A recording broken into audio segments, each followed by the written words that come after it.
No intro music tonight because I just couldn't be asked.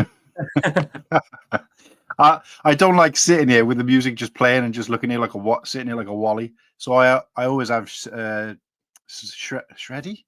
I always have Slurpee put up the thumbnail and then obviously knock us off so we can just kind of let it intro itself. But I didn't get a chance to set that up and I just couldn't be asked. So sorry guys if everybody was waiting to rock out. But yeah, happy Mother's Day shout out. Welcome to Cool and Luke, episode 32. And yeah, happy Mother's Day to anybody or any mothers in the US. It's not Mother's Day here in the UK. We had ours back in March. So I appreciate if anybody's busy. Ours is earlier. Appreciate if anybody out there is busy spending time with their mothers today. And as you can see, with a little bit of light on the water for faces, what I will say is just a quick shout out and a get well soon to Whittaky.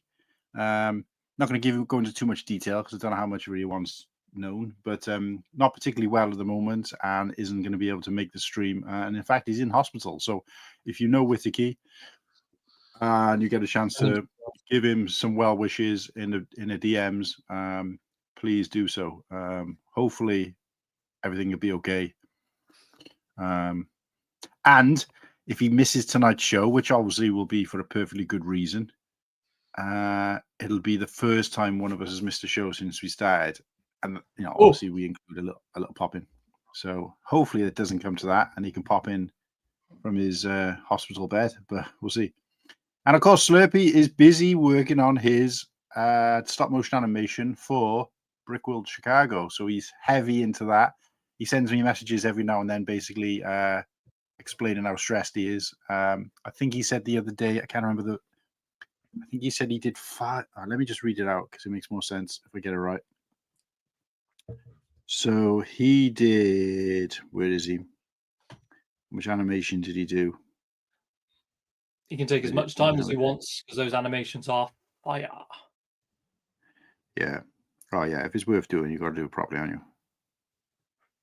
Helps if I can find his bloody. Okay. So.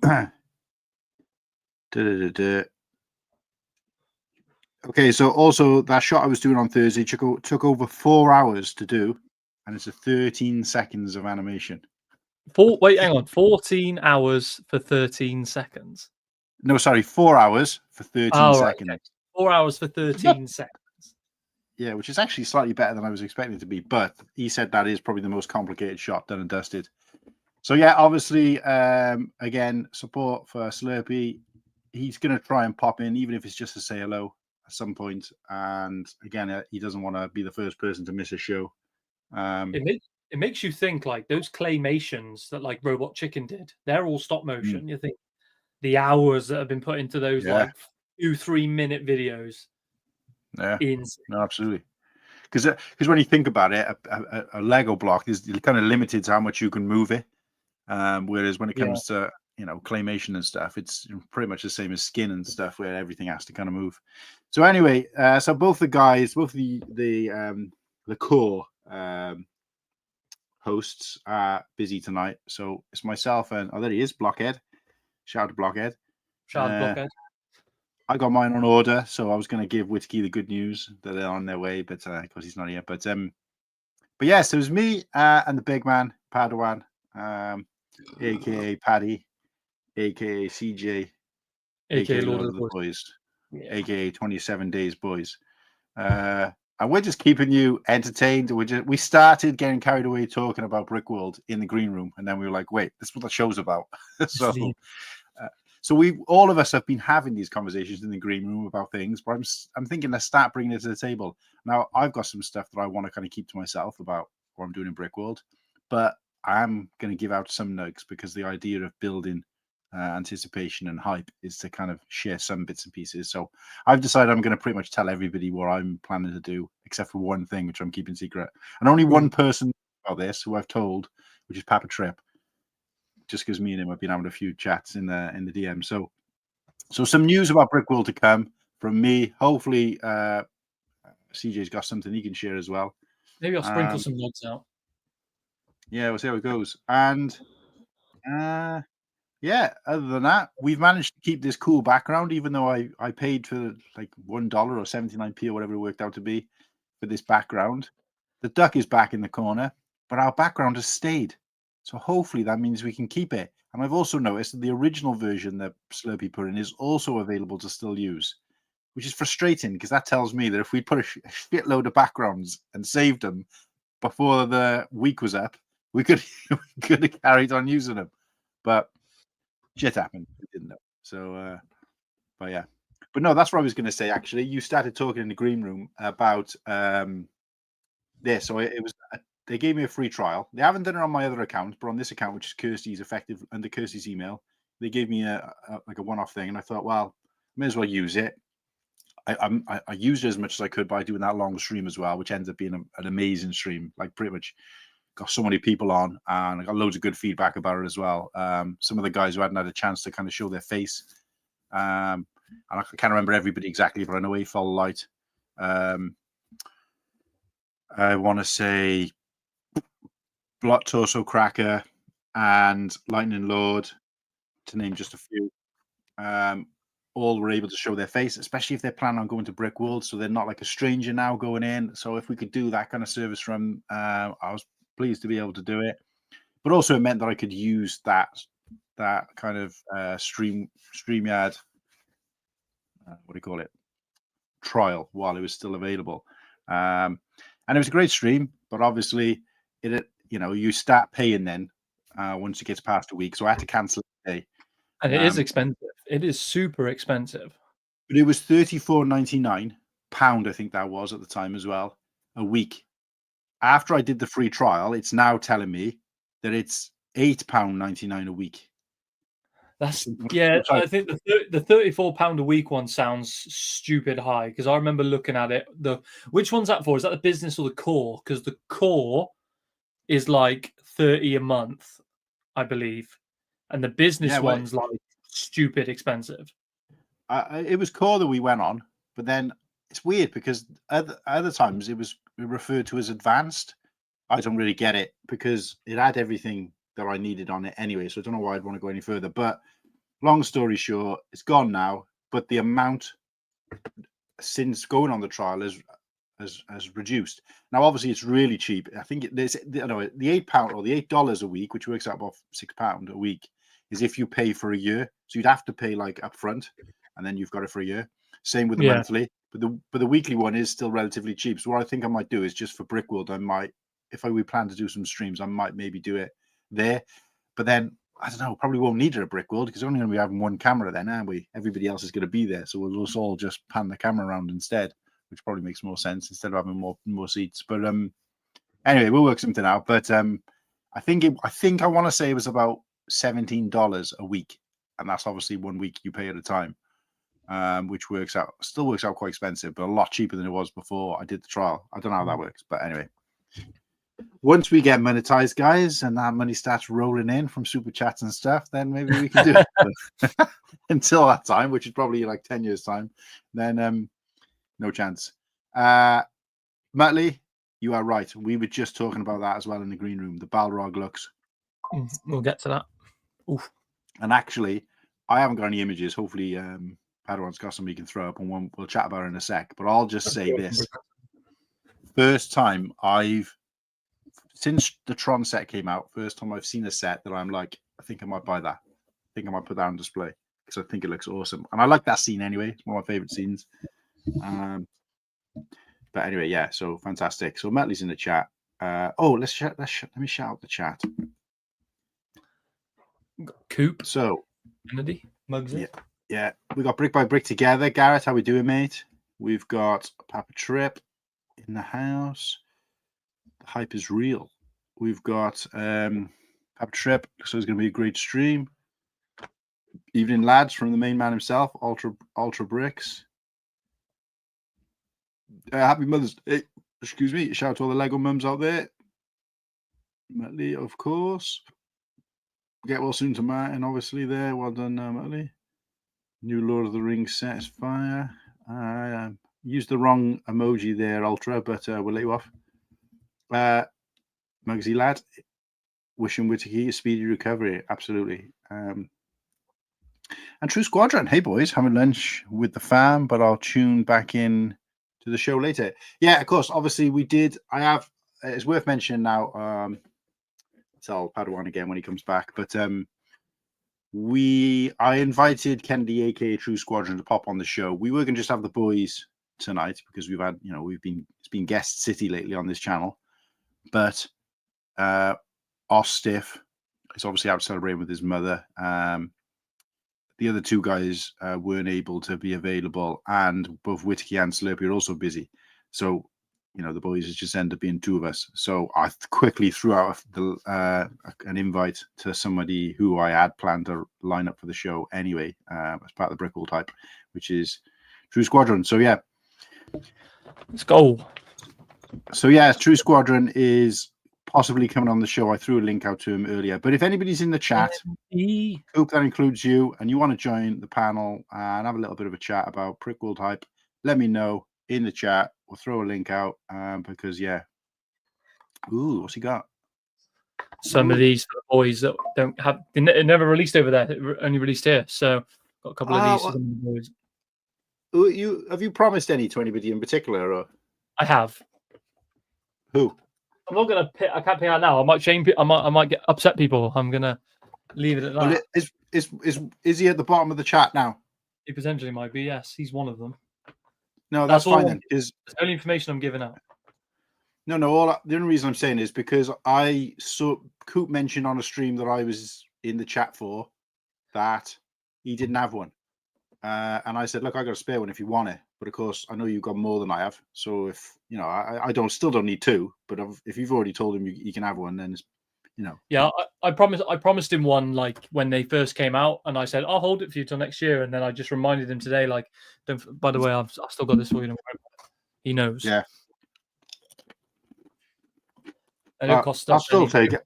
I'll still take it anyway, and then I'll trade. Or I can trade with something. Yeah.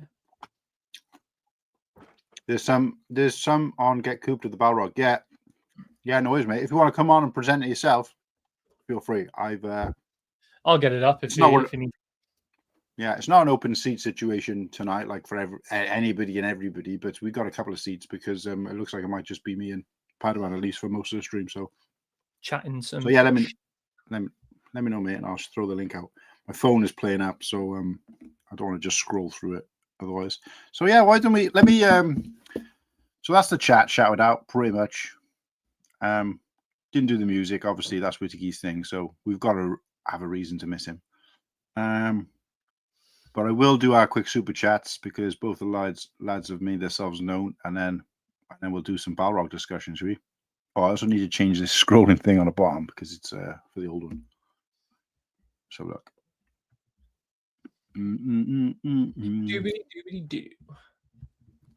So Metley was first in the chat. Saul makes 10. 10 ought to do it, don't you think? You think we need one more? You think we need one more? All right, we'll get one more. And then obviously the big man. Okay. I need your help. I can't tell you what it is. You can never ask me about it later, and we're gonna hurt some people. Whose car are we gonna take? He's making up. I'm gonna make an updated Brickworld one for you. That's what I'm gonna do at some point. I've got some time. Brickworld what? Like a super chat. I'm gonna make you one. Yeah. Yeah, I'll make you one. I've got it. Right. Yeah, I've got a plan for Papa Rex. I've got a plan for Papa Trip. They're on the list. And then when we get to a few, then we get to quite a few. We'll start spreading them out through the stream. Because only two, just chuck them out at the beginning, just show our respect.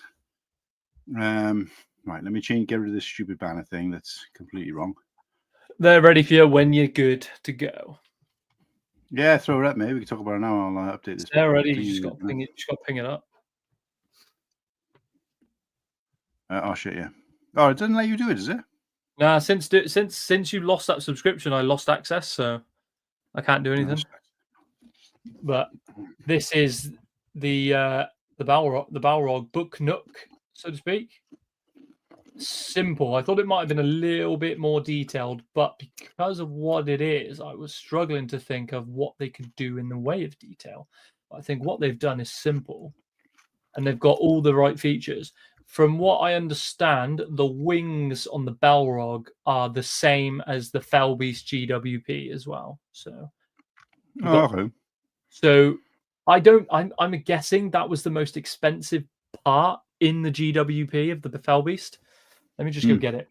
So what I'm saying is that if you needed to now if you wanted to bricklink the Fellbeast GWP, you probably could now because this has the most expensive parts in it.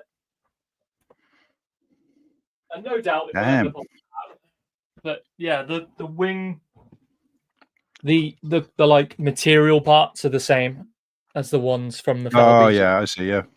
So, but this looks like it's made with like a flat type stuff as Yeah. opposed to.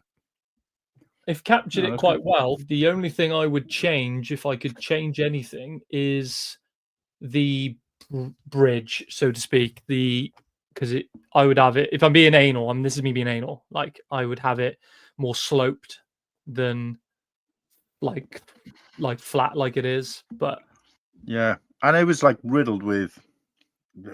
Yeah, because it kind of goes. It's very narrow, but it arcs underneath, doesn't it? yeah, Because it's very narrow. you see that. You see that in the show as well, the TV show, don't you? That bridge and everything. Yeah. Like the recent TV show. Oh, no, that's in a different part. So it's in so the way you see the Balrog. I thought Khazad-dûm. No, so it's in Khazad-dûm, yeah. So in the Rings of Power, they're in Khazad-dûm in the Mines of Moria. However, the scene where you see the Balrog and King Durin, you don't see this because it's not at that point. It's not that pain. Oh, but I thought in the background I'd seen the bridge, like. But anyway, so but the background is I can imagine representing the great hall. I'm going to butcher it now. The Great Hall of Dwellendorf. So the Great Halls of Moria. So that bit where they all run in, if you remember, and then all the goblins surround them. That's probably what that's representing. But no, I think it's fantastic. No, it looks awesome, and interesting to see what it looks like closed because this is all hinges out, right? Yeah. So I think it's the same scene. It's just imagine those two end pillars coming together by Gandalf. That's what it should be. Hang on, I think I've got the things here. So the wings should pop through the gap then. Oh no, the wings. Like imagine you can fold the wings in to make it so it's a proper book. Right. Okay. Is the Gandalf exclusive to the set or? I don't think so. I think he's probably the same. He's probably got that on top of the staff. I imagine that's the like crystal piece, like the crystal piece that like you can hold, that the figs hold. It's gonna be that on top, and then the sword is obviously from Rivendell. So it's a sword that was first made for Rivendell. It's been in. I don't think it's in Barad-dûr. It might be. No, it's not in the Shire either. So it's a Rivendell sword. No, it looks good. It does look fantastic. The only thing I wish it had, which is it looks like it's lacking, is the scene in which the Balrog first appears with his whip. He also holds in his left hand a sword, a flaming sword. Yeah. And it doesn't look like we've got that piece included. No, that's weird. But he comes in. As he comes in, he whips his... That's what that scene's showing there on the back. Here. It's showing... He comes in and he like whips at Gandalf. But in the other hand, he's got a flaming sword and it looks really cool. It doesn't look like we got that piece, but... I don't know. That looks like a molded head as well. We've got a molded head for the Balrog, which is quite cool. I like how get cooped. Yeah. Is there fire in his mouth as well? Yeah, probably a little. Yeah. Yeah, that's good. It's a shame they haven't got the sword though. And now that you pointed it out, I'd know. Yeah. Do you wanna know a little bit of trivia about the Balrog? Go for it. I seen that post you put up the other day where it's like, I'm not. What's it? Instagram where it's like, I'm not going to talk about Lord of the, and it's like Sauron or something. Yeah. What was the thing you put? Oh, It's like, I can't remember. I'm not going to talk. Oh, my friends are over. I'm not going to talk about Lord of the Rings. And it's like, do you know the story of how the elves came to be in? Yeah. Or Oh, something yes, like yes, yes, yes, yes. that is. I was like, yeah, that's him. It's my game. I know this shit inside and out. No, go for it. But no, the trivia, a little bit of trivia for people that aren't as well versed. This is so the Balrog, as we know it and as we see it, and as iconic as it is, in Tolkien's representation, he never actually described what a Balrog looked like. This is from like an interpretation by Peter Jackson of what it could be. For example, like the wings. So Balrogs don't fly. Tolkien specifically says it's a shadow with it's an entity that has an almost shadowy wing-like feature. So he doesn't actually specify what the Balrog looks like. We know it's a servant of Morgoth and it's a demon, but we don't actually get any description in the books of how he looks. But obviously for film, we wanted a good representation. I think, you can't get any better than this and it's iconic. But yeah, we never actually know what the Balrog looks like. This is just a guesstimation, like an estimation of what it looks like. So that's a little bit of trivia for you. Yeah, no, that's pretty cool. But yeah, no. Hence why when they fall down the chasm, the Balrog doesn't fly because he can't fly. Right. I was just looking though. I think you're right about the head to some extent, but it looks like. Can you see the way his horns bend in? It looks like that. That hinge piece, and then like a little horn piece inside that. Oh yeah. You see what I'm trying to think. Yeah. Do you think like there's a base? So like I know that's a set their pieces. Do you reckon it's a brick built head, or do you reckon? Oh no, actually no, it's a brick built head. That's a brick built head because that piece, the face piece, I know what piece that is. I can't remember what the piece name's called, but I know what that piece is. That's printed on top of a. Give me a sec. Well, the bottom half of the horns I recognise, but not the top half. I don't know how the hell they've done that. Yeah, I don't know. Yeah, I know the bottom because you got the hinge piece and then the little black bit at the bottom, and then I don't know what the ones are. No. What are they out of? It's out of a tree. There we go. It's the Shire. So the tree on top of the Shire, it's the same pieces as that. I'll have to get a picture up in a sec. You'd think they just do a molded head, though. I suppose all the fucking work they've gone to do like this. It does look good, though. Right, I've got a piece here somewhere. I just can't figure out which one is on. There we go. I think it's something similar to this piece here. Oh, right. Yeah. Something similar to that piece. In fairness, they're banging out new pieces all the time now as well. So there's shoulder pieces on there as well. Look, kind of. I mean, they might not be exclusive to this, but they're new. But I can see that piece you're talking about just underneath the shoulder piece. Can you see it? I'm butchering my Shire set for you now. So, can you see just underneath the? Look at the black ones. Oh yeah, I see the underneath the shoulder. Yeah. So that piece there. Yeah. Oh yeah. Yeah, definitely. 100%. So I've never seen that piece, but yeah. Yeah, it's the tree piece off the Shire, which is recolored in black. And it's probably in a million other fucking sets, but I don't know whether the angles are right, but that piece on the top of his head looks like a 2x4 like curved piece. I'm not sure. Obviously, with better pictures, we'll work it out. But no, this is good. I like the way they've done the pillars with these kind of overlapping plates, shield-shaped pieces. I mean, they fooled us. I thought it was a molded head, which I suppose is the point, is it looks good. Yeah. But also, I'll say this is when I first saw it, I thought it was a GWP of some kind. It's just that I don't. It would have been too small to have as a GWP. Yeah. Sorry, too big to have as a GWP. A GWP wouldn't have done it justice, but it doesn't warrant a full set either, does it? So I think it was right to go down the middle of the book nook. So, however, this is $120, which is, I reckon, it's probably £100. Which at this point, I don't really know if it's that expensive or not. I mean, I'm going to buy it regardless because it's Lord of the Rings, but it's like, this feels expensive. It's got 1,200 pieces. That's the box. Yeah, the box don't look that big. 1,200 pieces. What?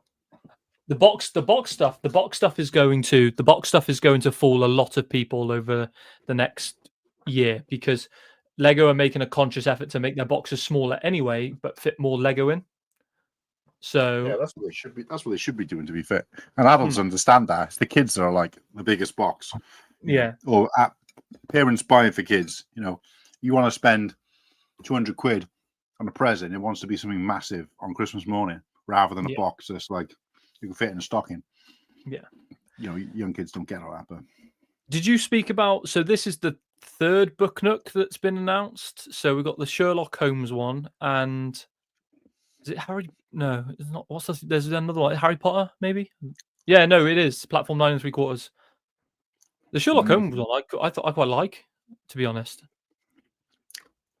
Throw them up if you want, but I don't know. I just want to talk about Brickworld. Took the shit out of Brickworld. Well, I don't know if I'm gonna buy this day one or I'm gonna pick it up in Chicago in the Lego store in Chicago. Oh, is that when it releases? June 1st, releases June 1st. Let me double check. We got it right here. Yeah, June 1st, $120.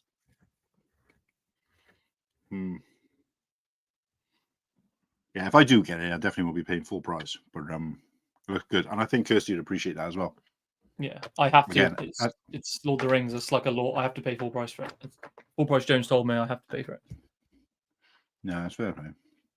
Wings close with the doors by. Yeah, you are right there. I didn't see that. If I'm honest, I did not straight away. Evening blows. Evening Boyz via set would have been good with an orange light. Yeah, brick lighting up the flames. Orange on the box probably makes it look more impressive than in real life. Yeah, I guess so. The artwork is good, but yeah, that's going to be the issue. It's like I got a perfect example of this. So they did a right? They did a poly bag. To the stream. They did a poly bag of Doctor Strange going through a portal with the city behind him. Obviously, you don't get the city behind him, so it now looks naff because there's no background. Yeah. So I'm either going to have to brick build a yellow background for this or an orange background, or I'm going to have to print off like the scene behind it and then just stick it behind. Oh, I see what you mean. Sorry, I thought you just meant the colors, the use of colors, but you're talking about the orange glow that's kind of in the background, right? Yeah, so look, obviously you're not going to get that orange glow. So when you put it on the shelf, it's not going to look like that. It's just going to be like whatever's behind it. So I'm thinking whatever way I display it, which will probably be this way, open, I'm more than likely going to either create a Lego background for it out of orange, yellow, translucent pieces, whatever it may be, or I'm going to like print off a background and stick it behind it. No, fair enough. Wings are the same. Coop says, yeah. Stickler Bricks. I don't know whether you've been in the chat before, Stickler Bricks. I appreciate you coming either way, but happy Mother's Day. Yeah, obviously it's not Mother's Day in the UK, so but hopefully everybody else's mums are having a good time. Well, lads, here he is, the man. Time to get on. Gotta pop in, mate, at some point, even if just to say hello. It looks as I don't know if you know. Did you put it in the group chat or private chat, Whittaky, about what was happened? I can't remember. What if he put it in? No, because I've had so many messages, back and forth. I can't remember. No, yeah, you put it in the group chat, so everybody knows anyway. So I was just going to tell Slippy what happened, but he knows. Motley is It's $120. I don't know if that's been affected by the tariffs because I know that they're putting price rises in the United States anyway. So a good guesstimation would be 90 to 100. That's what I'm kind of thinking. Maybe 100. That's what I'm landed on. 100 pounds even. Yeah, Ultra. 99. Yeah, Ultra printed background is a good idea. Yeah, that's what I would definitely. I'd recommend if you can print a card background for it. That'd be quite cool. Oh, yeah. I was going to say that poster, but it's all split into sections into that poster. Yeah. Stickler bricks. Yeah. Okay. So, look. In the chat, guys, are we picking this up? If so, is it a day one buy? I don't even ask people, are they going to pay full price for this anymore? Because, other than perhaps yourself, I don't know why anybody would. But let us know, guys, in the chat if this kind of thing you like. Do you like the look of this? But yeah, why do I I'm not going to freeze it? I keep freezing to my bloody head in. Yeah, I think this microphone. What I was trying to say to you, but obviously it cut off the audio. Is basically when I had this mic, I had a wire that came with it. Now it's just a USB-C type wire, right? So everyone's got, you get a dime a dozen. But at some point, I mixed up that one with like another one. I think I swapped it out for a longer one, and it's gotten mixed up. We must have about 20 of these C-type wires in the house, and there's black ones, and it's gotten mixed up. So whenever I try to plug any other version of a wire in, the connection just, I don't know, if I touch it and mess around with it too much, it just goes off. Even if I don't knock it out, just literally touch it. And I was speaking to Kirsty, and I think she was saying that basically you've got to use the one that it came with because, whatever. Yeah. But I don't know which one it is. So it's like, and of course I don't know until I'm using it. So it's not like I can try it on my own. So what might try and error, but not particularly expensive one. I mean, it wasn't cheap either, to be honest, but it wasn't expensive. It was just like Audio Pro, something like about 40-50 quid, I think, on okay, so similar to the Blue Yeti. Yeah, it's not a million miles. I mean, it does. Obviously, didn't have one at all to start with, so it's my first one effectively. Kirsty did actually shop one for me, but the one she got, I can't remember what it was. It was something about it was just, I can't remember. So I just, before I even used it, I sent it back. I went for this one, which there wasn't a difference in price, but the specs were slightly better on it. But if at some point you upgrade again, sure MV7's the one you want. Yeah. I think until this one's obviously snuffed out, I probably won't. Or yeah. I'm debating whether to. It's quite heavy. I'm debating whether to bring a mic because I've got portable mics, but they're a pain in the ass. Well, they're not a pain in the ass. They work really well. But my phone is a pain in the ass. Remember I was telling you before about the exhaust port thing? Yeah. Basically, I've taken it into the shop and they've said they can send it off, but because I got insurance on it and I've had it over a year, it might be easier to swap out my phone. But I've got to go through the rigmarole of freaking copying everything across to an SD card, and I'm just like, not today. Yeah. Pretty much forever. You know what I mean? When you put stuff off like that. Yeah. And Kirsty said, like, leave it with me for a day. If you can, like, make do without it for a day, I'll sort it out. I'll transfer all your photos, whatever. And I said, yeah, the problem is I can send across all my photos. Just select all, send them across to a card. My problem is that 90% of the stuff in my phone is crap. So I don't want to be sending over. So I need to spend time going through it, deleting everything. It's rubbish. Then I'm only... Just send it all over. So, that's what I did. I had 10,000 photos and it took me 2 days to move it all. And my iCloud and clean up my phone. Yeah, well, anyway, so long story short, I haven't got around to doing it, and it's getting closer to Brickworld. The guy said you could order a cleaning kit for the port, but sometimes I plug it in and an alarm goes off saying there's moisture in there, and I don't know, I must have gotten some water in there. But and if it was recent, I would have done a bag of rice thing. But I was looking it up, and it was saying, like, if if the moisture issue has been more than like 6 months, it's kind of pointless. It's in there now. So, but anyway, long story short, those mics don't work unless my port is working well. So they're kind of pointless.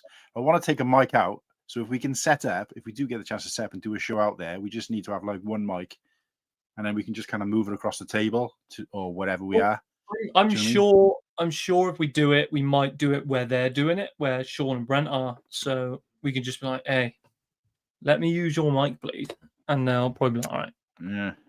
Well, I was just going to say otherwise, if I'm bringing my laptop, if somebody else has got either a better and or a lighter microphone that, isn't a big, heavy, chunky thing, then obviously there's going to be, a let us borrow it or use it, then let me know, because I don't really want to pack this thing. I don't mind. I'm not worried about it getting damaged or anything because it's quite robust, but it's just the weight. Well, Ostif's got the same mic as me, so I might just get in his ear and be like, "Bring your mic with you." Oh, yeah. Which I imagine he will anyway, because he'll do a Brick Connection episode, no doubt. But he's got his on a. Yeah, you just unscrew haven't it. he? You just unscrew it. It'll have the Right. base. It's got the same mic as me. I'll have like a base for it that comes with it. So, because I got one of those things. Kirsty got me one of those things. It's for the ring lights, but I thought I can use it for my mic. But the friggin' the thingy that you attach it to your table is about this wide, right? And this table we bought is so chunky, the top, that it doesn't quite fit over it, so I can't use it. Well, it does go on there, but when you try to tighten it up, it starts like popping itself off. So, I don't know. Anyway, we'll work something out. Just a quick one. Stickler said if there's no G-Dub, he's not day one buying it. It's only going to be £100, $120. I don't think it's going to have a G-Dub. So, yeah, no, I would have said the same thing. When is Mother's Day for us? Have we gone past it already? I'm sure we've gone past it. Yeah, it's usually the end of March, but I think it's 20th of March. It's always a Sunday, isn't it? So the date changes every year, but it's usually around about the 21st-ish. Yeah, it's like I always know because March. Mother's Day is like a week, usually around about a week away from my dad's birthday, and Father's Day is usually about a week away from my mum's birthday. So obviously their birthdays don't change because the others do. They line up sometimes. So that's how I always remember it. But yeah. But no, yeah, it's a different day. I'm pretty sure the Father's Day is the same day though. So they've done a different day for Mother's Day. Ours is like June, second week of June-ish, 16th-ish of June. I'm pretty sure it's the same in the US for Father's Day. I'm not sure what that's all about, but I don't understand how they've got different dates. I think it'd just be a universal thing. yeah. Speaking of Brickworld, Anyway. though. Speaking of Brickworld. Yeah. Let's get on to some Brickworld chat. Number 1. Yeah. Do you know what? I'm debating. Number 2. We're going to say there's a number 3 then. I was like, wait, what else do we order? Number 3. No. I was going to say, right, I'm debating whether I just swing you the cost, get it posted to me, and then I only take what I want to get signed. I just think I feel like it's going to be too much aggro then to try and find something to wrap it up in and all the rest of it. They're not heavy, are they?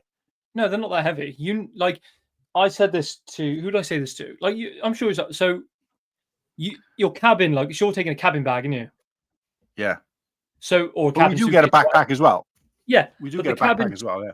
The cabin suitcase weight is the same threshold as the one that goes in the hold. So you'll get so you can fit 23 kilos in that, which I guarantee you will not be able to do. Yeah. That's the weight restriction on cabin bags is 23 kilos.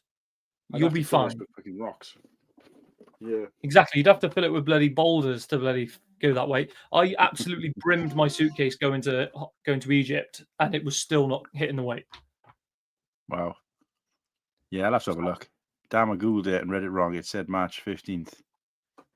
What is? What? That's our Mother's Day. Yeah, but it's different every year though. So because it's always a Sunday. I didn't realize that was probably March 15th this year. Yeah, so this year was March 15th, but it can be like the 20 up to the 23rd, 24th, or whatever. Anyway, I got to take this over for Ostif. Nice. So that's for him, and I got all my bits and my goodies. I got like a whole bit down here, like loads of stuff going on that needs to go with me. That's what I need to do as well. Is I need to go through all my because I found I got a couple of slotsies, but see the random stickers. Star Wars stickers. I don't know what I'm going to do. These I'll probably just give out to people I don't know so much, or I don't know if there's any kids knocking about. Yeah. Not they're going to be coming up to me going, cool hand, cool hand. That's not going to happen. But obviously, if there's any, something to give out. But I've got like, well, it's everywhere. It's dotted all over the place. I got stuff like random bits and pieces, like, patches. Actually, I'll probably keep the patches, but I just grabbed a handful. It's just like random stickers and cards, and there's all sorts of stuff here. But long story short, I'm going to dig through. I won't bring like crap, but I'll bring anything that I've got duplicates of, which seems to be a lot of stuff. I'll just bring it along, and then I'll either give it away, or if it's worth talking about, exchange it. Yeah. Did you ever see the documentary with this guy who dressed up as Darth Maul? No. He's in a document. It's a documentary that was on Netflix, I think it was, about was it on Disney Channel? I can't remember. About this guy dressed up, and I spotted him when I was in Celebration last year. Oh, is he part of the First Garrison? Is he? Yeah, but he wasn't in that costume. He was just walking around, and I went up to him and said, "You the guy who dresses up like Darth Maul?" He went, "Oh," I said, "How the hell did you?" I said, "Yeah, I was watching the documentary literally a week ago, and I recognized his face." So I got him to. He gave me this card afterwards, but I got him to sign something. God knows where it is, whatever it is I signed, but yeah, there's a documentary, and it goes through and it shows him doing his process and everything. Because I've actually done that makeup on somebody. There's a mate of mine who dressed up as Darth Maul, and he had me over his house that morning because we were both going into work. I went and dressed as Obi-Wan Kenobi. I got that clipping somewhere from a newspaper. He dressed as Darth Maul, and I actually did the painting. It took him about 3 hours to do it, like they're looking mint. And I remember we went out drinking in the pub afterwards because it was like Halloween or whatever. We went over to the where we were working at the time. There was a local paper across the road. So we went in there and said, any chance you could take our photo for the paper, which they did. And they put it on put it in the local newspaper. But that night we were drinking, like we were at the pub, and he had black gloves on. He was wearing like the full outfit, but he had black gloves on. His face was still painted. And we were drinking away, like, having a laugh and chat. And the barman's there chatting about Star Wars and stuff like that. And of course, this guy is like, he's a policeman now, as it happens, but his face, like, obviously the full black. And then all of a sudden, he was like, my pint glass keeps slipping out of my hand. So we were chatting away to the barman. I was there as well, but obviously I was Obi-Wan, so I just pretty much looked like I did. And he's like, my glass keeps slipping out of my hand. I can take my glove off. And as he took his glove off and went to reach for his pint, the guy behind the bar was like, "Oh my God, I just assumed you were a black guy." He said, "She put her hand off. He's got a white hand." He was just like, "What?" Like, obviously, he didn't think that was, that was a color of his skin, but he just assumed that, I don't know why. There was nothing to point to it. But he was like, for some reason, I was thinking you were going to be black, like, or whatever. But that was just the funniest thing. Like, we were cracking up. But yeah, stickers could be cool little trophies for mocks you like. Cool hand. That's a good idea, actually, Stickler. Yeah. You go into Stickler. You go into Brickworld. You'd have to remind me, mate. If you've told me like a million times before, then I'd be prepared for me to ask you another million. So, yeah. Yeah. So, Brickworld. There was a couple of things in particular I wanted to talk about. Well, I got one. While we're thinking about it. Is have you? I don't know if we spoke about it, but like, have you gotten any particular sets that you're looking for that like are not so out of reach, but you're like, I want this one. I'd like to get this one. I'd like to get this one. So whatever. Yeah, I'm going to throw them up now. So, just so we got some visual stimulation. Yes. So I'll tell you what it is while I'm googling it. The Bounty Hunter Pursuit. Yes. Now, that's probably going to be the most expensive. Set, but bear in mind, I'm not a new in box guy. Obviously, if I saw it for, let's say, 100 quid sealed in a box, I'd be tempted to get it, right? And it's relatively small. But I can tell you guys, for the sake of packing, unless I magically had enough room in my case, I'm going to be cracking her open there, pulling the bags out, flat packing the box, bringing it home, and then obviously doing some content when I get home on it. And then the box will go in the bin eventually anyway. But so you want to pull up everybody should know what I'm talking about with this set. I'm having a quick look. So you're looking around the what? I've seen it. Mark? I've seen it secondhand, but good condition, no box, 100% complete. for like 80 quid. Yeah, a long time ago. And then when I went back to try and jump on it, it'd gone up to about 100. And I was like, nah, it's too rich for my blood. And now I look, it's around about 120. But sealed in a box, I ain't going to get it for that. So no chance. Because I don't think it's a particularly... A little yard sale grab then. Yeah, so if I see it complete, used, bagged up, no problem. Like I said, depends on the price. But if I see it minifigs missing, just because of the ZAM, I probably won't bother, because by the time I buy the ZAM, and I'm not a big minifigs guy, but I do like that, that one I want complete. I've tried parting it out, and some of the pieces, there's chrome pieces on the one speeder, and then I just realized I haven't even got the frigging picture up. There's chrome pieces on the one, and there's the windshield piece, which has got a print on it, and stickers on the other ship. And by the time you add all that up, you may as well have bought it sealed, like kind of thing. You can pick up ZAM Weasel on eBay for about 80 quid. Yeah, well, that's what I mean. And when I know that I've seen the set for that, I begrudge paying it. Like, I'm gonna bet the best picture I can find is what the hell? What's the best place to go to just find like a flat out image? Because every time I click on something, it seems to be a link for something else. Just go eBay. Put in the set number on eBay, and it will show them all up.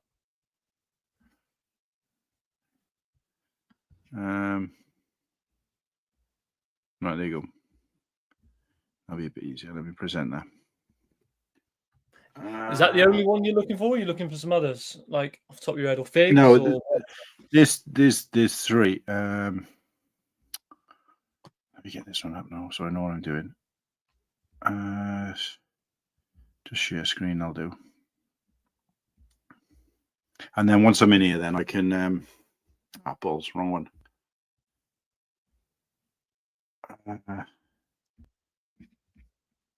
Once I'm in here, then I'll flick through the other 3. Share screen. Right, is that one? There you go. So this bad boy. Whoops. That's actually quite good. Oh, 822. I thought it was 82 quid then. I was like, what? No way. That's 822, but that's 5. You got 5 Boyz sealed. Yeah, but they're in mint condition, those boxes. They don't look like they've even had a fingerprint on them. Yeah. How the hell has he kept them that good?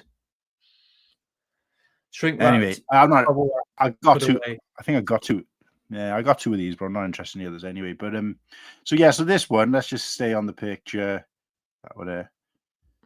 This one, like I said, to try and part this out, but I don't know what it is. I enjoyed that scene. I like the colors. The ship is really unusual. I don't know why, but most of my favorite Star Wars characters seem to be females, and particularly the figs that go with them.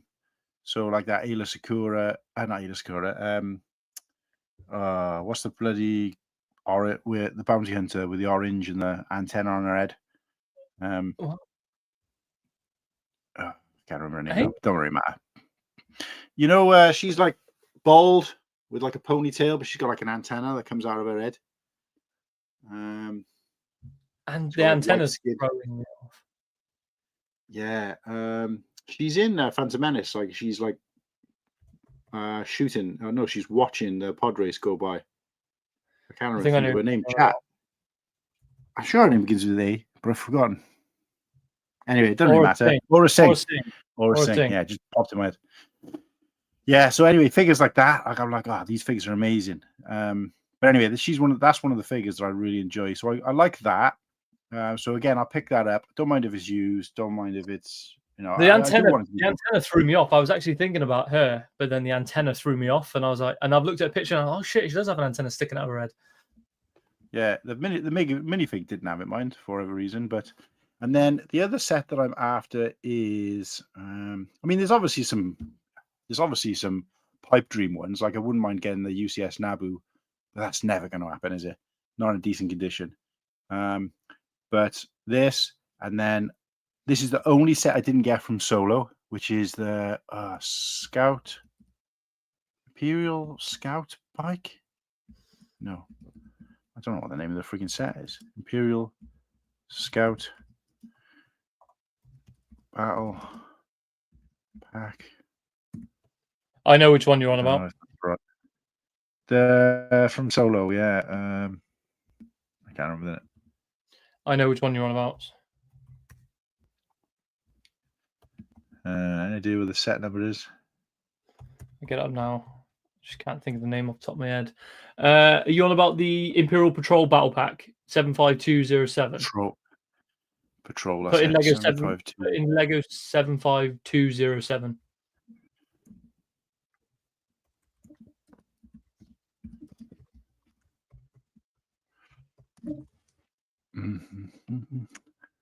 Slurpee, we're missing you, mate. This is your bag. Doing all this. This one? This one? Oh, you got it. Yeah, wait a sec. I'm not on the screen. You've got it up there. Oh, sorry. You said this one. I thought you were showing it. No, I said, is that the one you're on about? No, you can't. Yeah, this one. Yeah.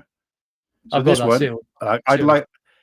Yeah. See, I'd like to get it sealed, but again, it doesn't need to be because I'm going to open it anyway at some point, so I don't really care about that. I mean, the sealed for me only just confirms that it's never been touched and is clean, which again, I don't mind. A lot of sets, not most, but a large portion of the sets are secondhand anyway.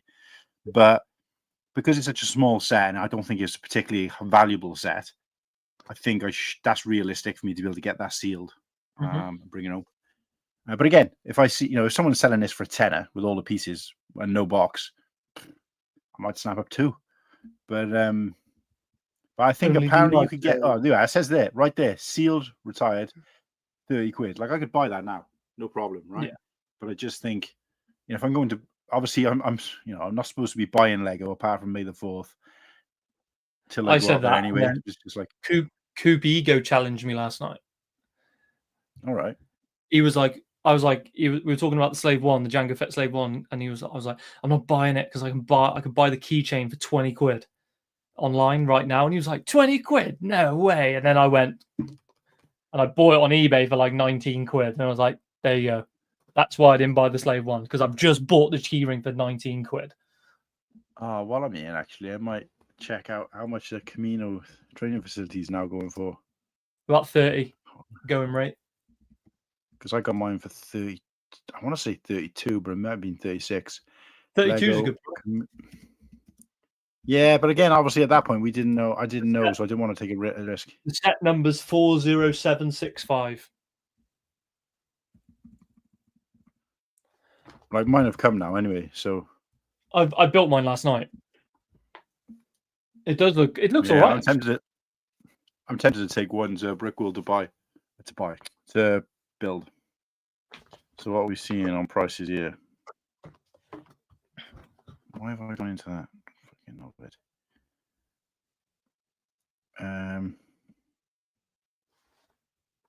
Yeah, not a million miles off. I mean, that's free delivery in fairness. So yeah, not a million miles off what I paid. So I guess I probably could have waited, especially because it's still sat in the delivery box. But yeah, it's not like I got rinsed though, is it? You're not talking like £20.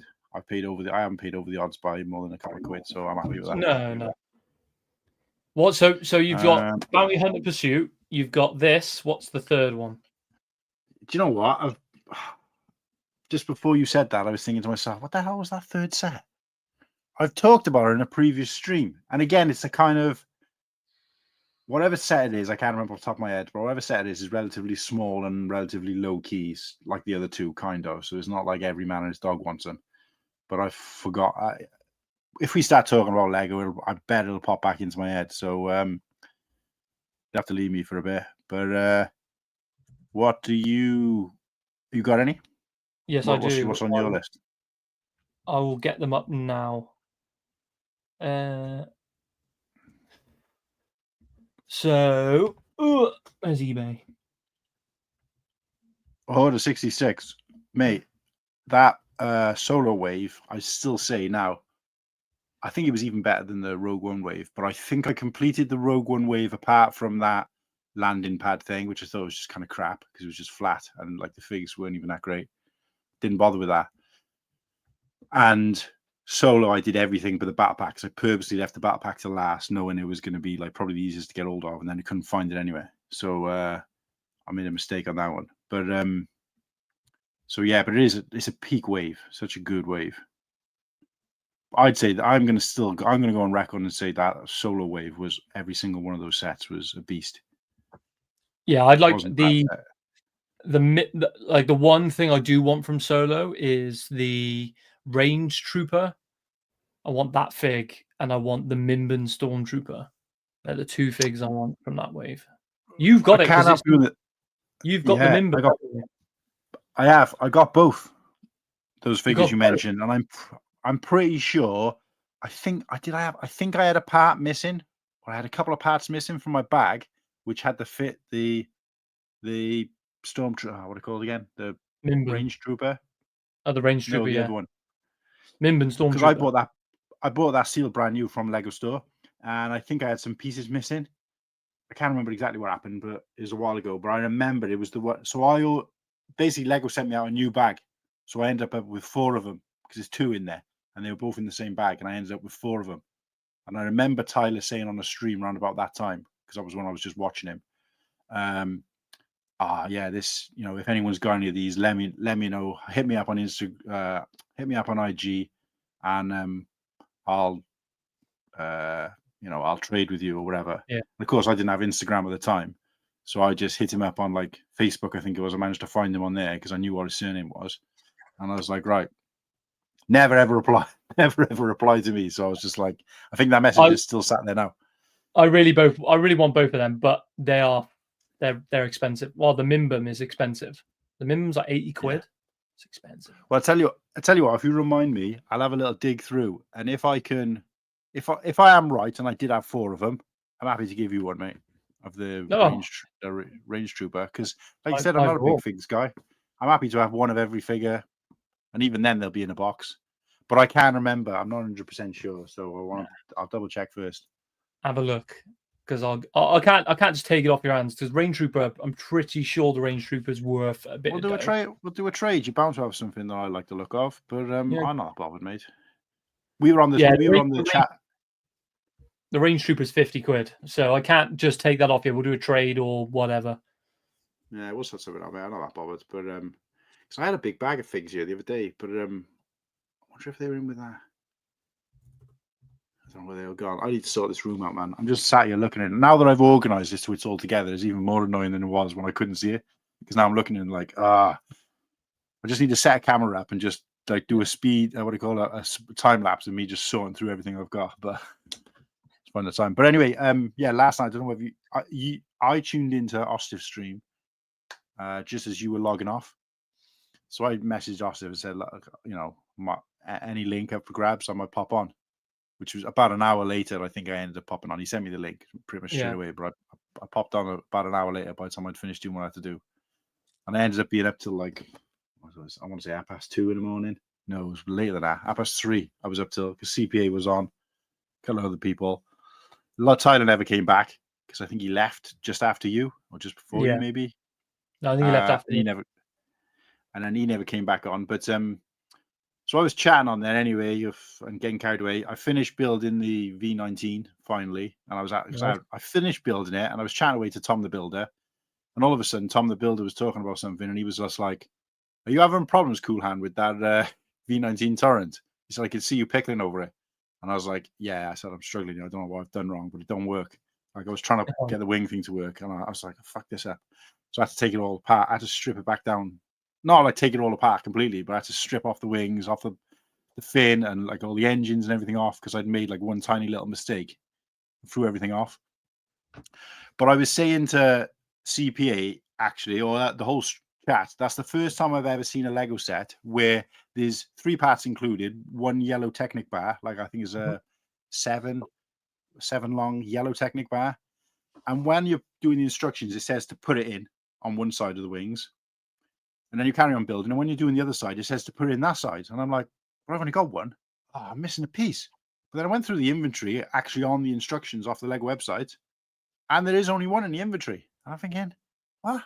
How am I supposed to put it in both sides? But then it shows a picture of the build from a bird's eye view. like a technical drawing, which they don't often do either, and it's not there at all after it's shown to go on both sides. And then I realized when I look through the instructions again that it tells you to plug it in just so you can line the engines up, and then push it all the way in.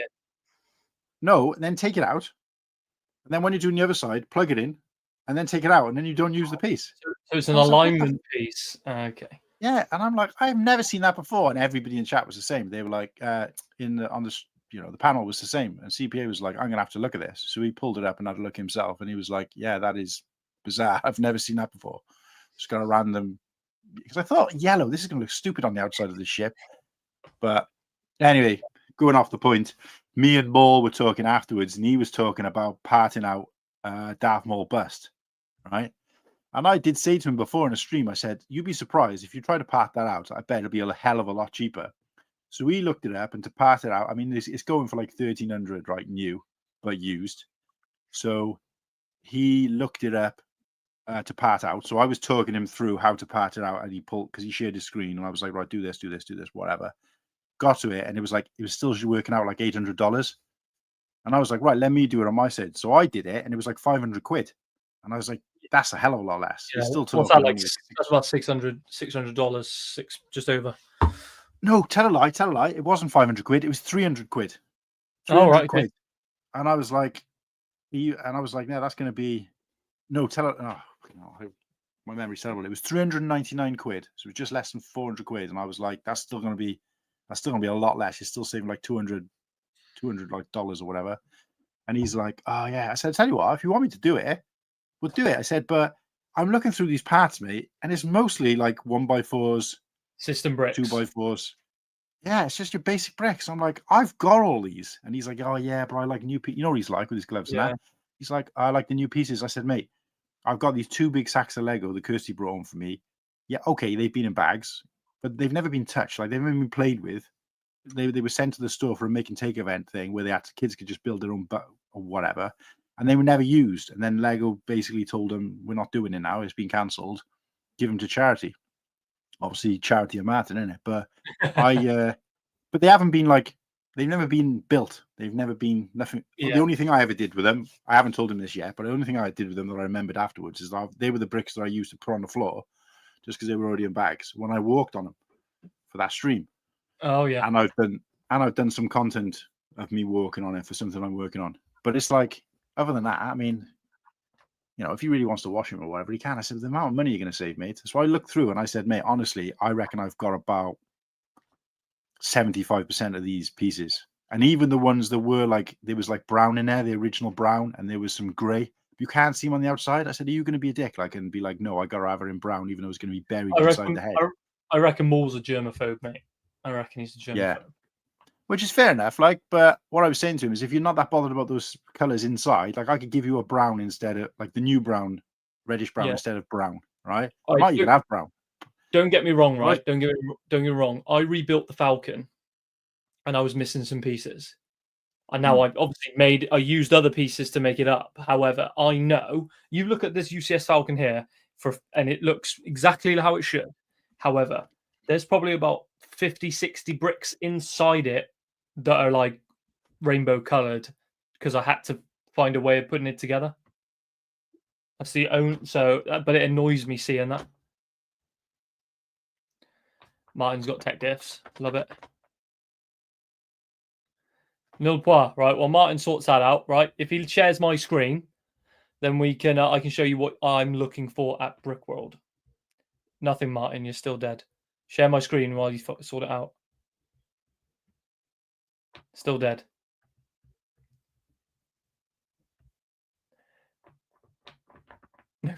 No dick hands. Brick Dynasty, hello. What's going on? Happy MILF Day. Yeah, happy MILF Day for you, but not for us. I've been and gone. Martin, you're still muted.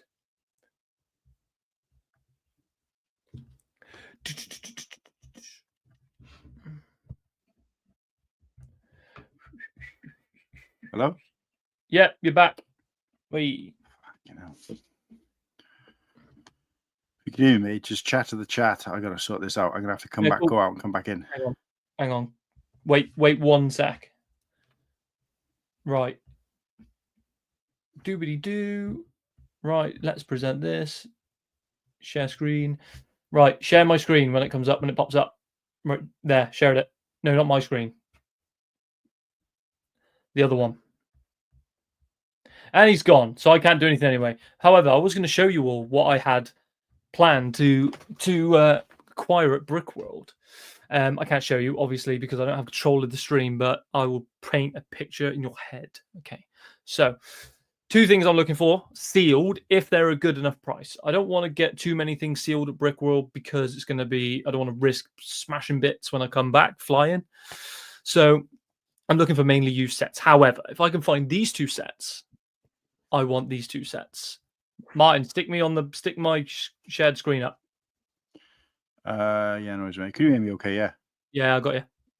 I thought I had audio issues again, but I think I can hear Kirsty upstairs, so I think she might have accidentally connected her Bluetooth to my headphones while I was using them. I don't know how that happens, but this is why I use pass-through. I have a wire that goes from my headphones to my mic. So it's blurred. Give me a sec.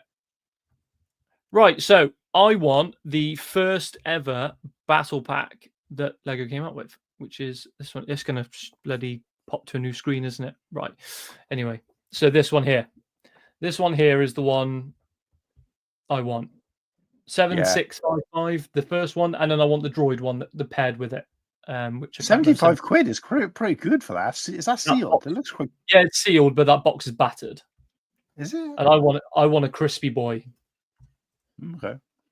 And there's 7654. So that's a little bit better priced, actually. That's not too bad. That one looks good. Quid, if it's crispy, that's what I want. But I want to get a good deal at the yard sale, hopefully, potentially, or wherever. Otherwise, I will wait and buy this when I come home. But I want these 2. I remember getting these when did these come out? 2006 or 7. So I was 11, 12. No, how old was 96 for? So I was 11 when these come out. These come out in 2007. And I remember these were the 2 first small Lego Star Wars packs that I had. It was bought for me by my grandparents. And I'd really love to have them on display again, sealed. So I want these 2. They're the only sealed sets I want from Brickworld, but if the price is good enough. The other ones, obviously, we're looking at is what everyone is trying to chase, the Stormtrooper helmet. But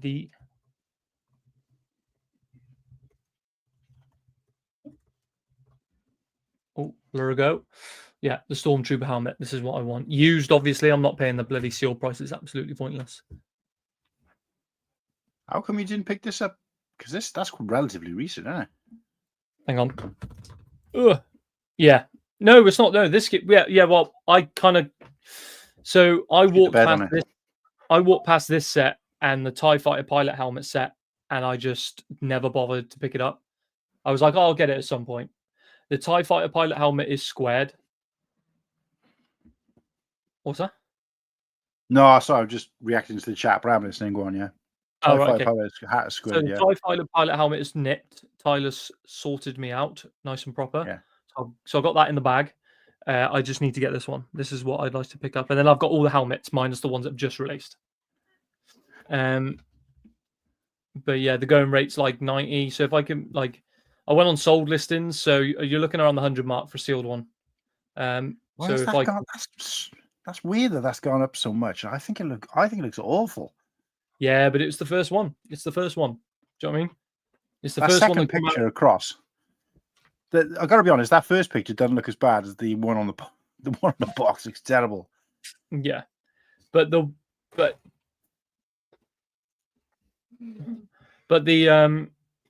it's just like anything with the sub theme. It's the first one that come out, and people are now trying to chase the collection. Same with the if they do more dioramas, the ones that are retired, I guarantee will go up. Like fact.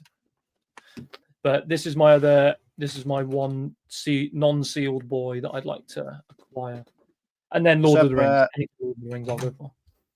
What's up, Leffy QLF? Not seen you in the chat before. Welcome to the stream. If you like Lego and Star Wars, or if you go into Brickworld in Chicago, hang about. I'm reading this. No dick hands. Dick hands. At the same time. So Ken? Those Sorry, three go are on. like the main. Those three are like the main ones I want. So those two battle packs and the Stormtrooper helmet. And then I'm not really pressured myself to look for anything. I'm just going to go into that yard sale and see what catches my eye because apparently the deals are insane.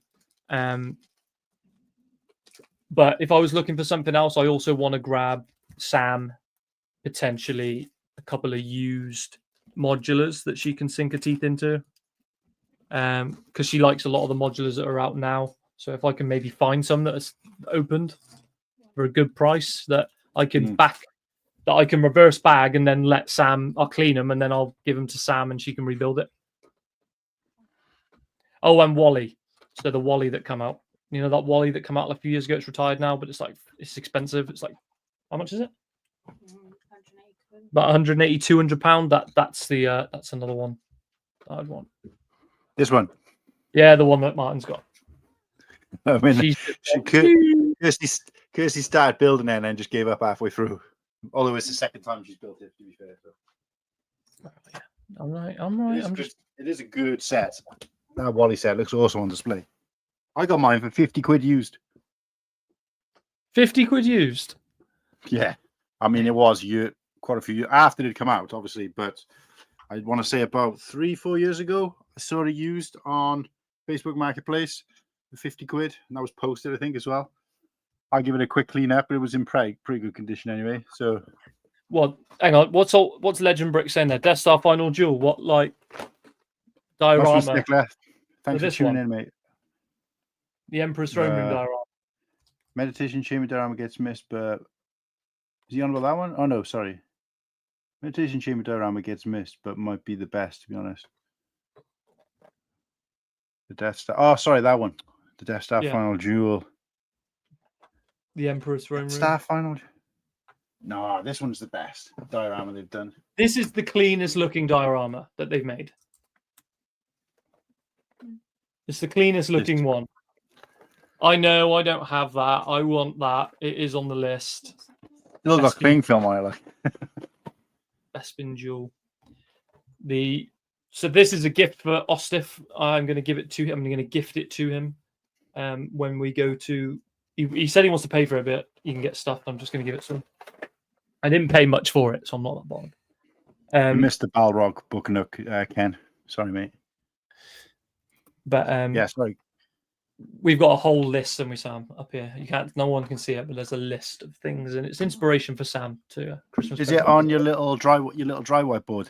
Yeah. Yeah, we have all seen it, but because Sam. No, it's an updated. I've got loads of different ones on there now. I was going to say, if she's been adding to it as well now, then yeah, you've got her into it, like. No, I've got her wanted list, but no, she looks at that for inspiration for Christmas. I mean, she keeps trying to outdo herself every year. So the first year was the TIE Fighter. Well, the first proper ones were TIE Fighter. That was our second or third Christmas. No, our first Christmas was only like the helmets. Oh yeah, she got me some of the helmets for my first Christmas. Second Christmas was the TIE Fighter pilot helmet, TIE Fighter pilot, UCS TIE Fighter. Then last Christmas was the UCS Y-Wing. And then this year, she keeps saying she's going to do a big boy, like a big boy. Get me the Death Star 2, yeah? Yeah. Remortgage the house, like. Or AT-OT? Sealed AT-OT, Sam? No? Stop pushing it. But yeah. So I'm not asking for much, then.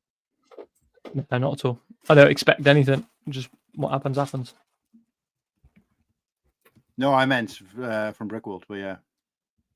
Oh, like no, I'm not going to put too much pressure on myself because I've already eyed up what I can get it for here.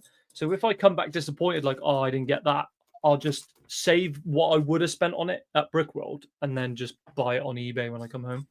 Do you know what I mean? Yeah. Wait a sec. This is probably me. Was it audio? Wait a sec.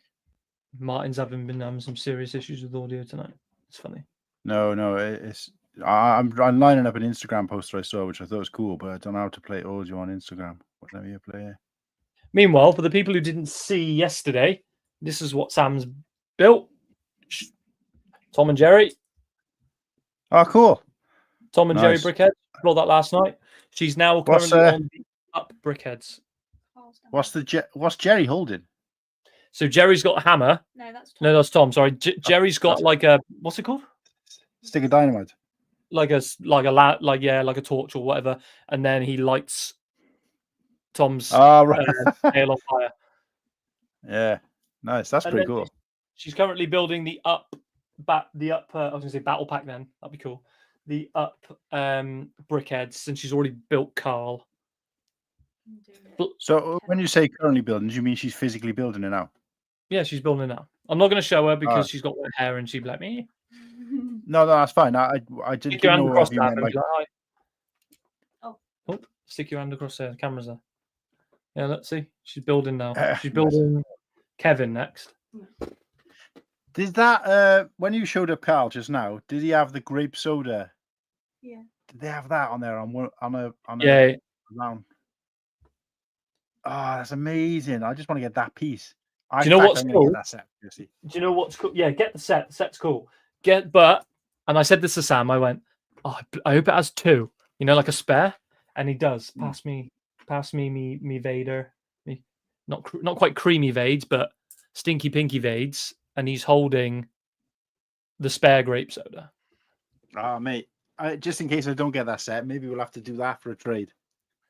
I'll trade you the grape soda for the Minbun or the range. No, I was just gonna say it'd be funny if I come back from Brickworld and I'm like, I brought you back a present. I can like not bring you something back because I went all that way. Like, here you go, a 1x1 stud. Yeah. So it's probably cheaper to get the set anyway. But yeah. So what are we saying in the chat? Yeah, I'll pick it up. I think because things like that, I don't know why it's not like the normal sets. Is it things like that? Once they're gone, they're gone. You don't get like stuff like that. It's like that. You're not going to find it on a disc either because they're Lego. They only sell them in the Lego stores, so you have to go to. Yeah, of course they do. Yeah. That's the pain in the ass. That's why on my May 4th, my modest May 4th haul, I got only all the brickheads because, if I'm going to pay full price for something, it might as well be the thing that I can only get from the Lego store. Ken, Garrett, Coop, obviously, lots of space on the panel tonight. If any of you or all of you want to jump on, let me know. Give me a quick shout out. I know you guys, even if you just want to pop in and just have a little, we are going to try and focus the talk on Brickworld. But if there's anything else you really want to cover, then we can do that. Yeah, I'm not a Brickheads fan, and I don't think they look particularly great. But simple, effective. I think they look cool. I think they're growing on me, though. I gotta say, like that. To be fair, you always have one brickhead out of the big packs. You have one brickhead that you like the look of that makes you go, "Oh, I want that pack." And for me, it was the Grievous. It's just cool. Yeah, I would definitely say that's the one for me because I think the studs on top of Mace Windu's head looks awful. Sorry about like. Well, it's like Well, I think if you played it off, it would look weird. But for me, the last year's one was the Darth Maul. That was what got me excited. I am what I don't want. Why does it not work with audio? What have you become? Anyway, I thought you just said this and it reminded me of this, which I sent to Kirsty. Where he's like gets girlfriend into Star Wars, and now she's got like all the merch. What have you become? And it's playing the Obi-Wan thing where he's like, what have you made? What happened to you? He's like, you are. What have you become? You made me.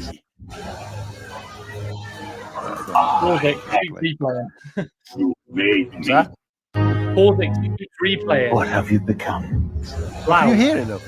Yeah, I can hear it. It's loud. It's not playing for me. I didn't think it was playing any audio. Sorry, guys. I didn't realize it was playing. I can't hear anything, so I didn't think it was playing. Yeah, no, it's playing. It was playing. It played like 7 times. All right. Well, at least you guys got the message. Right, Sam's like that as well because she said to me last night, "Yeah, well, when we run out of space in here, we'll turn the office into my Lego room." I was like, "All right, okay." Yeah. That's going to be the kids' room soon, anyway, mate. You'll have to empty it all out. No, it's not. Next house first. I need something with 4 or 5 beds, not 3. Phone's going wild. Black Prince is back. Yeah. Black Prince, love the show. Welcome back. I think last time everybody thought that this person was a troll, but I was like, why? You haven't said anything negative. They just said, I don't even know. I can't remember what they said last time, but it wasn't anything bad. So, yeah, welcome back to the chat and to the stream. Stay and talk about Brickworld. If you go and if you're not, listen to us talk about Brickworld. But yeah, I still can't remember what that third set was that I wanted. What the hell was that set? It can't have been that important, surely. No, and I remember, I think I got them written down actually somewhere. Just trying to find where that friggin' list is as well. At this rate, I'll be all my budget will have gone on merch before I even get there.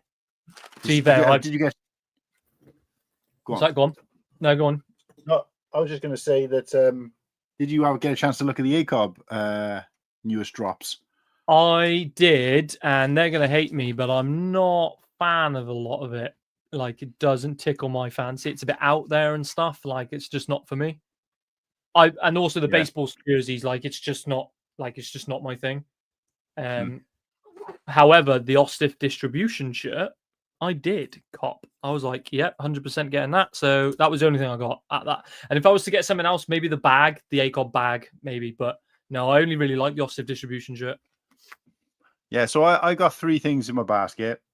I'm not really a hat-wearing guy, but I don't know. I did like the look of the Boxer Boyz grey hat.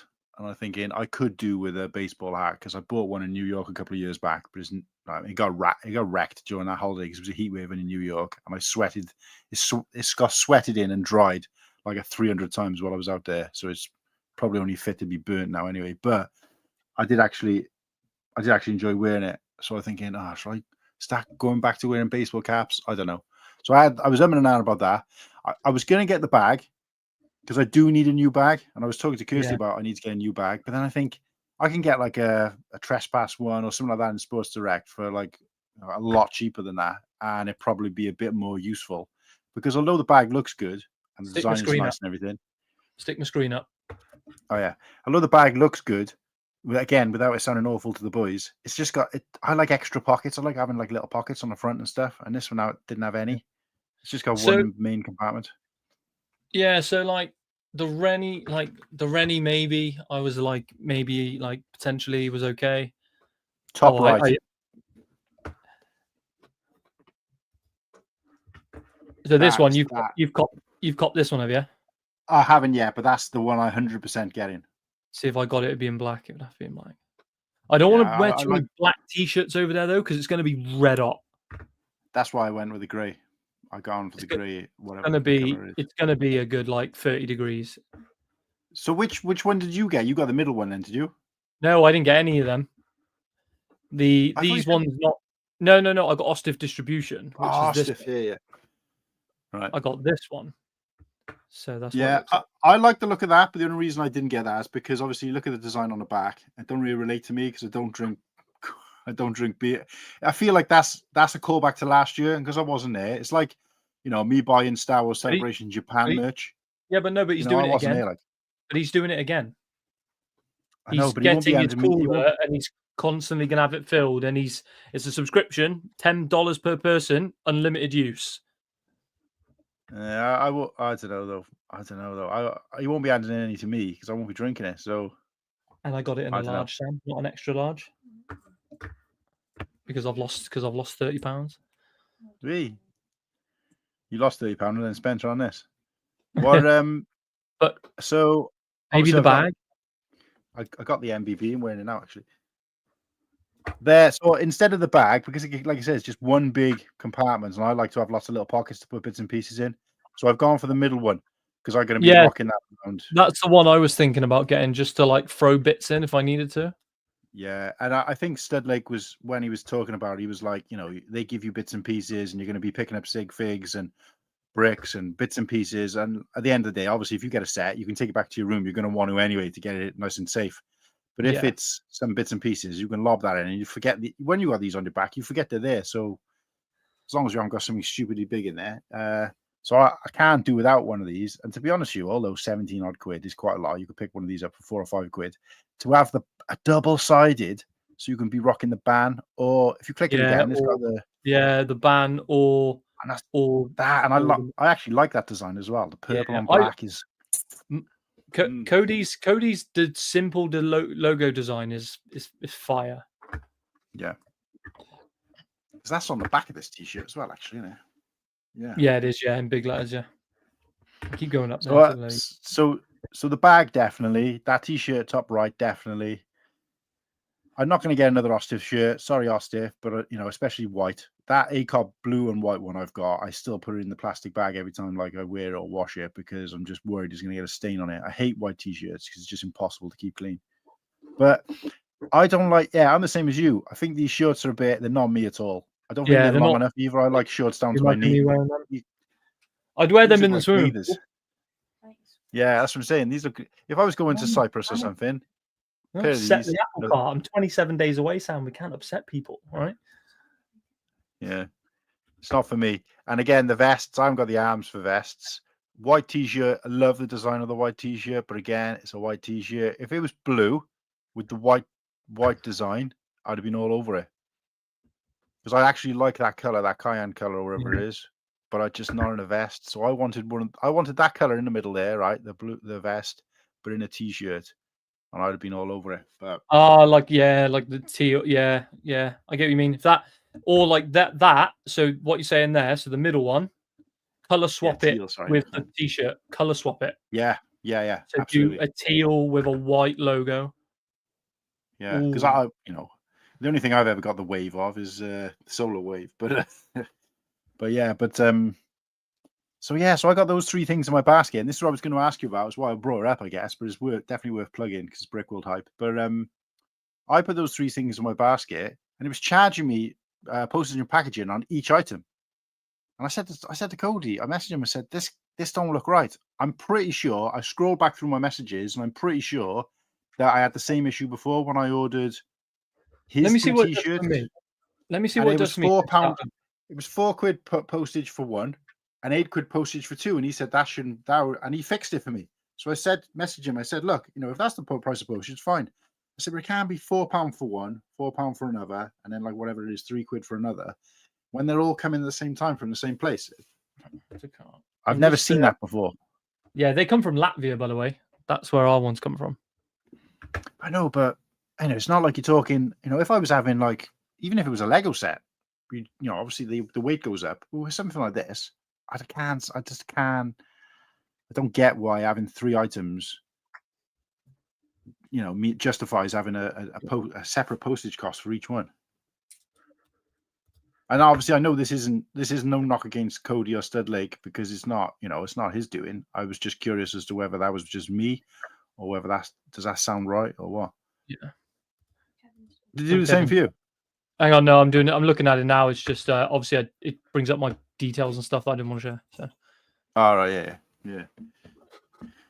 But the problem is what I said to him is, look, if it's going to be a separate postage for each one, I ain't going to buy as much. I'm still going to buy something, but I might just go with a t-shirt and a bag or something like that. But £4 a piece.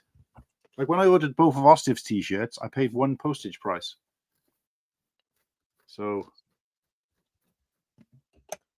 but he hasn't got back to me yet, so I don't want to push him. I know he's busy, but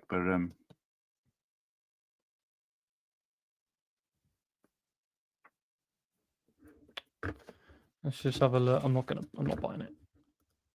But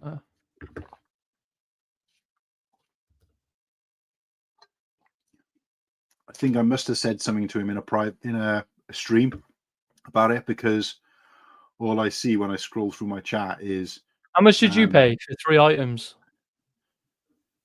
Well, I haven't done the order yet, but he was trying to charge me 11 quid for postage. Yeah, it's charging me 7. Which 3 items have you got? 2 t-shirts in the bag. The hell? So do the drawstring bag, I guess any t-shirt, and a hat. Okay. Like a baseball cap. Which one specifically? So it was the top right t-shirt, the grey one with the pocket, ACOB on the pocket here. or whatever that one was. I think that's a Rennie one as well, but Rennie's on the back. I'll just do this one, whatever it is. And then the Boxer Boys t-shirt and the drawstring bag. What do you want to call it? No, it's now charging me 11 quid. Like, what's that all about? Yeah, no, fuck that. That's almost the price of another product. Like, so I don't know. Anyway, we interrupt this program for another finished Lego set. Jesus, she's flying through those. Yeah, she don't mess about. There's Kevin. I haven't watched Up in so long. We need to watch it at some point. No, yeah, I haven't seen it for a while. And Kevin goes on the shelf with her other briquette. Oh, sorry, no, I'm not allowed to do that. Sam's gonna go at me. Yeah, like you wouldn't do the same if she touched your Lego sets. To be fair, sometimes she sat there like giving me the eyes, and I'm there like, fine, you build that bit. Yeah. Like, I don't think me and Kirsty have ever built a set together. We both build at the same time, but I couldn't build a set together. I'll crack this open at some point, and Sam will be here, and I'll be like, "Go on, then. You can build Mace Windu. You can build Palpatine."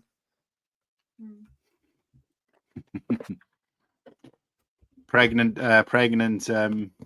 What do you call it? Oh yeah, Sam built my Ahsoka briquette. Oh, there you go. You're on camera now. I know what you look like anyway, Sam, don't you? Kennedy, get on the stream. As soon as Sam's done, no, that's me calling it. So whenever she's done, I'm done. My boyfriend has one of those shorts. My boyfriend has one of those shorts. Looks good. Oh, right. Yes, he's obviously ordered one already, and I'm guessing. But yeah, those shorts, I don't know. Like I said, I like the colors. I like the design. It's not too in your face, but it's you know what? They're good. They are good for swimming shorts. That's it. Yeah. I'd wear that on the beach. Yeah, if I was chilling on the beach or something, then no problem. Yeah. Baseball jerseys don't do it for me because, well, jerseys in general, because that's just not my, like, no one wears that stuff over here. I got the shoulders for a basketball or a baseball jersey because I got broad shoulders, but my arms are like pencils, so they just look stupid. Brick Dynasty, Ken, I think my beer budget is higher than my Lego budget for this trip. I'm quite glad actually that I've given up drinking because I'd probably be in the same boat. No, you got to have a couple of drinks. You got to have a couple of drinks with the boys. Do you know what I mean? I know you might not. I'm a social drinker. Do you know what I mean? But you can't be. Yeah, I don't want to. No, I mean, I'll drink, but just be non-alcoholic. That's all. But I don't like. I think I burned my bridges a long time ago. I did too much stupid stuff, and I've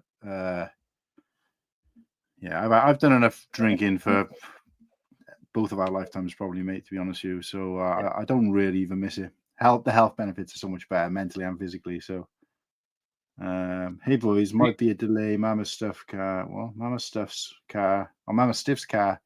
decided to take a poopy on the highway. I think we should have a live off-shift call in our real life problems on the highway. That's what I'm thinking. First of all, our Stiff, family first always. That's my motto. So don't worry about that, mate. If you can't make it, you can't make it, and obviously family first, especially on a day like today. And your mum's obviously a legend. So, secondly, yes, if you can tap in live, that would be amazing. Just to say hello and say hello to your mum, while she's trying to change a tire. But thirdly, why, if you're taking your mum out for Mother's Day, is she driving her car? Why didn't you take her in your car? Unless he was driving her car. That's true. Just take a poop. So wait. Oh yeah, could be. I guess. Yeah, I didn't think of that. Brick Dynasty makes a good point though. My budget for food and drink is pretty substantial. I would say even if I find the sets I want, there's a highly likely I'm spending more on food than I am on any other merch. Well, you got to think we're not buying food in and cooking it at home. We're eating out all the time. Yeah, I was saying to Matt, I was tempted to just like fill my bag with any space with just super noodles. Just so if the worst comes to the worst and I'm spent out, or if I can't be bothered going out or whatever, I just bang a bunch of super noodles. But then I'm thinking, how am I going to cook them? Kettle, because they don't have microwaves. Kettle and not water. Done. do a pot noodle jobby with them, like. But I don't know. We'll sort it out. No, I'm driving her car for her cause we were gonna. I'm shit reading. Gonna take it clean.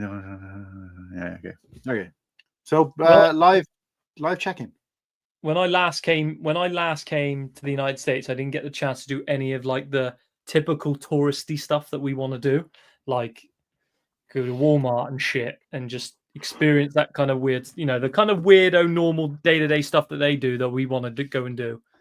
I think I got to go to Hooters, and even then, it wasn't the best experience I've ever had in my life. I was expecting better. Yeah, I've been to Hooters twice, and it was so disappointing. We ended up going to a place called the Tilted Kilt instead, where their gimmick is that they all wear kilts, but like they may as well be belts, like.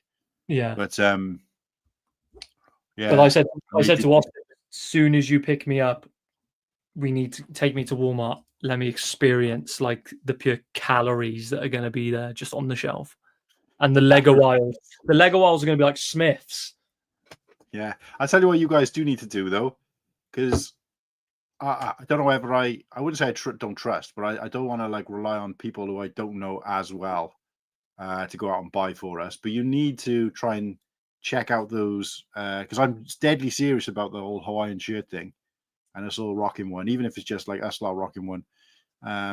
Well, we could plan it because I'm going to be there Sunday, so I can just go to Walmart on Sunday live for you on the stream, and I can be like, "Which ones do you want?" and we'll live do it. Yeah, that'd be all right. Yeah,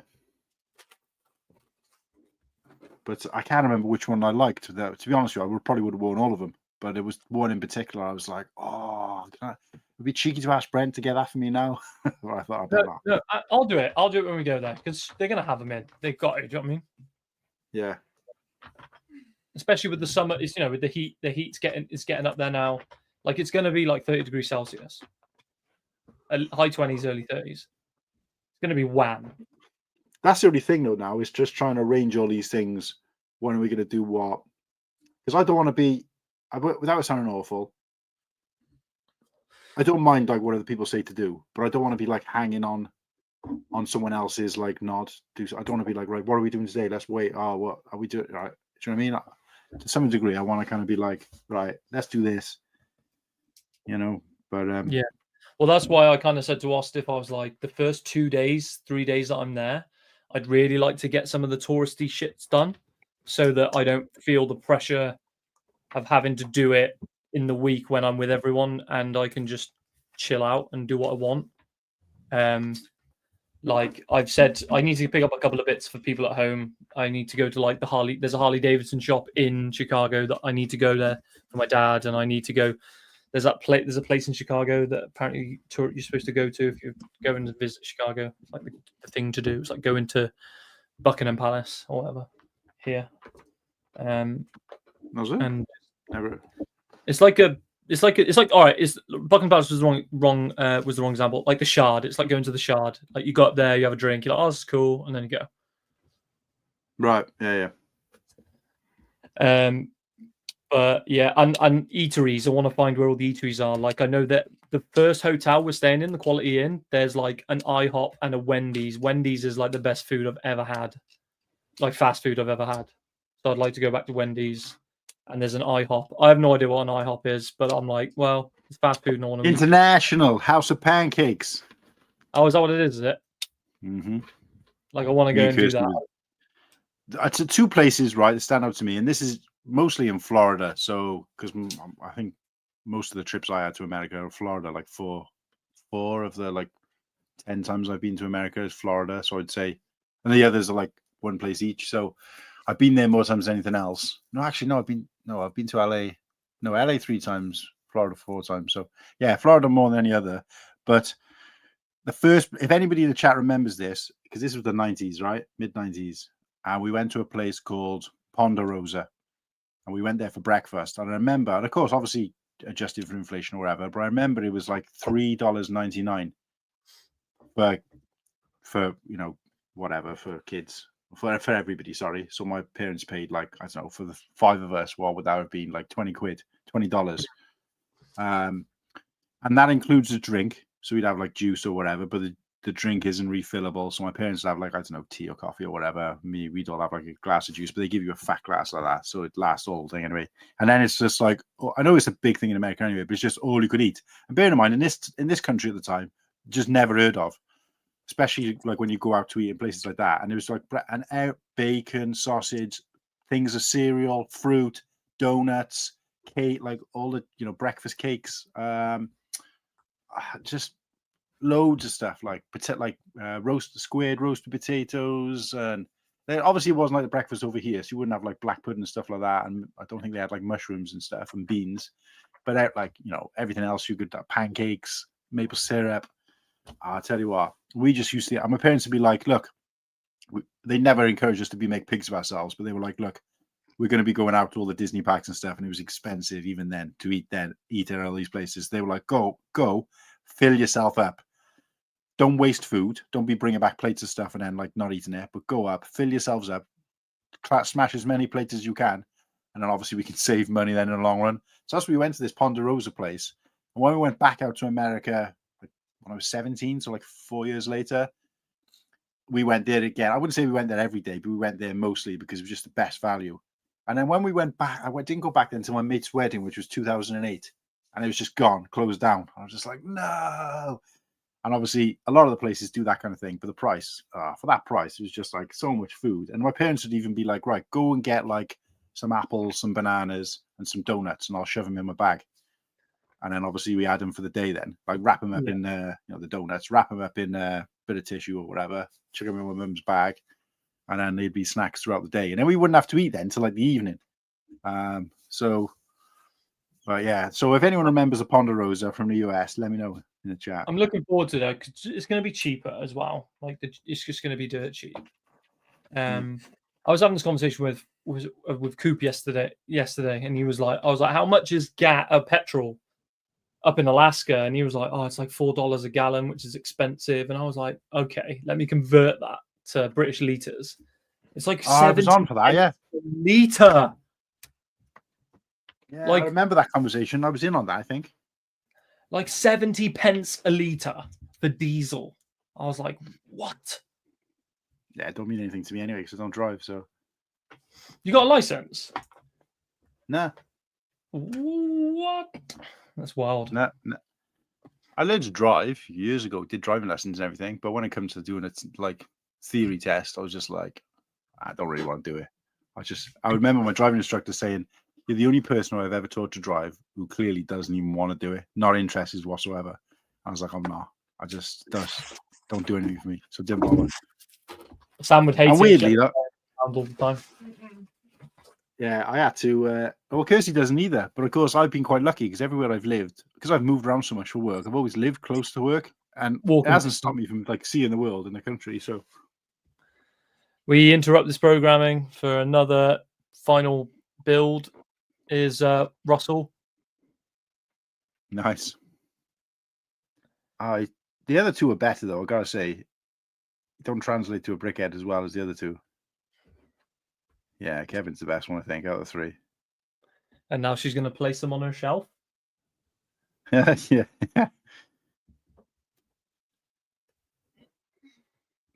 She's got others as well. What are the other brickheads you liked, or was it just those two? Eeyore. Oh, she wants Eeyore and Dumbo. They were the other two she wants. Garrett's saying Form the Up movie. Form the Up movie? Or From the Up movie? From the Up movie, yeah. I've even made space for these. My guys, I'm about to be on my lonesome here talking about Brickworld to myself. So somebody yeah, I'll wait as Garrett jump in and then I can suck it. Is Garrett coming in, is he? Garrett and or his chicken. I'll take whatever I can.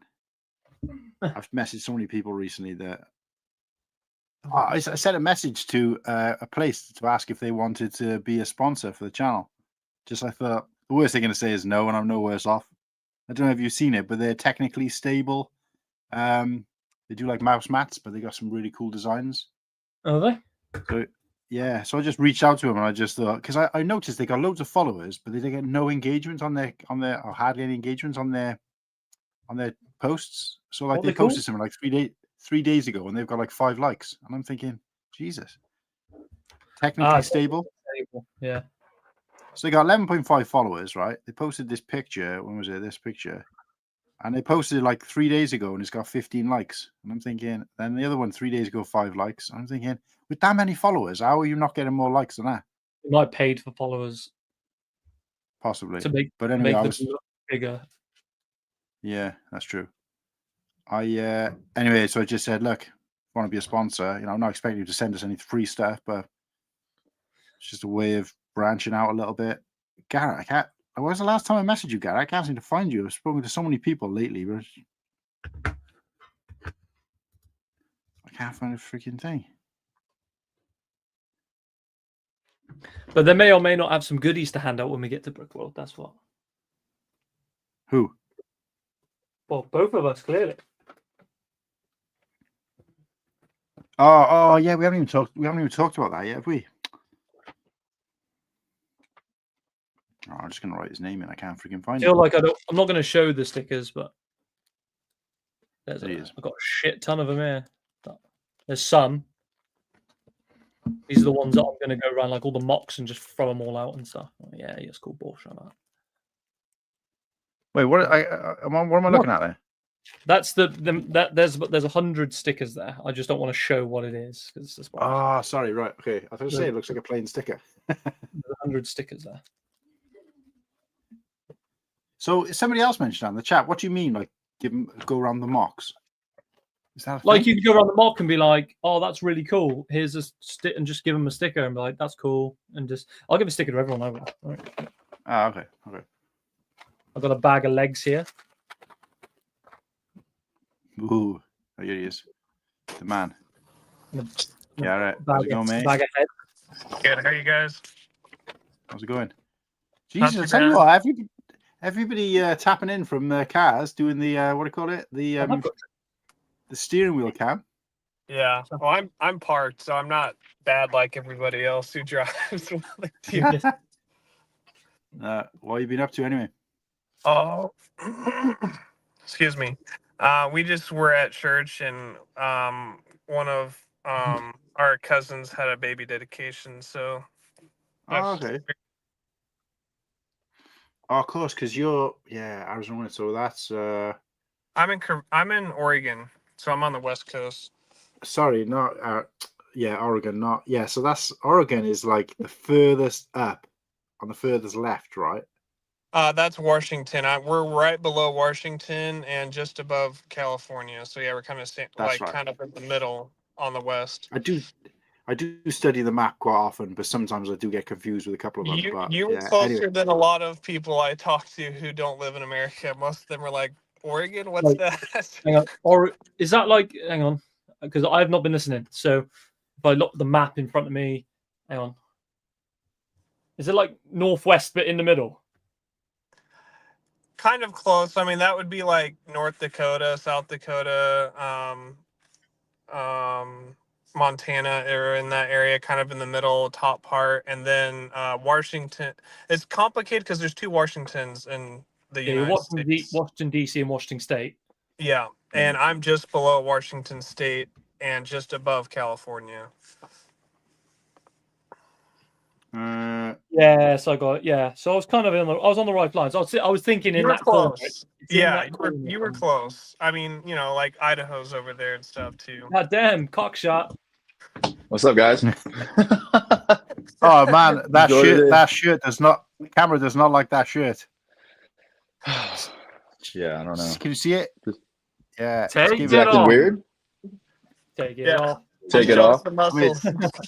No. It doesn't affect. It doesn't You affect. gotta wait. You gotta wait. Gotta wait for one of those magic painting things. Yeah. Well, you got to stare at it for a while, and you see a giraph in there. Like, should I just change shirts? No, mate. No, you're fine. You're fine. No, fine. What's up, guys? What are you up to? So you just come back from church as well, or? Yeah. I went to my my grandmother-in-law, whatever, church this morning. I guess that's like a little family tradition for all of them to go over to her church. So did that, ate some barbecue, and now I'm back at the house. Everyone's been celebrating the new Pope, the new American Pope. Yeah, I guess so. I mean, I'm not Catholic, but Yeah, Oh, me it's all neither. all the same, innit? Have you seen the memes where he's got like Dodge Chargers in the background? He's like checking them out and stuff at a car meet or something like that. There's some crazy memes going around about it. It's I've hilarious. seen the ones where he looks like Emperor Palpatine. I've seen that one. That was the Have you last seen? one. Have you seen all the this? Oh, my favorite memes going around at the minute are the ones of JD Vance, where they keep changing him into different people and they're like blaming him for killing the Pope. Oh my god! Calling him the Pope Slayer. I haven't seen any of those. That's funny. You have to send them to us because we're not seeing them. It's washed out of our feed. Thank you, collector.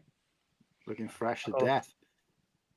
Melly doesn't know what paid for followers is. I don't actually know what it means, but I assume it's like a, I don't exactly know what it means, but I have heard of it. It's where you basically just, I don't know the logistics behind it, but yeah, you can basically make yourself like a 11K overnight, apparently, somehow.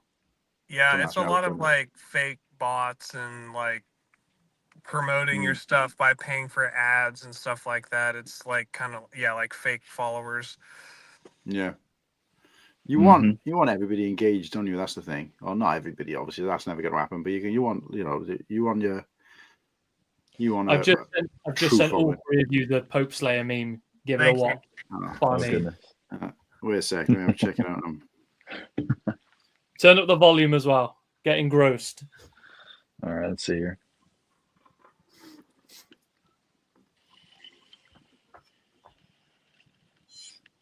What is this? That's hilarious. Who is he? I don't even know who he is. So don't mean anything to me. It's JD Vance, the Vice President of the United States. Oh, is that who it is? He looks like a giant baby. Yeah. Look, yeah. I can see it now once you said it, but I could not tell at first. Wait, who's the president right now? Trump. Mr. Trump. Trump, that's right. Yeah.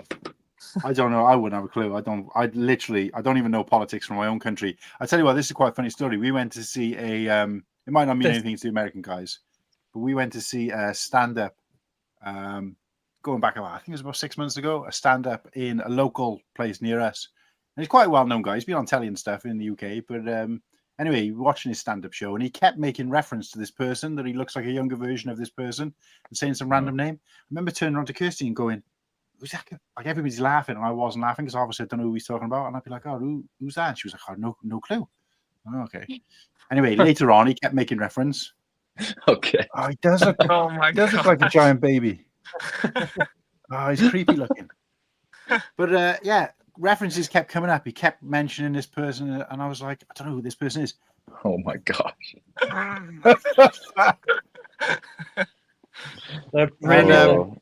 The internet. Anyway, we were completely out of the. He looks. I tell you what, he looks like. He's a. Either are. He looks like a cabbage. A garbage pail kid. He looks like one of them, doesn't he? Is it garbage pail kids? You know that the little cards. I don't know that. Know what I'm talking about? Garbage pail kids. You know, carpet from the 80s. You got Cabbage Patch Kids, but Cabbage Patch Kids. That's what I was thinking of. Yeah. No, Garbage Pail Kids was like the horror version of that. You must have seen these Garbage Pail. Is it a toy or like a show? What is it? No, it was like they were like collectible cards. Oh, cards. Okay, yeah. I try to keep up with 90s stuff, but 80s stuff is a bit out of my reach. Yeah, it was from the 80s. But now that I look at it, yeah, it looks exactly like him. I'm gonna share an image that you'll never be able to get out of your head. Oh God, here we go. Vance and Kamala Harris. Oh, jeez. Oh my God. Put the fries in the bag. Yeah, that's on that note. I've overstayed my welcome. That looks just like him. That's hilarious. Oh yeah, I can see it now. I can see it. So I'll see all you fine gentlemen at some point. Oh, let me finish it. Let me finish this story because you're the only person who'll really get it, right? Oh, go on So then. anyway, we're like, who the hell is this person they're talking about? Like he's make reference to. I was completely out of the joke. Obviously, the rest of the jokes he told are fine, but this guy he kept talking about, or person he kept talking about, he looks like. Anyway, we get out of there straight away. Both of us, phones out, googling it. Keir Starmer. I was like, who the hell is Keir Starmer? Like, yeah, that was the name. Yeah, who is he? Oh, he's the country's prime minister. And I was like, oh yeah, I feel like I should know. So they were talking, and then as soon as I saw the picture of the person he was talking about, our prime minister, I was like, yeah, it does look like him, like an older version of him. So I was like, yeah, now it's funny. But what was worse is the fact that I had no clue who our prime minister was at that point. But just goes to show how in touch I am. Our prime Yeah, minister. no, thanks. Kim. He is a Kim. And he's a massive. I haven't heard that word for years. I love that word. He's a massive cuck. He loves letting people go through his wife. Fact. Oh goodness. That's how you work your way up in politics, right? Yeah. Oh. Well, Right. that's how Kamala got to be where she was. Oh, guys, you're killing me. Yeah, thanks for Padawan for. Up Trump, make America great again. All about that. Oh yeah. We'll see you, CJ. Nice talking to you see for a in a bit, second. guys. 27 man, days, no, boys. bye. 27 days. 27 days. Yeah, man. Right. We're almost there. You three behave, yeah? Oh, we We'll will. try. Yeah, we will, We'll mate. try. Good night. See you in a bit. Bye. See you, Good man. night. All right. Oh, my word. So yeah, true. Squadron. Oh, Kennedy, you were talking. So you're from Louisiana, right? Yep, Louisiana. But do you live there? Well, I live in Louisiana, yeah, right now. I'm from Texas, though. I'm from Texas, but I live in Louisiana. Right. Which is Okay. right next. Right, I have next to it. check sometimes because someone will be like, yeah, I'm from so and so, and I'll be like, oh yeah, so that's Yeah, so-and-so. yeah. Try to expand my knowledge. They're like, oh, I don't know, I haven't lived there for years. I'm like, oh, okay, okay. Yeah, But in the UK, Louisiana. most people live where they're from. Oh, really? So, Yeah. I'm that way. I'm boring. yeah, because I think I was speaking to like Fit Lego guy, and he's like over in Utah, but he's from, I want to say Maine. Yeah, Maine. I think wow. so, yeah. I think he's from Maine. He's That's a from big the, move right over there. the other side. But so Louisiana is down in the kind of, so you guys in Mississippi, Louisiana, Alabama, right? Is it that order? Or was it the other way around? Yeah. L M. I think that was perfectly right. Yeah, you got it. MLA. Yeah, I got lucky. I got to go down on a trip down there. That's where my wife grew up. She grew up in Mississippi and was born in West Virginia. And so, like, after we got married, we went on a trip down there so I could see where she grew up. And we stayed in, like, Mississippi. Dustin, Florida. And then we drove along the coast through Alabama, Louisiana. And then we flew out of, where was it? I don't know. It's one of the big cities down there in Louisiana, but yeah, it was a super cool road trip. What's the capital of Louisiana? What? What is the capital? Is it Baton Rouge? Is that what it is, or is it something else? New Orleans? Is it? I don't know. Is it? I think it's Baton Rouge. I think we flew out of New Orleans, but I think you're right. I think Baton Rouge is the capital. Being a bad citizen here. Louisiana capital. I'm pretty sure it's Baton Rouge. Someone's going to correct me in the comments. Let's see. Capital city. Baton Rouge. Got it. Nice. So we're big Disney fans in this house, particularly my fiance Kirsty, and she one of my favorite. I think it is my favorite Disney film. Certainly the most of the recent films, because I grew up on like my era was Black Cauldron, Basil, The Great Mouse Detective, and of course both of those. Black Cauldron was based in Wales, based on Welsh folklore. So obviously I connected to that one a bit more as a kid. But I liked, of the modern era, I always liked Princess and the Frog. Yeah, that's a good one. I haven't seen that in a while, but I like that one. And that's based in Louisiana, right? Is it Louisiana? Yep, Louisiana. Yeah. So yeah, that's right. Yeah, because it's like not New Orleans, but I was speaking to somebody and they say, oh, you don't really pronounce most of the letters in New Orleans. You say Narlands. Yeah. So it just goes from N to LNS. Yeah. Narlands. Yeah, that's when you get all the the Cajuns down there. I'm not in by New Orleans, but yeah, you get a different breed down there. Yeah, so you got like a gambit, isn't it? Yeah. Called everybody share. But and is that the place where they throw out the beads and stuff as well? Mm-hmm. Yes, yeah, Yep. it gets. I was there, and it wasn't even like that time of the year, and like it was still just as crazy. It was like parties and street venues and all kinds of stuff gets wild going on down all there. the time. So so we I mean, there's plenty of places in the US that we want to visit. I mean, me and my fiance are probably more inclined to knock off every state in the US. I think I've done about, how many states have I done now? I think I've done about 8. But okay, with Florida, California, Arizona, Nevada, New York, New Jersey, Philadelphia, and I guess Massachusetts, but I can't really tick it off because we just landed there. It's a layover. Okay. So I'm not going to class Boston. That's a pretty good spread there. Yeah, that is. That's yeah. So, but we've always said that, you know, obviously we're not going to have a 2-week holiday in each of these states, because without it sounding awful, most of them don't justify 2 weeks worth of. No, Louisiana does not require that. Yeah. So what we did in New York was perfect, because we did New York. Obviously, the majority of the time we spent in New York, we nipped over to New Jersey. Obviously, you can, you know, practically walk to, but you get a public transport over to there, and just went and had food and just kind of had a look around, because it's just a, you know, just a basic city. Like, you know, there's not anything really. There's no attraction there as such. And then we just we ate out.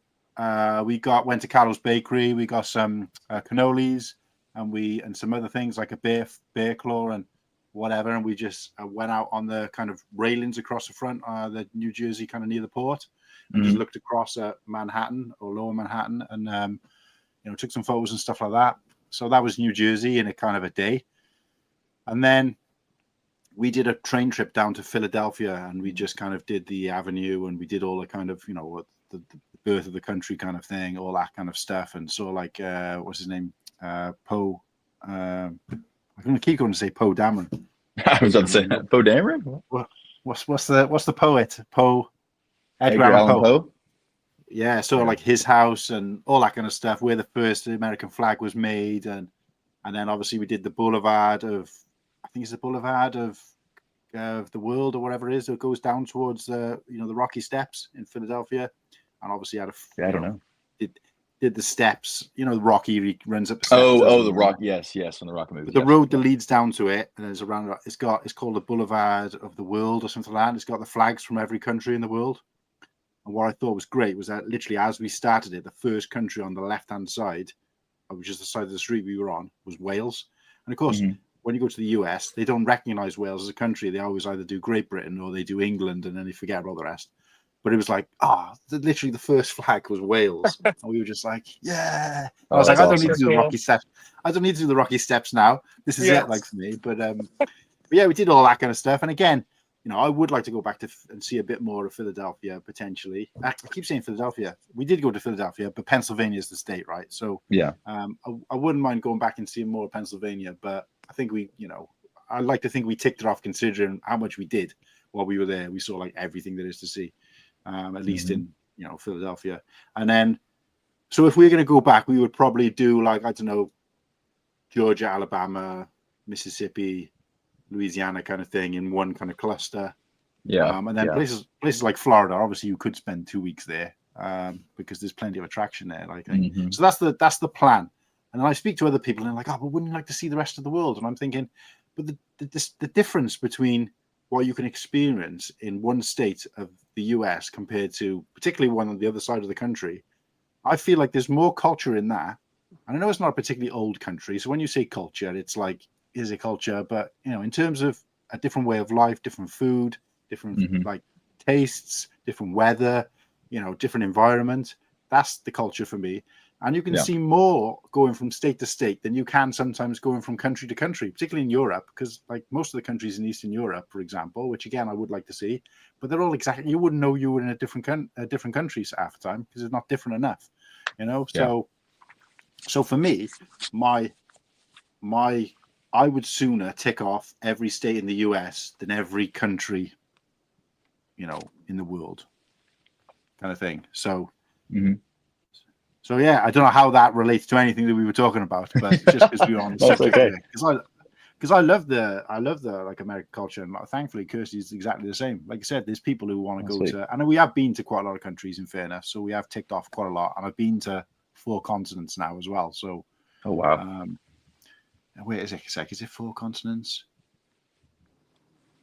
Is Mexico classed as South America? Or is it No, classed as North America? you'd have to go to Brazil because there's the Panama Canal that splits it in half. Yeah, separates it. Mhm. Right. So then 3 then, because I was thinking South America, North America, and then Europe, and I've been to Africa as well. So only 3 then. But I guess 2 of That's those still are a lot. poles, Yeah. so which most people wouldn't go to necessarily anyway. But yeah, so I don't know. Like I said, but of course, trying to bring it back to a relevant point. She was very frustrated that I'm getting to go to another state, and particularly one that she has got higher up on her list by coming to Chicago or Illinois, I guess. But I had to kind of convince her that I'm not experiencing it like I probably would any other country. I probably won't even experience as much of Chicago or Illinois, if you like, as I would that one day we spent in New Jersey or that one day we spent in Philadelphia or Pennsylvania, because I'm going to be so institutionalized. And even when we are going out and about, we're going to be surrounded by We'll be in Schaumburg. Yeah, we won't be in Chicago. So I was just like, don't worry about it. You're not missing anything. We'll go back there and experience it on another occasion. So, yeah, we're going to be trapped in the convention center the whole time, right? Basically. Yeah, well, but no, but she's like, oh, you are going to go out and you can have food and stuff. I said, yeah, but I'm going to be surrounded by people who, majority of which aren't from there either. So it's like, when you're on it's almost going to be like we're a bunch of tourists, effectively, or the majority of us are going to be tourists to some degree. So even the other US guys are still effectively tourists. So right. So it's not like we're like soaking in what the state has to offer exactly. So no. What day you getting down, Kohan, again? What day you flying in? Me, Witiki, and Slurpee got a room together. We're landing on the Tuesday, round about 2 o'clock. Okay. US 2 o'clock Eastern US time. So by the time we get back to the hotel, and I don't know, I guess link up with whoever's there, and probably go get some dinner right after that. Probably get some. I guess whoever's there, get some food, and then obviously unpack or whatever. Then that'll probably be the day gone anyway. It's ready for Wednesday. But how about you guys? I'm flying in on Wednesday at like 1 o'clock, I think, into Chicago, and then I'm flying out on Sunday at like noon, I think. Okay. Yeah. I feel like the first year I went in 2023, I got there on Wednesday. So that was like the first official day. So I'm gonna get there on Wednesday, And then the second year I went, which last year, I got there on Tuesday because I was like, I want to get there a day early, because everyone gets there earlier and earlier each year, it feels like. But now this year I'm going down on a Friday with Austin. So I'll be there dang early, which I'm excited about. Okay. Yeah, we're actually going to be looking at like through Chicago itself, like the city. But we use that time to do some exploring, even though I've been there before. For what was it, Star Wars Celebration? I stayed right in Chicago for it, but I'm excited to look at it again. It's a beautiful city. Yeah, I have heard that much about it. Yeah, so I'm kind of glad in a way that I'm not not glad obviously, but I'm glad that I'm not experiencing it without Kirsty, because I would feel a bit bad about that. But so you're getting there on the Friday with Austin, and then I guess I'm assuming you're flying up as well then. No, I'm driving since I'm taking the mock, this big mock. Of course you are. I can't fly with it. Jesus. I guess it'll be still like a 13-14 hour drive, so it'll be a the Lego bus as well. I totally forgot about that. I gotta take that. I gotta take it. So it's trying to remember for us. I don't know if everyone else feels the same, probably, but it's trying to remember. Obviously we've had all these different conversations with different people over different times, right? And some of you guys obviously know each other in person, some don't. And I think we've got this, at least me in the UK, have got this thing that like all the American guys all already know each other. And then all us guys, already know, and the Americans think that all these British guys all know each other. But the fact is, I've still never met Padawan. I've still never met Slurpee. I've only met Whittaky once. But I get this impression. We were on the stream the other day, and it was like people coming on, and they were like, "Oh, I've never met you, and I've never met you, or you," and it's just like, "Oh, this is great!" Like, you know, this is that kind of networking that we were talking about. But I think, like, part of me thinks that when I'm picking up all these bits of information and I'm probably forgetting more than I'm remembering. So, like, I knew you had the Lego van and everything, but I completely forgot about the mark until, like, of course, massive Geonosis mark, like, whatever. And then same with yourself, Garrett. Like, I know you've talked about. I remember you saying you were flying, because I remember you saying, like, your flight is probably as long as ours is to get there, right? Yeah, it's like Or 4 hours, 4.5 hours. Yeah, and I think. Oh no! Tell you what, it was Coop. I think it was saying his is like quite long, because obviously he's coming from Alaska, but you guys are coming from quite a way when you think about it. But I couldn't remember, and I still can't remember whether you've been to Brickworld before.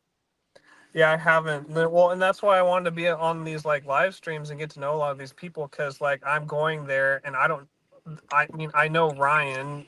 I've messaged him a lot, and so I kind of like know who he is, and he knows who I am. We like play Call of Duty and stuff together, but like I still have never met him before. And I've watched I don't know, I've watched a couple of Brickheads, so like I've seen these people around, but I've never like met with them. And so like it's really exciting and important, I feel like, to do these live streams. And like I want to be more plugged in the community anyways. And it's not all about the YouTube for me. I want the relationships. I only have like 1,700 followers on my YouTube channel, so I'm not like, oh, look at me, but I'm just like, it's just I make those videos for fun, and if people enjoy it, they can follow.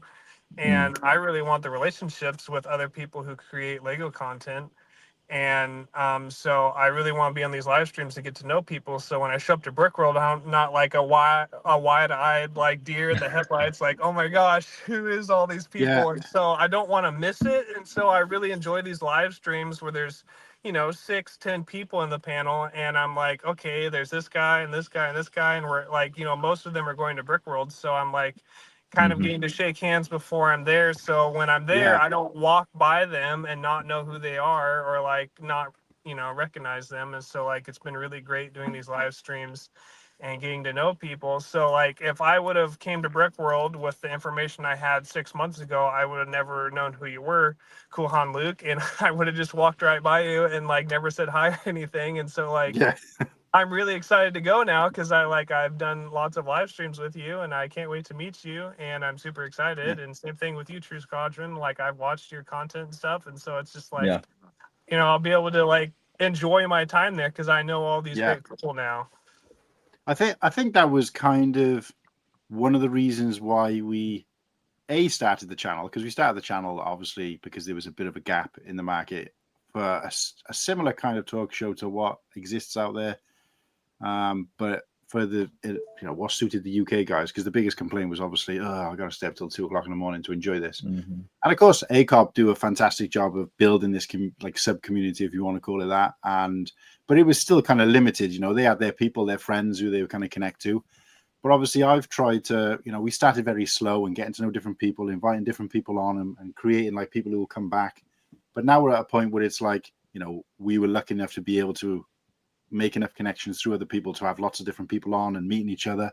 And that was always the kind of reason, at least from when we bought our tickets, that I wanted to be able to use the channel to kind of lift the veil off some people, because you see these people in streams or on, and you just assume that they're these kind of like, not stars, but they're like, these kind of closed off people who just, whereas now, I mean, even 6 months ago, I feel like I would have been seeing people and being like, oh, that's so-and-so over there, but whereas now I feel like I'm going to be walking down, like coming out of the hotel room and be like, oh, how's it going? All right. Hey, oh, how's it going? Hey, all right. And not even just seeing people and knowing people, but like, to me, I liken it to when I used to work for a food company. Every year we used to have this conference where it was the teams from the teams, and some of these teams were like 60 deep. These teams of ranging from 15 to 60 people in each store would all get together and have this huge party around Christmas time. So you're talking like hundreds and hundreds of people. Well, I was one of the few people, managers, who'd worked or managed every store because I traveled around a lot to be able to boost my career. So I moved around and worked in, and so I knew people and got friendly with, and I was the same then as I am now, where I like to talk to people and I like to get to know people or whatever. So of course I would go to one of these events, and I just couldn't relax because I was like, I spent the whole day, the whole night, instead of just on the dance floor drinking all this, I was like, just I was catching up with people. Oh, can I speak to you? Oh, how's it going? Oh, thanks for that. And then, but of course, the good thing about it was everybody wanted to buy me a drink for the same reason. So it'd be like, there you go. I'd be like, yes, for pints, right? Oh, can I buy you one? I got enough. But it was, so I liken it to that. Not centered around me, but like with everybody, where it's like, not only are we all going to be seeing each other, oh, I was going to, but effectively all going to be kind of taking over the place in terms of how deep we are. And I think Sean was saying that, in one of the streams, he said that, we have to try and arrange for us all to go out for food one time. But I think we were talking about medieval times. I don't know if either of you guys are in on that chat, but like we go to medieval times and said, yeah, apparently you can have like groups of up to like 70. Oh yeah, you do a big old group. And I'm thinking, I don't even know whether that'll be enough. I think they probably, if you count everybody up, there is probably, well, at least that. But but it would be good to be able to get us, especially if we have, like they said, they do this cookout and they do this viewing of Revenge of the Sith. The fact that everybody's going to be in there, but again, nobody's going to be able to sit and relax because it'll be like this song's this. Oh gosh, and you know what I mean. And then obviously we have lifted this veil in terms of who you are, get to know the people. I'm not the only person doing that. Offstiff does it with his streams as well, and where we're just kind of exposing each other, and it's a better word for that, but you know what I mean. But I feel like there's still going to be an element of turning that into a real life interaction, for sure. Even for, like I said, like Whittaky, for example, I've met Whittaky once briefly, but we're going to be sat next to each other on a plane for like 7 hours. So it's like, hopefully we have got a little bit more in common than streaming together, because otherwise it's going to be an awkward. We'll really figure each other out. Yeah. So, and I mean, I'm sure it'll be fine, like I said. But of course, that never happens in a normal situation. Most friends you've got are either through work or through school, right? And you get to sort of see them in big groups of other people and get to know them a little bit every day for a long period of time. That's not what's happening here, really, in terms of a physical, person-to-person relationship. It's been like a little bit here and there, mixed with everybody trying to remember a little bit about all these people, lots of information to take in. And then, of course, all of a sudden, we're all plonked together and like, right. Hopefully it works out in person kind of thing. So, and again, I'm conscious of the fact that for you, Kennedy, this isn't a new experience. You've gone through all this to some degree before, but that is the bit that I would say, excited about, but also, I would say to a degree, a little bit, and a bit of anticipation, like hesitation, anxiety, not even a little bit. Yeah, kind of, because I'm a bit like, Oh, I still feel that way going every year because I'm naturally I'm introverted naturally, so I have to really force myself to like go out there, be super social, which isn't hard when you're with a bunch of guys that are great and you all have something in common. It's like super easy. But yeah, I totally get that. Totally. And just like with Brickworld, there's only so much time. It's a small slip of time. And with us like meeting each other and talking on these live streams, we're getting to know each other. And like you said, like just these little parts, and they kind of add up as like a friend. And then when you're there, it's so much more enjoyable because like you kind of know the person and you can connect on an even deeper level, and you're not wasting all that time asking like, oh, where do you live? Like, what do you do? And like all these things that have already been taken care of. And so like, you can have a much deeper conversation about, oh, this is what I want to do with my channel next. And, oh, that's great. I have these ideas. And like, I don't know, just like, even just building up friendships can just be so much more effective when you've got a lot of the small talk out of the way. And even having Life Bricks on here, it's like, if you'd never met Life Bricks before and you see him at a show, you'd be maybe a little intimidated by it, or like, you just say hi and shake his hand and then you'd walk away. But like, he's been on here and you've got to talk to him a little bit, and it's like, oh, he's a friendly guy. We relate with these things. And then just like, oh, so I could strike up, instead of a 10-minute conversation, I could strike up a half an hour long conversation with Life Breaks now, because you've got to know him a little bit, and it's just it's really nice. No, that's a really good point. And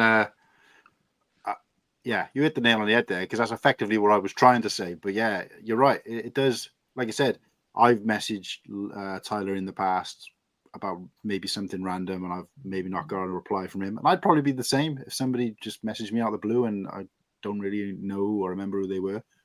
But now it's like, he's sending me pictures of like what mini eggs look like in his country, and I'm sending him like a picture of like chocolate orange, because we got the chocolate orange mini eggs at the moment left over from Easter, and they were like reduced to like 55p. I said, look, do you want me to put these in your little bundle that we're putting together for him to sample UK food? And he's like, I'm not a big fan of like chocolate covered fruit. And I'm like, no, it's not actually a chocolate orange. It's not like an orange chocolate. It's just chocolate flavor, orange flavor chocolate. But I don't know whether you guys have even got that out there. But here, everything is chocolate orange. Chocolate orange. I don't know if I ever had that before. I can't But recall. it's still just chocolate. It's got the exact same consistency. It's not even different color. It just tastes. It's got orange flavor to it, but it's got like a hint of orange. Yeah, that's what it is. But like you said, I didn't twig that he didn't know what there was until he gave me his reply, where he was like, "I'm not a big fan of chocolate." And I'm like, "What does he think? Do you think this is an egg-shaped orange dipped in chocolate?" And I'm thinking, but it's still funny. Like I was in work at the time, and we just messaged him back and forth about just random crap like that. And again, I threw him out the link after he'd been on the show the first time.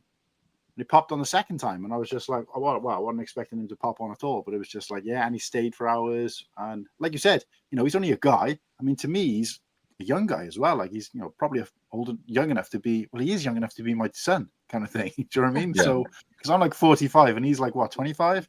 So yeah. So, but I don't see it like that. You just see it as my introduction into this community when I was kind of just first watching YouTube. He was one of the guys who was. Obviously he was a lot younger even then, but he was still one of the people who kind of knew everything about Lego. So you kind of look up to him from that respect. And that their age difference means nothing then. But of course, at that point, you don't think that at some point down the line, you're going to be like friendly with this guy. So it's like, that kind of blows everything out the water then, because it's like, you're kind of effectively meeting your heroes, but also you're just meeting another guy at the same time. And you're just trying to get that balance. So, but no, it's, I'm really looking forward to it. Oh yeah. At the end of the day, we're all just just regular dudes and have to be fans of Lego and Star Wars or whatever. We're all in that nerd culture, so it's such an easygoing experience. I feel like so. Yeah.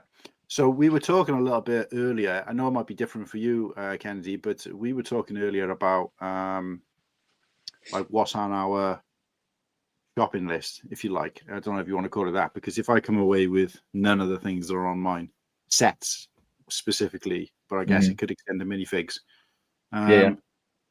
then I don't think I'd be disappointed. But because I'm not, I'm not really I'm going for like the experience, both person to person and for what I'm physically seeing and doing.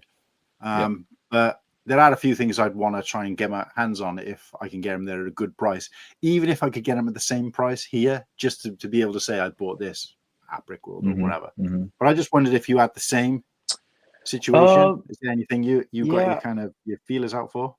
To be honest, I don't know if I have anything I'm super looking to try to buying there. I feel like I've most of the things I want, at least I don't have any like a lot of the newer sets, but like older sets, I feel I have most that I want.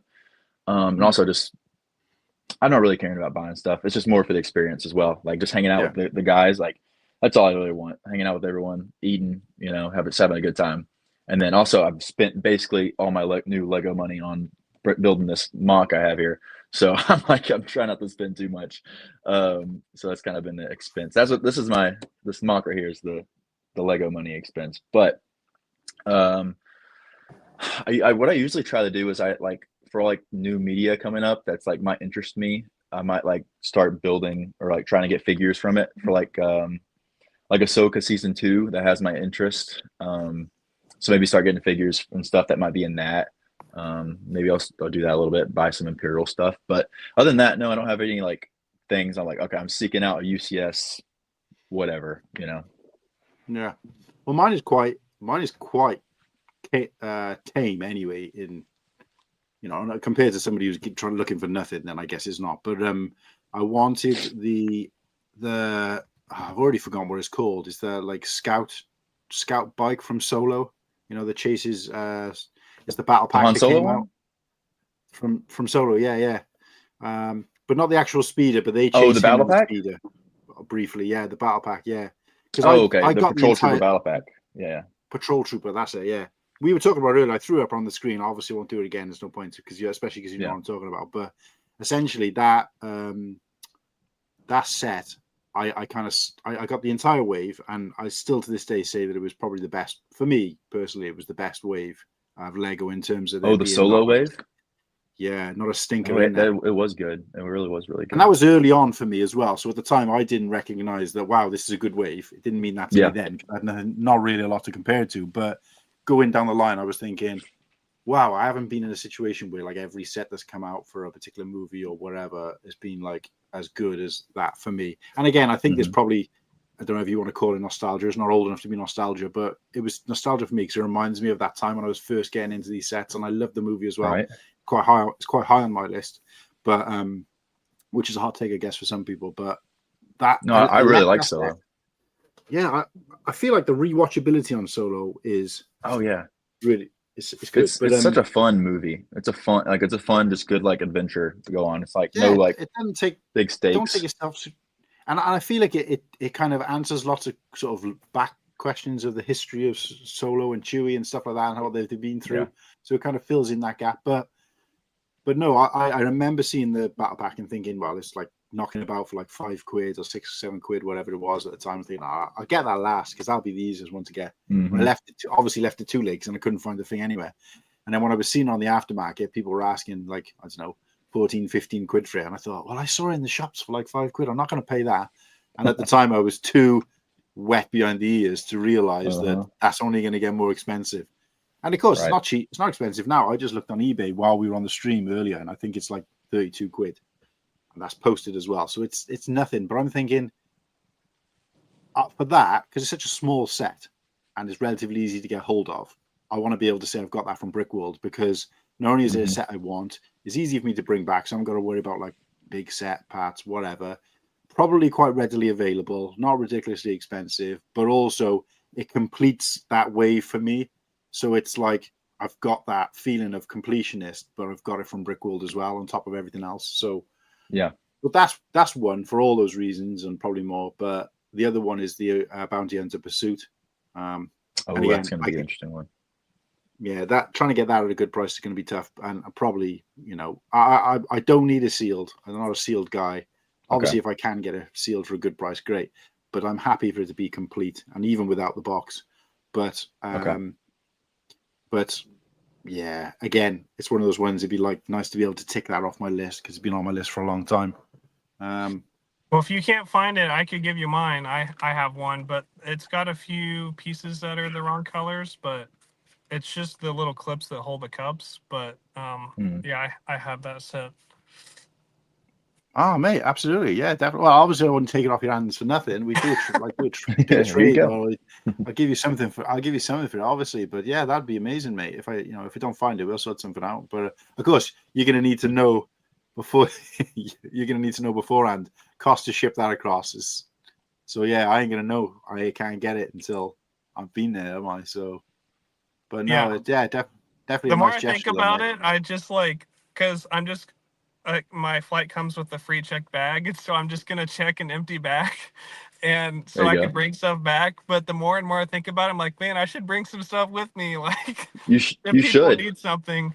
Like, yeah, that's like a big deal. People will bring a bunch of their stuff they don't want, and it will like fund their entire trip. I've seen several guys do that. They just bring a bunch of sets or parts or figures like. They don't really want anymore, and then like their whole trip or like that's their spending money for the whole time. So definitely that's a really good idea. That wouldn't be a possibility for me because obviously I'm limited to what I can bring, and I wouldn't know. Right. But how does that work then? Do you need to have? You don't have to have. You could just go up and just sell something. So I think you got to keep it a little more hush hush because I think there's like the official vendors and of course the official yard sale, but it's just like little bro deals going on, like, hey, word of mouth. I got this. Like someone brings out like a big box underneath the table from their mock, like, look at all these sets I got, and then people kind of come around, hand out like their cash, like, all right, I'll take $10 for this. Like, it's a cool time because like usually like get a bro deal, you get like a good price on everything. So I've gotten several good like sets or minifigures or whatever just for like people pulling out random things. So you got to be on the lookout for that. But yeah, it's more like hush hush. But okay. I won't say too much then. But no, sounds good. Well, I tell you what, Garrett, I'll reach out to you privately and then we'll just discuss maybe a little deal then or something, and we'll sort something out because I do want the set anyway. I'm not really that bothered whether I get it from Brickworld officially or unofficially, but yeah, I would hate to see you go to Brickworld and they're like all sealed. They're like, $400, $500, and then like you're like, oh man, I can't get it, and then you can't find it anywhere in the UK. It's like, well, I see them on Facebook Marketplace fairly often, so I could easily get another one. And the figures I have for it are in good condition, and I have the instructions, and this 99% of the set, I think there's only 2 pieces that are they're little clips that hold the mirrors on, and they're supposed to be like a green, which is hard to find, and mine are yellow, so they're the wrong color. But they're still like set is there. Yeah, I'm not like obviously within reason. I'm not like a purist. Nobody's coming to look at my Lego. I mean, apart from it possibly one day being in the background of some shots or whatever. There's nobody. The people who live in this house aren't interested. So, no, right, 100%. No, yeah, it's in all the old like magazines and pictures and stuff like that on the older sets. It's always like an iconic set, and they never remade it, shockingly. So it's a pretty cool set. And just that, I can't remember a friggin' name now. What's the name of the bounty hunter that's in it? Zam Wessel? Zam Wessel, yeah. Yeah, so just that figure alone, I mean, the prices I've been looking at, it's the same price as just the figure alone. So I'm like, yeah, I'm never going to do that. But you can't even, I've tried parting it out, but between a couple of really rare pieces in there, like the cockpit piece and like those chrome pieces on the other one, between that and the stickers, it's just the expense of it was just ridiculous. And yeah, I don't know if you guys saw, I was talking a bit about it earlier on, but me and Justin are in the process of kind of working out a deal for me to part out the Darth Maul bust for him. Oh, okay. Because we looked on, I talked him through on Ostif's stream last night. I talked him through how to part it out because he'd never done anything like that before on Bricklink. So I just basically, he pulled his screen up and I just went like, you do this, blah, blah, blah. And he went through, and I think it came up as like complete set, $800. I want to say. That's not bad. And obviously it was on sale for like $1,300. So I was like, let me try it in the UK. So I tried it in the UK, and I think it was like £399. Oh wow! Which would only be like, I don't know, $500 odd-ish dollars. So I was like, there's a massive difference there. Do you want me to? I can order it and take it with me if you want. And he's just like, oh, and then I said, I think he's a bit what you call about the pieces because he likes, and I said, look, you're never going to be able to get that sealed in a box without, selling a kidney. I said, so you either got to decide, do you want it? Because the more time goes past, the harder it's going to be again. I said, so do you really want it? And you're going to have to, sacrifice the idea of not having those parts new. Or would you rather just not have it at all? And he's just like, oh no, you know what? And I said, look, I can look. I started looking through the list of parts, and it was like, I think Padawan said it best. He said they're mostly system bricks, so they're like 2x4s. Yeah, fairly basic. Yeah, and I mean, there's a couple of colors in there that they don't make anymore. I mean, they probably wouldn't be expensive to order because it's only like brown and the old gray and stuff like that. Yeah. So they're not necessarily expensive, but they're just a little bit harder to get hold of. So not as many people got them in this Bricklink stores. But I just said to him, look, I could even part those parts, like the red and the blacks. I probably got it all here. But if it's browns, would it, a reddish brown be okay? That kind of thing. And he was just like, oh, I said most of it's internal with a build like that because it's a bust and it's solid. 90% or 70% of the pieces are probably inside. You won't see them anyway. So I think he's on the edge of whether he wants to, because he's already sacrificing them not being brand new pieces. He doesn't want to sacrifice it being not completely right. I said, you've got to make a decision at the end of the day because it's like, do you want to spend $3,000 or $500.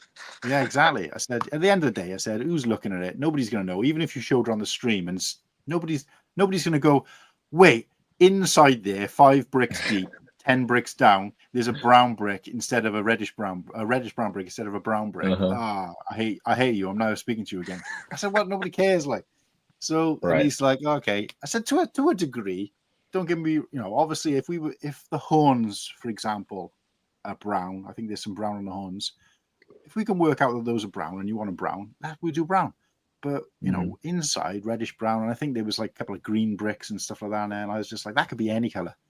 So I managed to convince him, because I got these big bags of Lego that Kirsty brought home from her work, and I said that they're not being built before. They were brand new bricks sent to the store. They were for a make and take event, which never went ahead. They told him to take her home. So I said, they're not clean, like nobody's ever touched them straight out of a packet. But they're probably just as clean and as new as the pick-a-brick wall in Lego, because you don't know who's touched them. I said, and they've obviously been manhandled a couple of times by somebody. Every facet of the, they've gone into that drawer, they've come out of a box.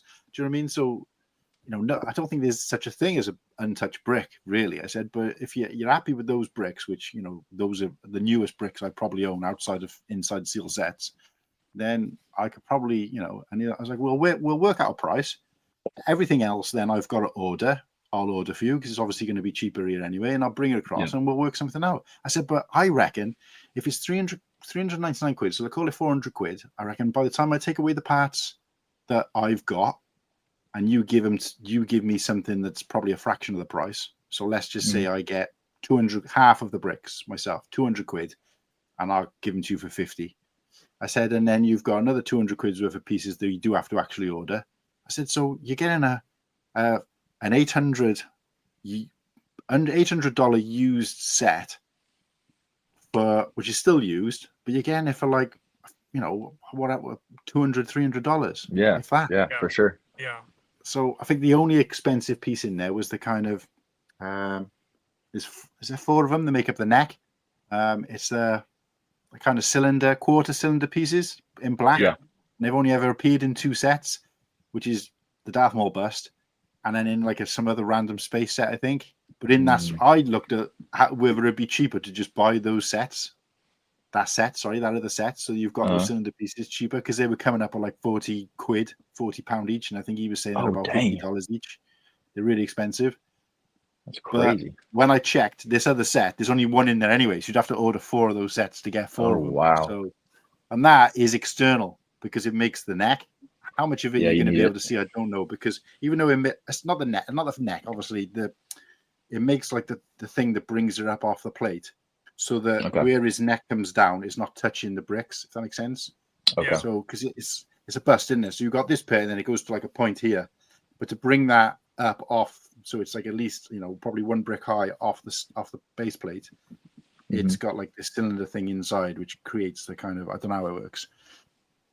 And I just said to him, look, you can't really tell by how exposed that's going to be, because other people were saying you should just get grey ones and spray paint them black. And I was like, look, spray, yeah. And I'm just thinking, well, you could probably Sharpie them probably. And I don't know. I said, look, with something like that, I can understand you wanting that color, because you can't do that in any other color. It's going to look dull.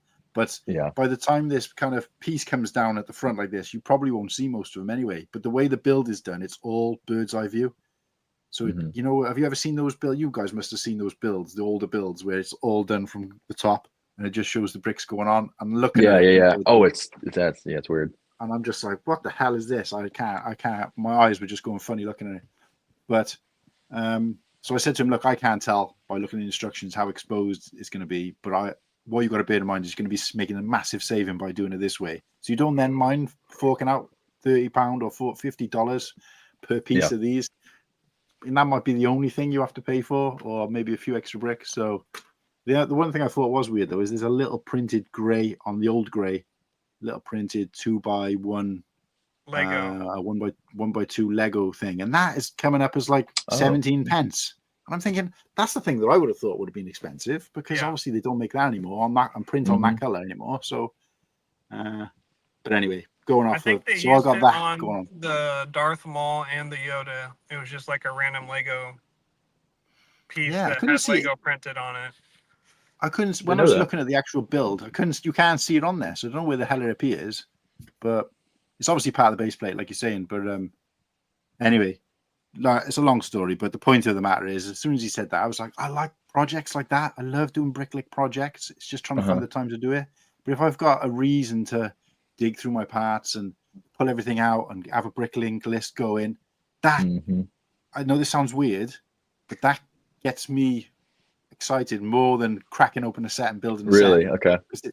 Because it's that hunt. It's the hunt. Yep.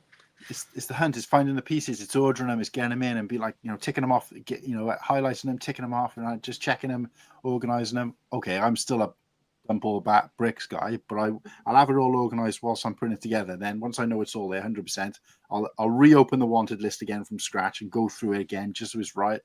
Then put them all into a bag. And then, believe it or not, that bag goes on the side, and in some cases, it's stayed there for years. So there's sets I've got here that I've parted out and spent hours, days, really excited building it, and I'm not interested in building a set, but I know I've got it there for one day. You got it there. That's a weird, that's the weirdness of the way I collect. But yeah, I just like the idea of that project. So I said to him, look, I'll be happy to do it. I don't want any money for time. It'd be great content potentially if I do it right. To just say, look, let me take you on a journey of me parting out Darth Maul bust. And I only got a flash of Darth Maul bust up on any of the content, and that brings people in because that's all they want to see, is it? These random sets like how we've done it. But and somebody like him who's been collecting a while, notably he's a younger guy, but he has been collecting and knows the game quite well. He's like yourself as well, Garrett, where he's a prequels guy. He loves the prequel sets and stuff, but he didn't know how to use Bricklink, and I'm like, oh wow, there's a technological thing that I can help somebody else with, probably the first time in my life. So, but yeah, so yeah, just again going back to what we were talking about, it's that kind of stuff that I'm looking forward to. It's just being able to help a little bit out, do this whole pay it forward thing, and see other people. Like if I can take those sets to him, and Padawan's the same because he's still got my Boxer Boys on my 25th anniversary figures set. Nice. Case that he ordered, but obviously I've never seen Padawan and we've never met up, so I've never had it. So he's still got it. So he's taken it all the way to Chicago, even though he's not that far away. He is far away from me. He's like 4 hours drive, but still. Okay. In fact, we're going all the way over to Chicago for him to give it to me to be bring it all the way back. But That's so funny. I had the idea of taking the Boxer Boys plate out. Depends on what it is. If I can try and get like a silver marker or something like that, or a gold marker, because I think it's all black, I believe, and then just getting everybody to sign it, like all the boys, if they can fit it on, get all the boys to sign it, and just be like, everybody I met from this sub community, the back of that'd be amazing. The Boxer Boys. Gonna have to carry this pen and this back plate around with me or whatever. Will you sign this, please? I'll just take it to medieval times and just be like, when we're all sat down. Yeah, one-stop shop. Before the show starts, pass this down. But yeah, all that, like you guys are saying, I know I went off on a tangent, but essentially, like anything like that that's related to what we're going to do, meeting up with each other, helping people out, supporting, and just love it all. Can't wait. Really excited. But yeah. So look, we were waiting for a couple of the guys to come in, like Whitkey, for example, who's been in hospital. I didn't want to make the stream a long stream, so I'm not trying to say like, get ready to get kicked off. You guys come and go when you please. Like, don't worry about me leave me on my own or anything like that. I appreciate you guys' time, especially on a day like today. But there's one real topic I wanted to take care of, but I'm conscious of the fact that Slurpee and Whittaky have never missed a stream in 32 episodes, even just to pop in hello from work, right? None of us have ever missed one. And I don't want to close it until those guys have had every opportunity to come in and go, hi, so they can say they were on every stream, because it means a lot to us. I know for you guys, it's probably like, who cares? But to us three in particular, who've been together since the beginning, I hate the fact that I might close this at 3 hours and then at 10 past they can come on. You know what I mean? So sure. If I'm rambling and you're like, right, I've had a guts full now, don't be afraid to say I'm out, guys. I got to go and spend some time with my family. It's no problem whatsoever. So pre-warning. But I will throw All right, his yeah, comments good to up know. on Wiki. Yeah. Hello, just got back. Yeah. Won't come on as I still feel rough as fuck, but wanted to thank every. Would you guys have known what that RAF stood for? In that comment, can you see it? No, I wouldn't have known. No, I Do you don't know know what what that means, No, I Kenny? don't know what RAF is. Rough as fuck. Oh, Which okay. means- There you go. Rough is that's like a good abbreviation. yeah. We tend to use it when we're hungover, basically, more than anything else. Like Okay. I'm feeling rough. But Rough. yeah, wanted to thank everyone with their kind words and get our wishes, and don't forget to hit that like button. Yeah, absolutely, guys, Yeah. hit the like button. Make And you feel if better, you man. guys. If you guys in the chat, I noticed recently a couple of people who have been in the chats for weeks, months even, have recently reached out to me and sort of said, you know, all this time I've been watching your shows or popping into your shows or commenting on the shows, and I've never even subbed. And I'm just like, Oh, wow. like you don't shove it down our throat like everybody else does. And I very rarely mention it. Not saying that if I'd been mentioning it, we'd now be on thousands, probably like, you know, you're talking a handful, but yeah, it is something I need to probably do a lot better at, because the amount of people I've spoken to is like who have been in the chat or whose other shows I've been on and seen how their chat is like, you know, 3 people commenting for the whole 2 hours, and yet they've got like 2,000, 4,000, 5,000 followers on YouTube, and they're like, how have you guys got a chat that's just blowing up and streams and streams of not you know as much as some others, but it's constantly flowing at the moment, maybe not, but and at times it can flow, and yet you're not even on 200 subscribers. How does that work? Like, and I'm like, I don't know. We're just quite lucky that everybody who's subscribed actually, you know, meaningful takes interest. subscribers. Yeah, absolutely. Because I was talking about I don't want to go off on a tangent of you know, monetization and all that rubbish, because obviously, you know, that's not what it's about for me. But I was looking at the analytics the other day, and I'm not an analytics person, but it's like, you know, it's relatively high in comparison to, you know, what I would expect, or from doing a bit of research on what it should be for the size of the channel and how long we've been going. So I think we're either just over or just under 2,000 hours of viewing time. Okay, so you're about halfway there. Yeah. So, but that's no shorts. Almost no shorts. Certainly not any new ones. I've got like 5 shorts on the entire Shorts channel. don't count anyways. Yeah, but I know you've got to have a lot more viewing hours in shorts. But what I'm saying is they tend to what tends to pull in the subscribers, the viewers. Yeah, the subs. So that's what I need to do for that. But in terms of like the long form content, obviously, where the people from the calculations I've done, people are watching the whole show, even if not live. They're going back and watching the whole show, and for me, that's like that in itself is achievement.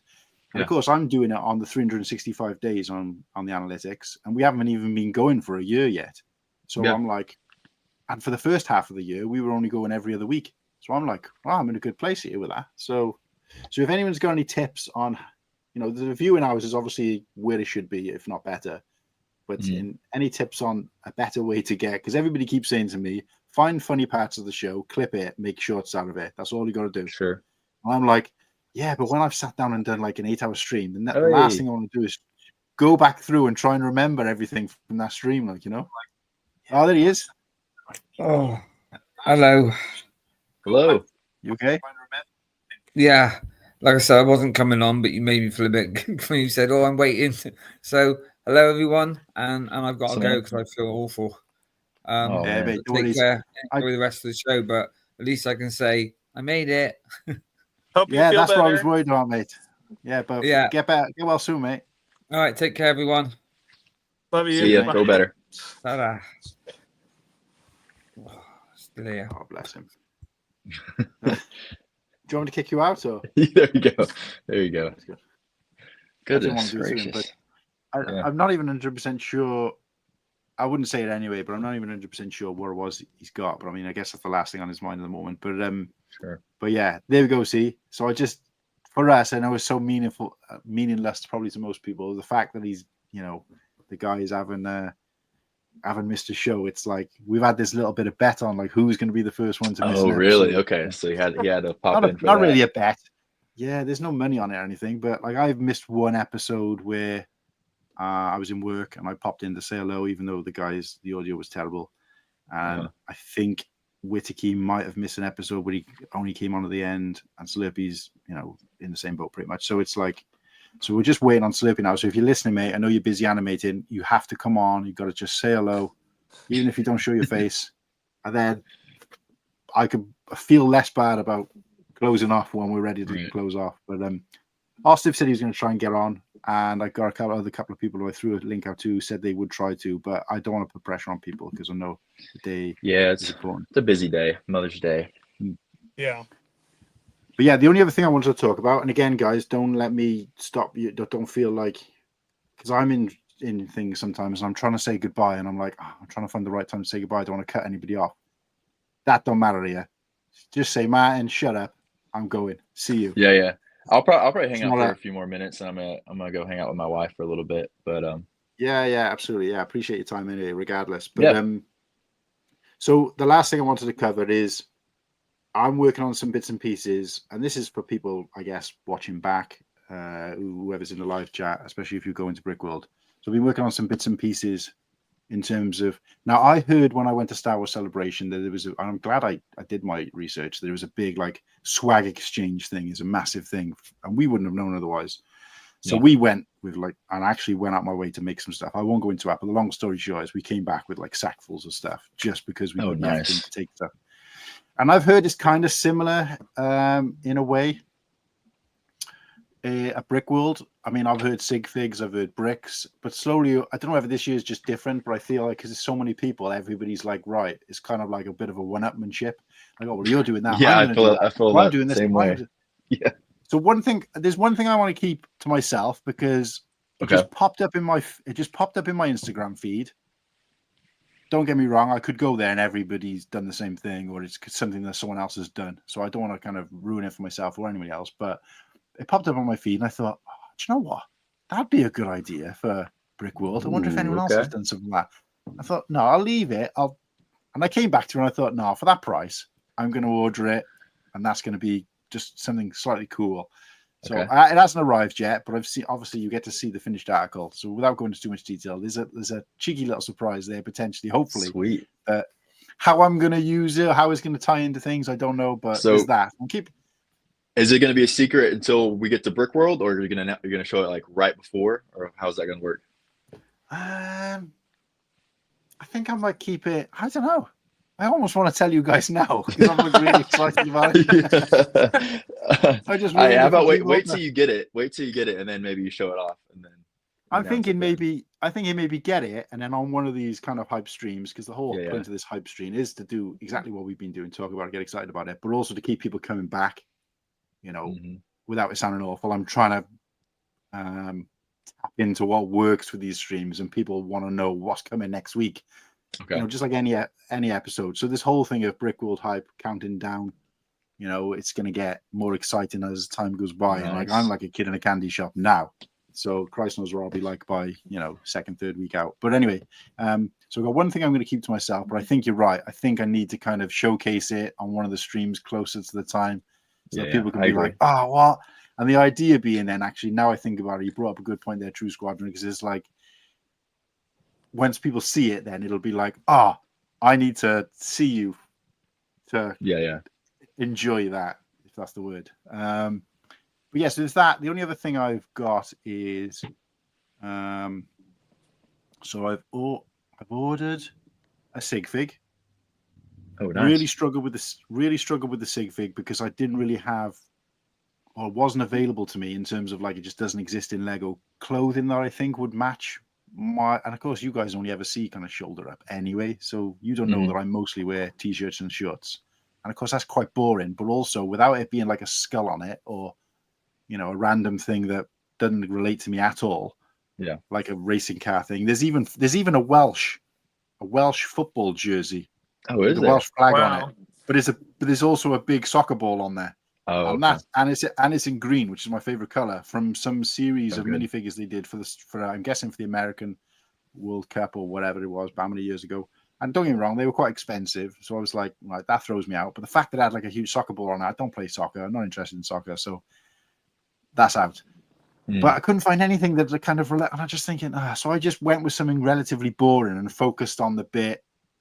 Thankfully, my The beard, from my shoulders up is quite recognizable to a degree. So there's not many people with ginger and grey beards, and there's not many people who are kind of bald and wear sunglasses, right? So I'm thinking, right, okay, so I'm quite, I wouldn't say, distinct as such, because that makes it sound like there's an air of grace around it, but I quite, there are many people who look like me, right? So I'm thinking, great, I'll just focus on that. So I've got the ginger beard piece, and I managed to find a head wearing sunglasses, but it's a yellow head, because all of the flesh-toned heads, or whatever you want to call them, they just, I don't know, the glasses were weird. They were just tiny little round, like John Lennon type glasses, or weird type. And I was just thinking, what? This looks stupid. And of course, I can't try it out, but until I get the pieces together. But I was just like, I'm just gonna have to do. I just have to do with the yellow head. Obviously I've been into Lego since yellow, and they still are for a lot of the minifig series. So I was like, right, I'm gonna go with that. So all I've ordered is the cheapest body I could find, because even if I did find like a T-shirt or a pair of trousers I liked, it was like one person's got one person's got another, one person's got another. That's the struggle. I was like, nah. So I managed to find somebody who had one seller who's got 40 torsos, 40 legs. And I was like, right, so I've ordered 41 of everything. So one for myself, 40 to give out. So I basically went for a clone trooper top and bottom, but I don't think they exist together. I mean, people could have done that. Oh, okay, nice. You got clone trooper stuff. That's cool. So it's a clone. It's a 501st clone legs, 501st clone body, but I'm pretty sure, I'll have to double check, but I'm pretty sure they don't exist together. So I just thought, okay, I'm a Star Wars guy, Star Wars Lego. I'm probably one of the few people in the community who only buys Star Wars Lego, because other people have branched out into other bits and pieces. Yeah. So I'm thinking, right, that kind of ties it off. Yeah, it's wearing gloves, so I haven't got to worry about not matching the skin color or anything like that. And there's the yellow head, sunglasses on, big ginger beard, done. So it's not a particularly expensive figure, but I'd like to think, connectable enough to me. Yeah, meaningful. So we've got that. I've ordered some holographic stickers with the, the cool hang this. Nice. That I use in everything. Just because, well, not just because, but I think it looks cool. But my girlfriend actually ordered this for me, and I was just like, that's really cool. That's really cool. So I was like, right. So I've also ordered another one of these that says "Cool Hang Luke" without the bricks. Yep. Because obviously that's the name of the show. So I always use this, and I think the guys, Whittaky and Slurpee in particular, like we've been doing the show since day one. We're as much as part of it as you are, but it's got your name, and I always feel bad about that. I wish I'd called it something else, but obviously when we started, and we're too deep into it now to change it, because it'll be like, who? Yeah. So I just thought, at least if I can. So I've ordered this from the exact same seller, the same thing, the same cool hang Luke. So that's going to start appearing once instead. I don't know whether that's Brickworld related, but I will bring it along just so that it's, it weighs nothing. So yeah. I've ordered that. What else have I ordered? And I've ordered stickers. Sorry, holographic stickers with this on. So the background kind of looks like it's on ice. At least in the picture they showed me. Oh, let's go. So it's got that, and then of course I've got like a glistening type. I think it's called prismatic. So even though it's like clear, so the sticker's there, and then there's the cutout of the sticker is clear. So when you stick it on something, so you stick it on something black, the background will be black, if that makes sense. But it's got a prismatic effect to it, so it looks kind of like an ice effect. That was cool. Kind of what I was going for. So I've got those as well. A bunch of those I've ordered. I think I've ordered like 100 of those. So I've got a few extra to give out. Nice. So I've got that. And then what was the last thing? It was something. Oh, and I looked up pricing up a brick. So I managed to find, PNG, shout out to PNG, has helped me out. So apparently if I try to put this on a 1x8 brick, which is the standard thing that most people have for these events, it wouldn't work because it'd be too shrunk down, and you'd either lose the detail on it, there'd be a lot of dead space either side. Even though it looks rectangular, apparently it doesn't work on a brick. I can't remember the name of the place he's ordering from, but shout out to PNG for helping me out. So we hashed out a couple of different ideas, and I just said, look, because he kept saying to me, just cut it and have it all long. But I don't think he realized that this is a physical thing. It's not like a digital image. That even though I sent him an image, it was just an image of this.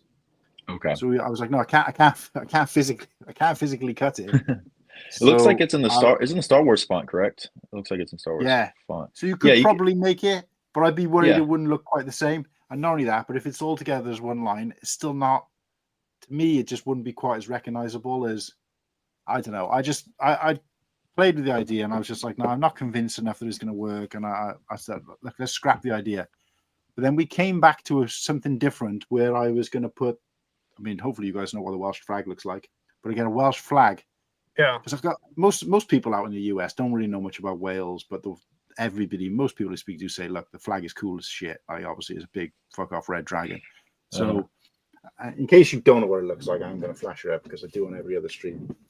So, we're doing a 2x4 plate with the. Yeah, that's dope.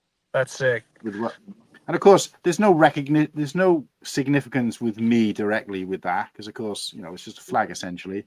But the difference is that if you were to give out, either of you guys were to give out a 2x4 brick with the American flag on it, it's kind of so what, like. Yeah. But with me, that ain't. I don't, as far as I know, at least in the sub community that we've got going on over there ain't any other Welshman. So.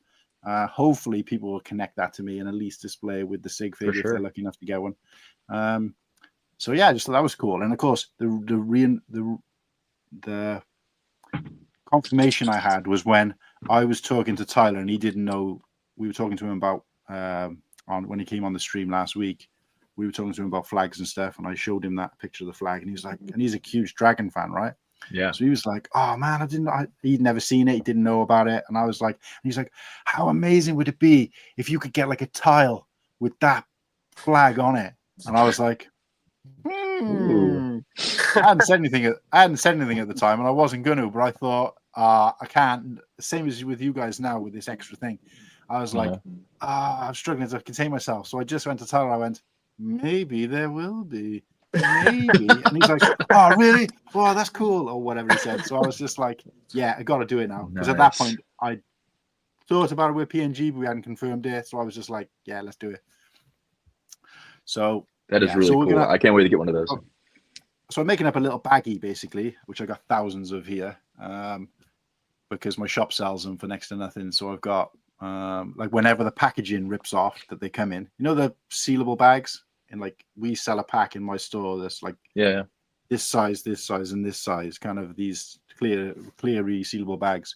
But whenever the packaging gets damaged, you can resell the product. So it basically has to go in the bin. So I'm just like, may as well have it. So over the years I've collected. So I got drawers and drawers full of the bloody thing. So it's like, right, okay. And I keep all the ones from all my Bricklink orders. So I think I've got them in like hundreds of different sizes. So I'm just going to make up a load of those. With the the 3 items in a tile, a sticker, a sig fig, 40 of each, and then just give them out like that's gonna be sweet. That's awesome. Yeah. So look, that was like the long-winded way of me just kind of showing off a little bit. Mostly it was for people in the chat because if you go into Brickworld, let me know.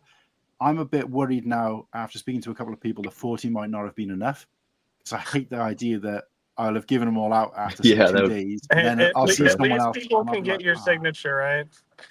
Yeah, well, I guess so. I mean, I'm not that much up my own ass, but I'm more concerned about the fact that it's like I might have missed somebody, and I hate the idea of that. So what I'm thinking I might do is I might just say to people, look, if you want one and you go in, let me know, and I'd rather put a name to everybody, and then I'll have a little list. I'm that kind of person where I'll be like, right, you've had yours, you've had yours. I think that's the fairest way to do it. And I'm saying that as if I'm handing out gold bars, like I'm not. But I'd just rather be like that than anybody miss out because I can't afford to order more. So yeah, no, 40 is a great amount. I feel like it's a pretty good amount. I mean, yeah, I'll definitely take one. Yeah, that sounds awesome. Yeah. Well, obviously, there's some people who are just automatically kind of on the list. And again, I'm making it sound like it's I'm giving out the world, but oh no, you're good. Nick and Bricks, welcome to the stream, mate. I don't think I've seen you in here before, but Royal Air Force, it does mean that as well. But when you put in the sentence like Whittaky did, it was kind of obvious for me. Oh, have a trip. Nice to see you, mate. Oh, what's so up, Papa? before I go on. So before I bounce it back to you guys in terms of, if you've got something you bring in or, if you're in talks or if you've planned something, I just want to briefly say that Papa Trip is going to be at Brickworld. It's not my business to discuss his situation, but basically his wife, aka Mrs. Tripp, is going to come on the show when we're going to try and do at least one show out there live and she's going to try and come on the show and talk a little bit about how Lego, building Lego, collecting Lego is great for sort of physical and mental health. I'm really into that kind of thing because, you know, for me it's therapeutic, but it obviously it's helped me, and this community and streaming has helped me through some tough times, physically and emotionally and mentally, and I'm really kind of into that. But of course, when you're doing these type of streams and you're chatting with the boys and you're having a laugh, I wouldn't say that it's kind of stigmatic to like avoid that kind of thing, but sometimes you don't want to bring the mood down either. So you don't want to be like talking about stuff that could, you know, potentially have a negative overture when we're kind of hype things up and talk things up. But I'm still really excited to tap into things on the chat show that we've never talked about before, or we've never talked about in depth, especially from people who experience that kind of thing. So yes, she's, you know, Papa Trip obviously has said that she's going to come on and talk on behalf of him. More than welcome to talk about other stuff, whatever, as well. You know, it's not just, we only want to talk to you about struggles, but yeah, really looking forward to that. And also, is it Amy Schultz? Yeah, Amy Schultz. Yeah, so she's told, because obviously I've asked her to come on the stream a couple of times, and she's like, you know, I'm not fully confident with that, but looking forward to coming along. And believe it or not, I don't think she actually collects Lego. She's into the community and the vibes, but she's not a Lego collector or a purchaser herself. She buys for other people. I believe her kids she was talking about. So I was like, wow, that's a new perspective. I've never new perspective. So I'm just thinking, and she's going to Brickworld. She lives very local to Brickworld. So I'm like, right, and she's like, yeah, I'll pop on the show when you do a live one from here. Obviously, unless things change, she might have a change of heart, which is fine. Everybody does. But when we get to this, I'm hoping that she's going to come on the show and kind of, you know, I don't even know we know what she looks like from her profile picture, but effectively put a face to the name and have her on the show and talk a little bit about, you know, in what I'd like to talk to her about. She can talk about whatever she likes, but I'd like to talk to her about like how is it being surrounded by a community that you're not actively or physically involved in, you know? So so just a couple of things that could be going on, or hopefully will be going on from Brickworld from this channel, all being well. But yeah. That's super. So guys, looking forward to that. Again, don't be afraid to say if you got to go, but if you are staying, just be interested to know if there's anything you guys have got lined up in terms of like swag or, you know, anything like that. I think I don't have any like sig figs or any stickers. I didn't really think of anything like that, but hopefully I'll have some extra t-shirts to hand out to people. There won't be like infinite amounts. Obviously, because I'm not gonna be able to make that many, but hopefully I have like 5 extra of each, so I'll hand out at least a couple t-shirts to the boys. So that's probably about it. But yeah, I'm making some like several different like True Squadron t-shirts. I think I showed some of the designs already on here a couple weeks ago. I believe I've seen them. Yeah. They're gonna be. Hopefully they'll turn out good. I haven't got them yet. Still waiting on them, but yeah, I wanted to make several different kind of t-shirts this year just to have something fun to wear around, especially also wear my ACOP stuff. But yeah, some cool True Squadron stuff and stuff that's related to my mock. I thought that was always a cool idea to wear like a t-shirt related to whatever your creation is. So that's what I'll have. I think for me though, just getting a chance to sort of see, possibly even get inside the van and see your mock in person. Like that's like, you know, that's the exciting part in terms of like meeting you and what you've got to offer. So I think that's one of the reasons why I've gone all out with the goodies, if you like, mostly because it's my first time. Secondly, because, you know, I've met a lot of people in a short space of time and I want to kind of, you know, keep that going. But thirdly, and I think probably the most important thing for me is I don't offer a lot physically to the community, if that makes sense. You know, I don't build mocks. I don't even really, most of my content is not really directly Lego related. It's effectively just talking about Lego. So on the YouTube channel, it's just the discussion show effectively, which is kind of a bit of everything and nothing. And Instagram, I literally only use mostly for, you know, advertising the channel, you know, so I don't like do any personal stuff on there or anything that's out from my normal life. So I'm just thinking, right, I've got to contribute something, like, you know, and so if this is the best I can do, and of course for us it's a big thing because the UK guys are making a huge pilgrimage across as well. So I feel like we want to kind of make our stamp at the same time and really kind of, you know, say we were here kind of thing. So yeah. But that's what it is for me. It was never a case of, this is what I'm doing. What are you doing? So, but no, I definitely get it. Yeah, no, just like just making the trip out here. I mean, that's the gift in itself. That's a big travel. Yeah. Nick and Bricks. I'm a lurker, cool hand. I think I found you through ACARP. Oh, thanks, man. Yeah. I'm noticing Nick and Bricks in the chat. I've definitely recognized your name, 100% for sure. That's why I couldn't remember whether you've been in here before, because sometimes, when you go in and out of all these different streams, you can't remember what's in yours, what's in anyone else's. So, Nick and Bricks is a pervious, to make sure I read that right. In a pervious life, pre-retirement, I spent. I think you meant to say previous. Oh, they're talking to each other, right? Okay, that's fine. I thought he was telling me something. Okay. Yeah. So what about you, Garrett? Are you rolling with? I mean, again, I don't want it to sound like what are you contributing, mate? I don't want it to sound like that. I'm just like out of curiosity.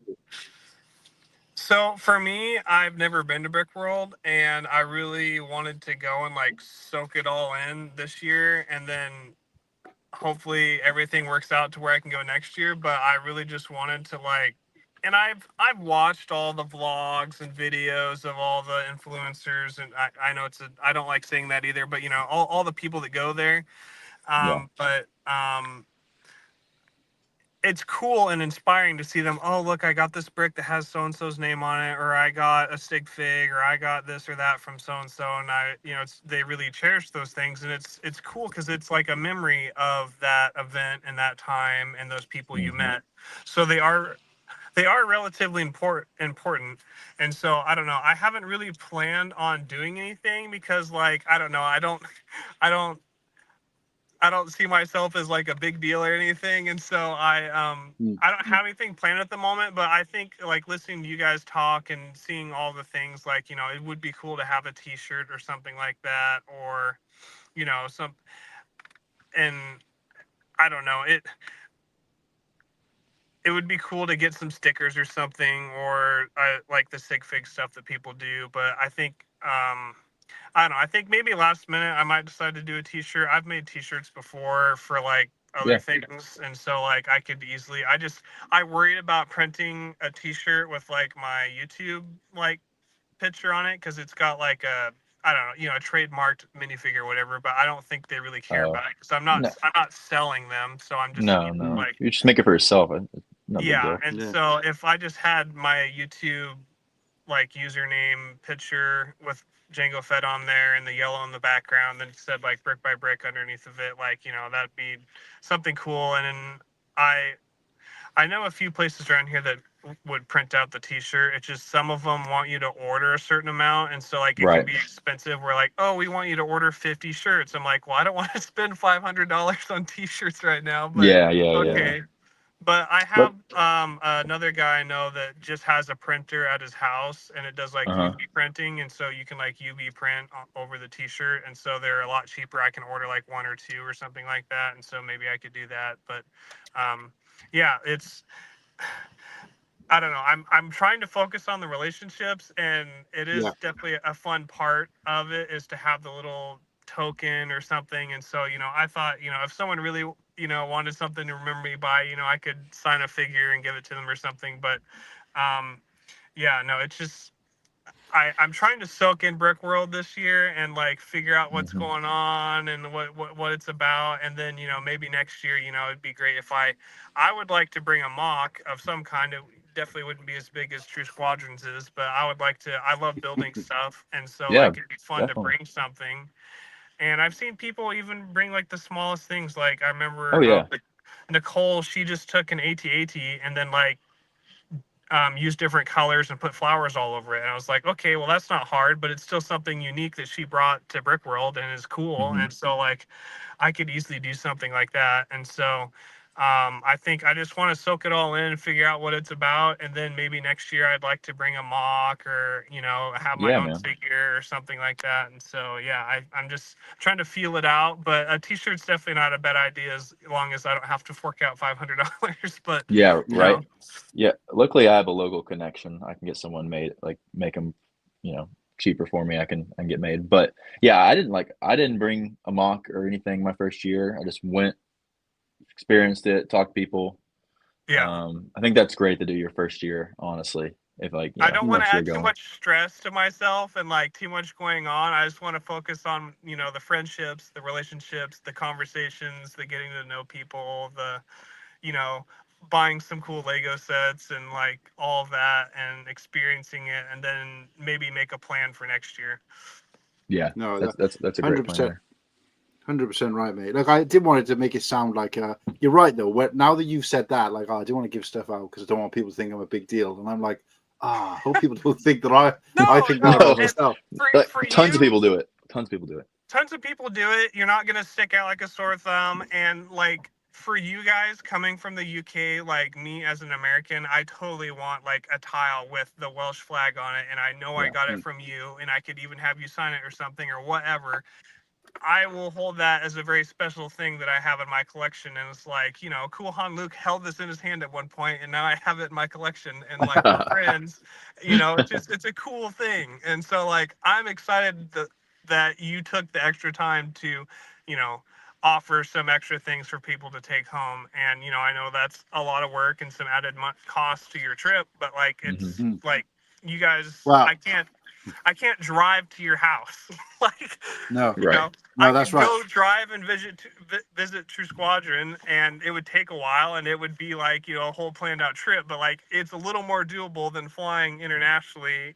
And I could still do that, but like, it would be a little bit cheaper and a little bit more convenient to go visit someone in the U.S. than it would be to, go across the pond. No, so you're right. I'm excited. You're right.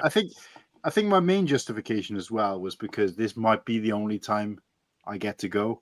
And, obviously, like I said, a lasting impression in terms of, and again, a lot of it's just to try and promote the channel more than anything else, rather than me specifically. And of course, I share the channel anyway. So it's like, there's a little bit of that. But also, like I said, I said to my fiance quite early on, I either go and I spend, say, a couple of £100 on sets and stuff that I want to bring back, or I spend a couple of £100 on taking stuff with me, personalized stuff that I'm effectively giving out, but I don't feel bad. No, I don't feel bad, but I'm, if all of the stuff I bring back from Brickworld is a version of what I'm giving out, but for each of those people, sig figs, bricks, whatever it might be. And again, this is all secondary to meeting people, being friends with people. I'd be more than happy with just that. So I definitely echo what Garrett's saying in terms of the experience. But for me, in terms of, what I'd be satisfied with, on top of the meeting people first, and obviously the food and the experience and everything else, if I was to spend some money and give some stuff out and then get a similar back, for every fig I give out, I get a brick back or a fig back or whatever. And then I come back with just a bag full of sig figs and stuff like that. And I can kind of, it'll look like I've been to 20 Brickworlds with all those bits and pieces. And that's if I get something for everything I give out, which obviously I wouldn't necessarily expect. And I could run out and then still have things off people. Do you know what I mean? It could go both ways. But the point is that I would rather spend my money on giving something to potentially get something back. And then if that's all I come back with, that's fine. I don't come back with any sets. I don't buy any Lego there. But I come back with all these little extra kind of goodies. And of course, because you've spent that money, in preparation, you don't really feel it the same way as you would if you go over there and drop $100 on a set, which you've then got to try and get in your suitcase, as opposed to, a bag full of sig figs and bricks, which, take up a lot less space, but probably mean a lot more in the long run. And of course, you're not spending anything to get them hand in hand necessarily. You're getting them for something you've given out, which you've spent a little bit on over the course of time leading up to. So it's, a little bit of all of that, but no, like you said, Garrett, I think for you though, what I would have to do is a picture of you with the chicken, and then get a sticker of that with no words, nothing whatsoever, no context. And then if you know, and just put what's the inside joke. If you know, but just the initials for whatever that is. So it's that'd be great. UAYK, you guys know what I mean. At the bottom, an exclamation mark, and then just like you holding it.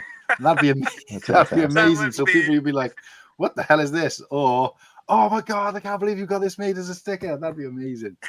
Not trying to force you to do that, But as you were talking about it, and you were like, I was thinking of it, and I was just like, oh my God, that would be so cool.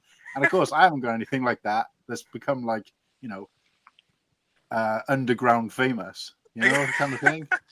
The only thing I was disappointed about the fact is that Ostif got you to go out on his, and I was just like, oh, that's not exclusive to the channel anymore.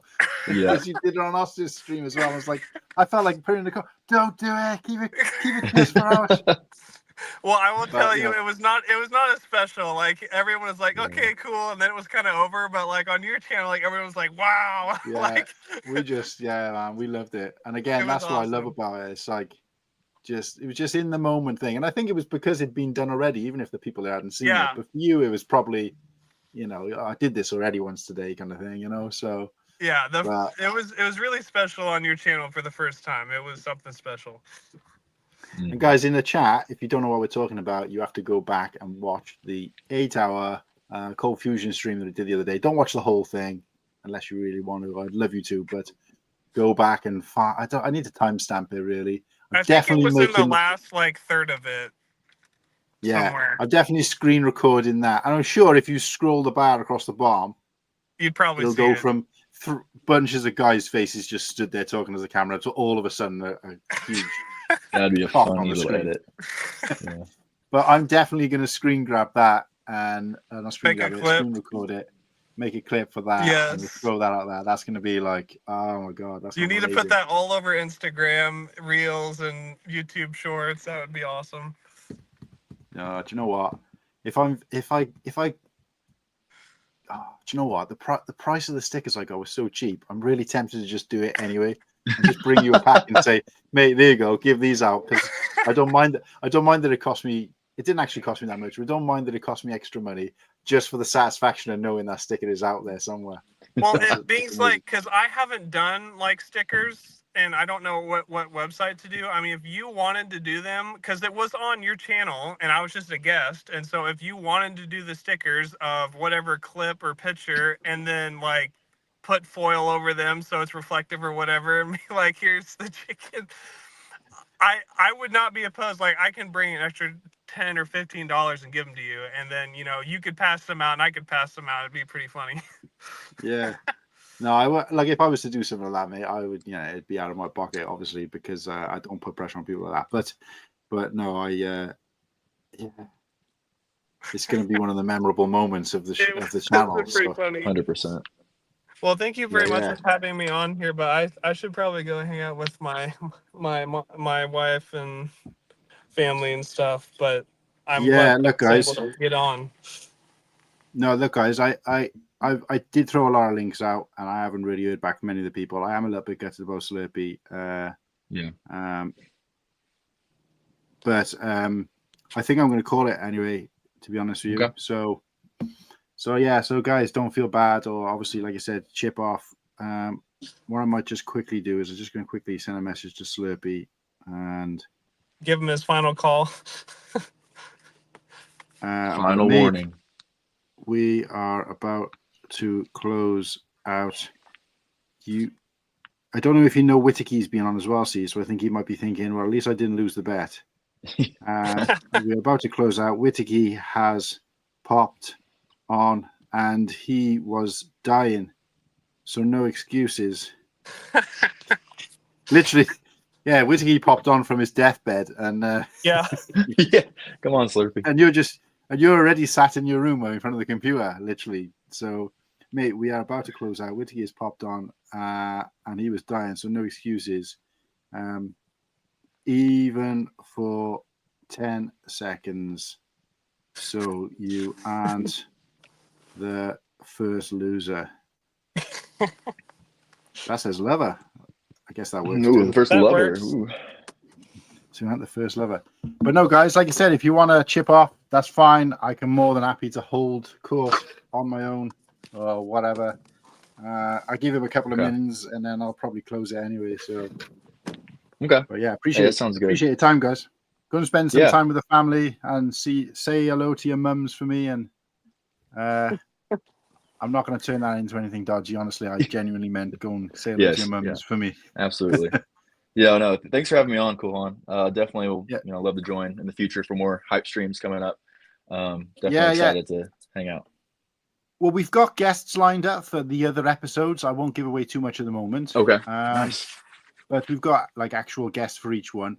If it'd been a bit more time and a bit more organized, I'd like you to be the guest on this. But aside from the hype streams, which of course you're welcome to pop on and off if there's space, or even watch or whatever, I want to get you on for a normal episode because Garrett's been on for what we call his episode, where he kind of talk about something that's special to you and us. We all get it, or I get a break from talking because I do most of it anyway.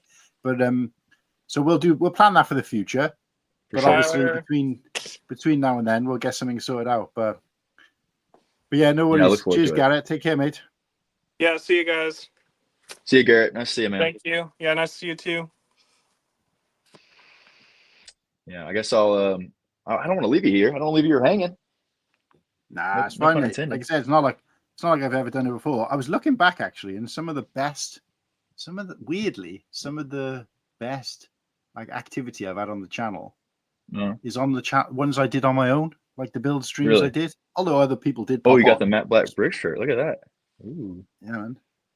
Nice. I did pop on to other people did pop on the stream, but it was, and I was thinking, why have I got more likes and views on one where it was just me like looking down so they could just see the shine off the top of my head for most of the time and just talking effectively to myself. I was just thinking, am I that entertaining? There you go. I always thought I had the voice for radio and a voice to put people to sleep. But anyway, I guess the analytics don't lie. So hey, that's awesome. I feel bad. I'll stay on till a couple minutes till Slurpee gets on, and then we'll call it there. I guess. Well, I just noticed that Tyler's popped in the chat. Tyler, if you're free to come on, mate, and you want to shoot the shit, we've been talking Brickworld hype, but Kennedy's like looking to get off, but he feels bad. No, it's not that I don't want to stay. I just no. If you'd known how much time I've spent in my life on my own, then you wouldn't be bothered at all, mate. Because I'm like a lone wolf essentially. But Tyler, I mean, I'm assuming you're asking me that because you want to know whether it's worth staying or jumping on. So I'll throw you the link anyway, and do what you want, mate. If you want to come on, like I said, I'll probably stay on for another. If somebody else pops on, I'll probably stay on for another half hour, making it, till another half hour. Depends on it doesn't matter where you are in the world then. But if not, I might close it out in the next couple of minutes. Well, while we're here, I might as well. If you don't mind, I'll give a little nug of my mock that I'm working on. Show it off. I haven't posted anything on YouTube yet or anything like that. How do I even do this? Let's see, camera. Oh, that's not what you do. Let's go to settings here. Okay, I'll just flip it. Here we go. I think here we go. Yeah. So here's the mock so far. It's coming together. This is Felucia, right? So it's actually Umbara. I don't know if my hand's in the way, but it's very similar. It's black. Yeah, it's all black. Because of the way the light is against it, I thought they were pink or purple bricks. I still have this section to do over here, but other than that, I have a lot of it done. I still have to do a lot of like the plants and stuff, like the foliage and like the foresty area. But it's going to be like the first section of this. It's from the Clone Wars. I don't know if you remember it or not, but it's from the Star Wars: The Clone Wars. So I look forward to showing that off here soon on my YouTube channel and stuff like that, since I haven't uploaded in a long time. So, but yeah, no, it looks amazing, mate. I think I do remember you showing it a while back, because I remember now about the black bricks, and I remember thinking, oh, I don't think I've ever seen like particularly a Star Wars mock, like a scene mock like that. Wow. It's definitely there's this black. Yeah, it's definitely the change of pace, like you said a little bit ago. Doing my Geonosis, it was like all dark orange and like. So vastly different color. So that's what I've been super busy on lately, getting ready for Brickworld. But yeah, with the black, it is kind of difficult to show on camera. Like you can't see a lot of the details and stuff because it's like tough to see. Oh, there we go. Hey, there he is. Hey, mate, have you got audio? Hello? Oh, he's got no audio. He's doing a me from work. Zero audio, just visual. Like, oh, there you go. There you go. I got you. We got you. No audio. No, we got you now, mate. Can you hear us? I can't. I can hear you. Can you hear me? Yeah, there's obviously a we hear massive you. delay. So we got to wait 2 minutes for it to sink in. Yeah, this is so bad. Gohan says hop on, so you're not the first loser. Yeah. I read it out, mate, so everybody knows. But literally, oh, he's gone. Literally, Whittaky called in from his deathbed. You could see the guy was physically dying, so you got no excuses. So I don't want anything about I'm busy or I'm tired. Well, he made it on some fashion, so that's good. Well, that's it. Oh, he's gone. If he doesn't come There you back, Slurpy, if you're watching, you've ticked the box, mate. Don't feel bad for me. I didn't want to close this out and then kind of effectively push you into the box of you were the first one to miss out on episode. But no, it's fine. It's fine. I see Hive's in the chat as well. Hive, how's it going, mate? Guys, if you want to keep a little bit of chat going on the thingy, let me know. You could pop on. Just I'll probably go another half hour, maybe another hour. Depends on if anybody wants to join me. There he is. How's the audio now? Love the Scarface poster, by the way. Oh, he's gone again. What the hell? He's gone. I'm just gonna text him and say, you've done it, mate. Box ticked. So don't hurt yourself. Thanks, Papa Trip. I appreciate it. Don't hurt yourself trying to get on. But yeah. Well, there we go. I'm glad Surfy was able to pop in there. But I guess I'll head out, Kuhan. But again, thanks so much for having me on. I look forward to hanging out at Brickworld. It's gonna be a good time. Yeah, no worries, mate. Thanks for coming on at short notice as well and taking time away from Mother's Day. So appreciate your time, mate. But absolutely, yes, sir. See you, chat. See you, everyone. Peace. Cheers, guys. Nice one. There was one. It's kind of weird actually because I'm not normally uncomfortable being just the only person on the screen until you've just had people leave, and then it kind of feels weird. But if I'd been on my own from the start, it probably would have been all right. How do I go? Am I supposed to fill the entire screen? Normally I'm still in a box at least. Okay. I'll just squint a bit so I ain't gonna look at myself. Let me check about dinner. Send me the link. Okay. It's become almost custom now to like have people come in and out like some kind of revolving door at the end of your stream. Seems rude not to. But the main reason I'm not too bothered about rushing things along or closing, especially now the two guys have had the chance to check in. So Whittaky is not very well. He's missed the stream, but he did check in from his deathbed effectively. So, obviously well wishes to Whittaky. We've always had this thing. Again, we've been going for just under a year. So it's not like, a huge thing to most people. But between the three of us, me, Slurpy, and Whittaky, who kind of started this series on the channel, we've always had this thing of who's going to be the first, because none of us missed an episode, like a full episode even, for the first 6-8 months. And it was like, wait a sec, if none of us have ever missed an episode, who's going to be the first person to like not show up for an episode or not be able to come to an episode? And there's been a few times where it's been touch and go, but we've always managed to be on, talk for 5-10 minutes, half an hour, whatever, for every single stream. So we were like, right, we've got to keep this going now. Who's going to be the first person to drop the ball? And I was worried that tonight was going to be the case, especially because it looked like I was going to close out and neither of them had a chance to go on. So for anybody watching in the chat right now and is wondering what the hell I'm talking about, basically, I just put the call out to them both and said, come on, I don't want to be the one to kind of, because I always go 3-4 hours and it was like 2.5 hours. And I thought, if I close it off now, both of them are going to say, or at least one of them is going to say, I was expecting to go 3 hours. I was about to come on and you closed it, whatever. So I didn't want to do any of that. And of course, I want us to keep this going. I want to get 10 years deep, 100 episodes deep, or whatever comes first, and be like, none of us have ever missed an episode. That'd be amazing. But But yeah, it's got that Irish internet. So there's touch and go. Yo, cool hand, my internet may have just been the worst it has ever been. Yeah, possibly, mate, but it's expected now. So, but yeah, Hive, yeah, if you can pop on, mate. Obviously, I don't know what time. When are you landing in Chi-Town? Cool hand. I'm landing at around about 2 p.m. Chicago time on the Tuesday. We've got another little bet on between me and the two original hosts, Slurpee and Whittaky, because me and Whittaky are flying together.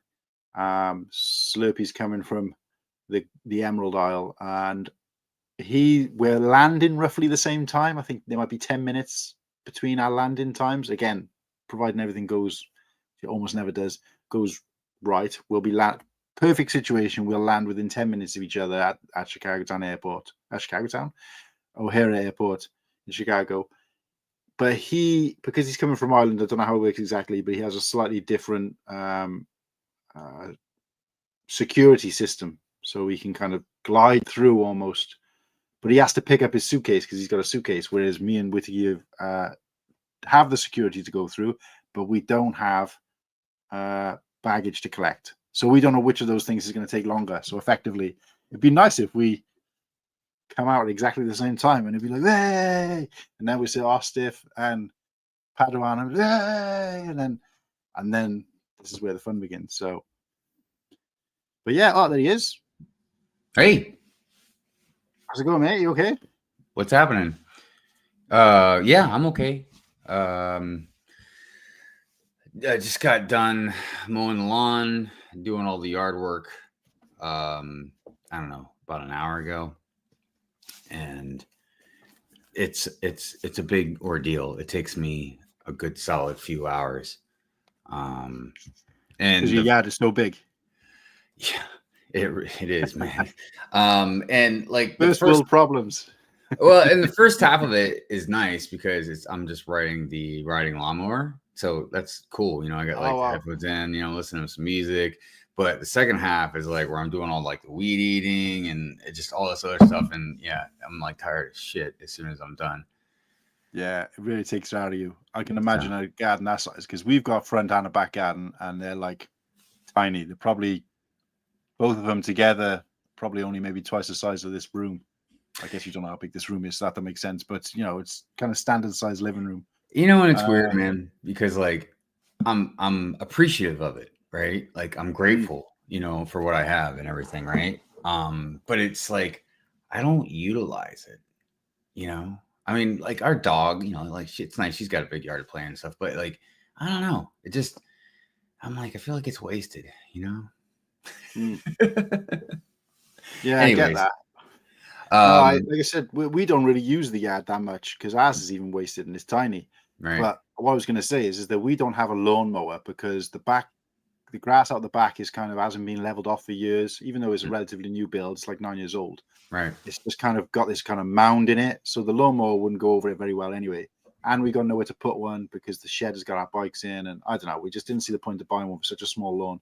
The one out the front is the same. So we've just got one of those strimmers, you know, the hand, I don't know what you guys call them over there, but it's like a strimmer thing, which you do kind of edges with. But because you can do the grass with it, it's never going to be nice and even, but you can. But it's such, like you said, you're only holding something up. And you think with the, you know, the work I do where physically carrying things around all day, you think it'd be easy. But you're kind of back and forth with this strimmer for like half an hour and you're like, oh my God, my back, my legs, my shoulders, everything's hurting, and all I'm doing is cutting some grass. But it's I forget what it's called, but I remember when I was a kid reading a Wolverine comic, and Wolverine did a lot of training and stuff over and with like martial arts and everything, right?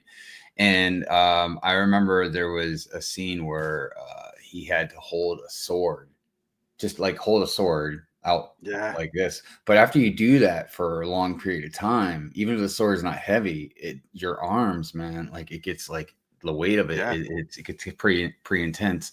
So yeah, when you're like holding like these powered, you know, whatever tools you're holding for a long period of time, it definitely can affect you. They used to make us as a punishment in school. They used to make, I never happened to me because I was such a good guy, but or I remember like a kid messing about in school, and the teacher there was quite old. I mean, you're talking the 80s, but so it probably wasn't as unusual then. But he'd hold out a stack of books, so he'd have to be stood like that for. And you could see it, and his arms are going. He's like, "No, hold it up!" And then he'd have like a stick, and he'd be like hitting the bottom of his arms to keep it up. And you could just see it. And of course, the rest of the day, then he's like this. Oh, I tell you what, though, man, it toughens you up. It toughens you up, man. That's for sure. And that kid was never misbehaved in that class ever again. So I was like, worked. They don't do that anymore, though. That's where the kids are like they are. Build some endurance up. Man, I've been hearing I was lurking a lot on your streams and stuff, and hearing a lot of Chicago talk, man. Yeah.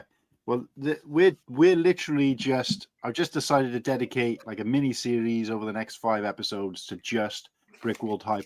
Obviously, if a set drops, we talked a little bit about the Balrog earlier, but we probably didn't dive into as much as we probably would normally, just to keep people, so we don't forget it's a Lego channel primarily. Right. But and I know Brickworld is Lego, but you know what I mean. It's not the physical entity we're not really talking about so much. But yeah, so just let's just do like a countdown. And one thing I've never done with this channel, which I've always wanted to do, is just kind of have a schedule of events kind of thing.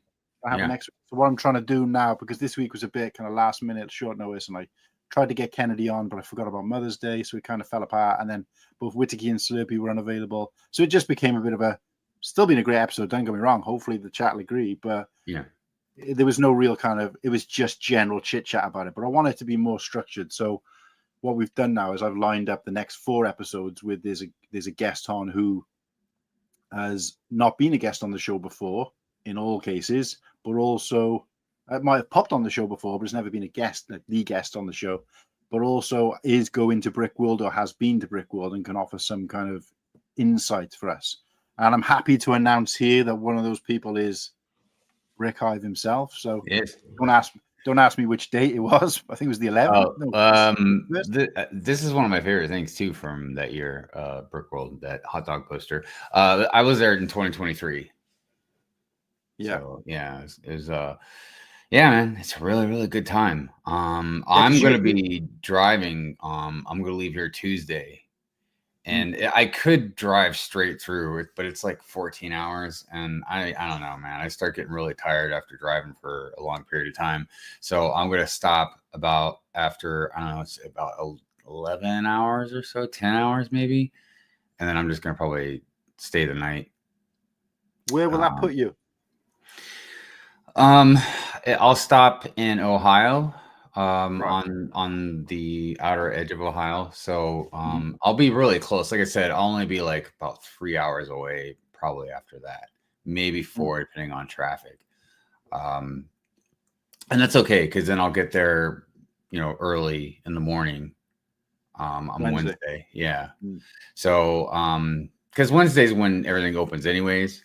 Yeah. So, plus it's the rooms aren't cheap, so it's just one less night to have a room, and then I'll be leaving Sunday evening, and same thing. I'll drive about 3 hours back to the same place in Ohio, stay the night, and then get up early on Monday and come home, and then I go back to work on Tuesday. Right.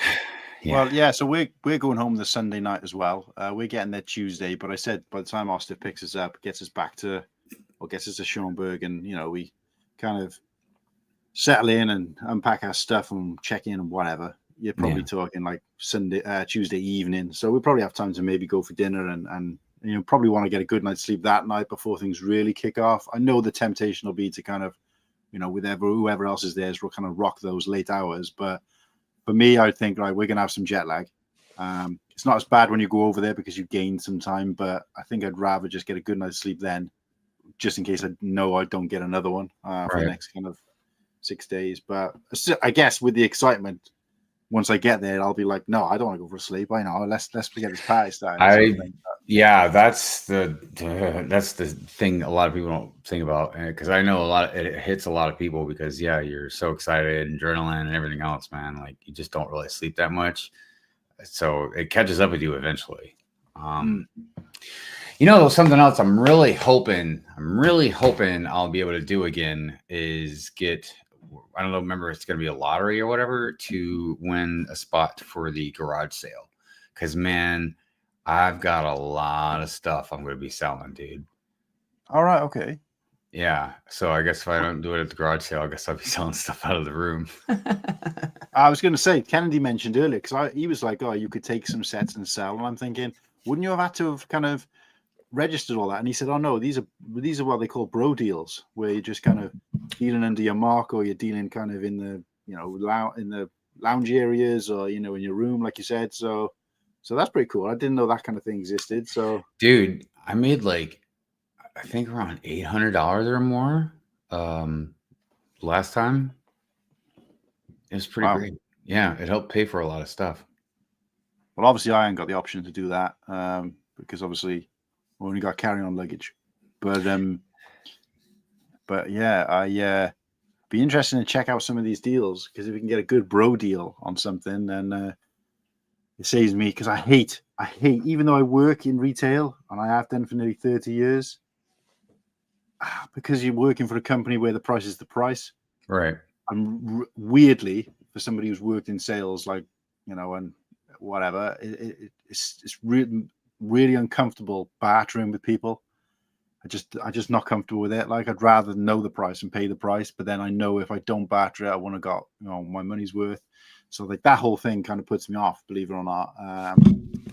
But yeah, but with somebody I know, wouldn't be a problem. If you had a set that I wanted and you were like, yeah, give me $40 for this, and I was like, I wouldn't feel bad. I wouldn't obviously say give me it for 10. Right. But you know what I mean? I wouldn't feel as uncomfortable saying, well, look, let's call it 37 or whatever. Do you know what I mean? Whereas when you're going with total strangers, and I've done it at Lego conventions before, where I've seen a figure and I'm like, oh, any chance I can knock you down to? And he's just like, no, that's the price. And I'm like, oh, okay, that's knocked my confidence. Well, my whole thing is, because I sell a lot here and there, and my whole thing is I already sell stuff usually pretty decently below like general price, whatever it's going for. And I definitely hook my friends up. But if there's like a certain, let's say a certain minifig that's like, let's say I needed the money and I'm selling Darth Revan, you know what I mean? I'm gonna just say like, sorry, Guhan. I gotta sell this one for no, 100%.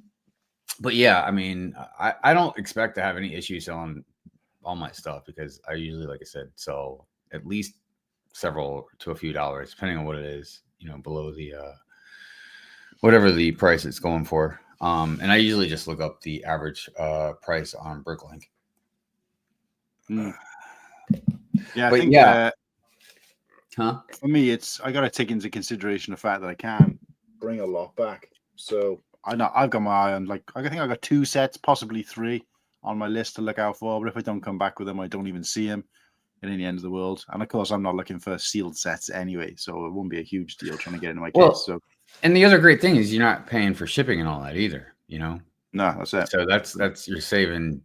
Generally, no matter where you're at, you're saving at least $15 to $20, in shipping. So that's always a good thing. Now, as far as spending, I don't know, man. I we'll hit up like Lego store. I don't really expect to buy much, in the way of sets from Lego. You know what I mean? My whole thing is going to be, I want to buy like some custom stuff. So, hit up Bricks and Minifigs, see what they might have there. Definitely at the convention, you see like Citizen Brick or somebody, you know what I mean? Yeah. So that's what I'm definitely looking forward to. So when you say Bricks and Minifigs, you mean like, you don't mean in the convention, right? They don't have a. Do they yeah, I'm sure. Like they have a booth there and everything. Okay. But there's a few of them right around the convention center. Just like there's like a couple different Lego stores. I didn't even go to all of them last time I was there.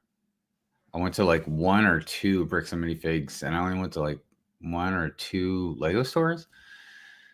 But there's like another one like downtown Chicago. I didn't go to that one. I didn't really do a lot of sightseeing. And I've got my truck, so I can I'm mobile because on top of, hopefully I'll finish my mock, but on top of bringing on my mock, it's going to bring on a bunch of, like I said, sets and stuff like that to sell. Good times. Yeah, I think one of the things I'm looking forward to most, I feel like I say that about everything, but yeah, it's the community interaction and getting to know people, but the food and just going out and going to these kind of sub events that are going on, like this showing of this thing and the cookout and whatever, all that stuff. Like obviously, just call that the whole social side of things. That's one thing. But I feel like I'm more excited to attend like a Bricks and Minifigs or have a wander around a Walmart. Not that I've never done a Walmart before, because obviously I've been to the States quite a lot. But yeah, but to go with a different outlook on things, because I wouldn't have been like Lego hunting or wouldn't have been with a bunch of mates at the time. But to do that kind of stuff, especially the Bricks and Minifigs, just to experience it, I might not walk away with anything, don't necessarily plan to buy anything, but just to be able to be like, wow, I've been in a Bricks and Minifigs because I hear so much about it, so. Yeah, man. I mean, it's a big deal because, we're all having a good time. We have good vibes, you know what I mean? So, and, on top of that, you layer that with like, we're doing things we have fun doing, going to a Lego store, going to Bricks and Minifigs, going out and eating some really good food. Cause yeah, that's a big thing, man. There's a lot of good food around there. Going to the, what's it called? I always forget the damn name of it, man. With the knights and stuff, the medieval times dinner. Yeah. Dude, that thing is freaking amazing. So like, and then whatever random things that are just going on. I can't remember if it was Chicago or Brick Fair, like at midnight, like they kick out the miners and you're allowed to drink. Okay. Yeah. I do want to I know this was at Brick Fair, not Brickworld, Chicago, but at Brick Fair at midnight when they kick everybody out, there's a poker game and I really like playing poker. You can win some really cool sets, man. The other Lord of the Rings tower that came out years ago. That was one of the sets you can win in that poker game. I was like, man, I got to the final table, man. Like, then I lost. Really? Yeah. Wow. So there's just all kinds of random stuff, dude. But the point is, man, is like it's just cool because you're around your friends and because I was hearing you earlier talking about like everybody thinks that all the UK boys like you all know each other. And it's like you haven't met certain people yet. I can't remember was Slurpee or Whitty going. Yeah, all three of us, the original hosts from this show, are going effectively together. But Padawan's coming as well. Yeah, I remember Padawan saying he was going. I think Boba 501st is coming too. No, he's not going because he had another couple of holidays. So so it's effectively me, Slurpee, and Whittaky, who Slurpee's coming from Ireland. Me and Whittaky are flying together, but we're meeting at the airport. Ostiv's picking us up with Padawan. Right. But I think, unless I'm missing somebody, and apart from like obviously the guys who aren't, people like Greg, for example, who I know and I speak to or whatever, but he's not part of like, our kind of subgroup, if you like. But so apart from people like that, who probably not even new to Brickworld even. In fact, I know he's not. But apart from that, I think that's the only people. It's only us 4 UK guys who are coming across that I know of, unless I'm missing somebody. And apologies if I completely missed someone, but I think it's only us 4. So I make it sound as if there's a huge gang of us coming, but it's just like kind of 4 in terms of people who are knock about together, if that makes sense, on streams and stuff. So yeah, but no, there's a lot of people going, man. Like I personally know a lot of people that are going. It's pretty amazing. And I'm still going to meet tons of you for the first time. You included. It's I can imagine. I mean, it's almost for me, but I can imagine for some people it's overwhelming. Because yeah, dude, it's a lot of people. Even before, like there's a lot of people, and then it's like almost doubled, maybe even tripled. I'm not sure the amount of people on Saturday and Sunday when it's the public days. Yeah, it's just pretty wild. But it's a good time. It's a good time. The great thing about this one is because the renting, is right there. It's connected to it, so like I can decompress. I can just go up to my room. What's that? Yeah. Because you're sharing with Clever Pig, right? Yeah. Right. Okay. Yeah. Yeah. But so what I was going to ask is, I wouldn't say it's going off the subject as such, but Good Morning Brickworld is back. Yes. Obviously, it was I remember it being quite a big thing when you were because I think you mentioned it in a previous stream, and then I don't know what I think it was just I tuned in. Maybe not been live, but I tuned in because I knew the announcement was coming. I don't know whether it was because you'd put it in you were obviously your co-host already knew or whatever, but you kind of announced it on the stream, and I remember it being quite don't get me wrong, because of the time of day it is, I've never been able to, not very often anyway, been able to experience it live because I either work on a Sunday or that's the one day I have where me, my fiance, and my daughter are together every other week. So basically, no matter what happens, I'm not free at that time. Sad to say, but I remember it being quite a big thing. But it feels like it was like 2 weeks and he was back, but I'm pretty sure it was longer than that, right? Oh, yeah. It was at least 2 months. I think it was longer than that, but at least 2 months. Yeah. But time's flying by. Two-part question. Yeah. First of all, how does it feel? Like, I get this is not supposed to be like an interview, I guess, but I just wanted to know, like, just out of curiosity, sort of friend to friend, man to man, like, how does it feel being back now? Because I know that was quite a tough time for you. I could see that you made that decision, obviously, through gritted teeth anyway, and because of your work situation. But, it's different when you make a decision like that because spending time with family or, something that you potentially want to do instead of that other thing, right? But when you have to do it for work, which is something that we all do because we got to do more than anything else, I can imagine that being kind of, for example, if I had to I started a new job and I was working every Sunday night and I couldn't do the cool, I'd be absolutely devastated, so I can only imagine how you feel being, 200 odd episodes deep or whatever it is. So, so I just wanted to know how that, just a quick, how does that feel like to you?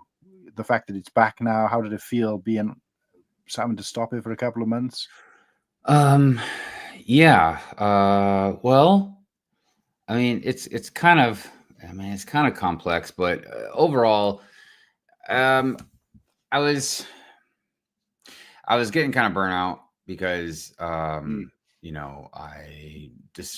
my new job that I got, a few months ago, it's extremely demanding and time consuming and like this phone, dude, no way. That is so crazy. All right. I'll be back. How weird would it be now if he gets a call out live?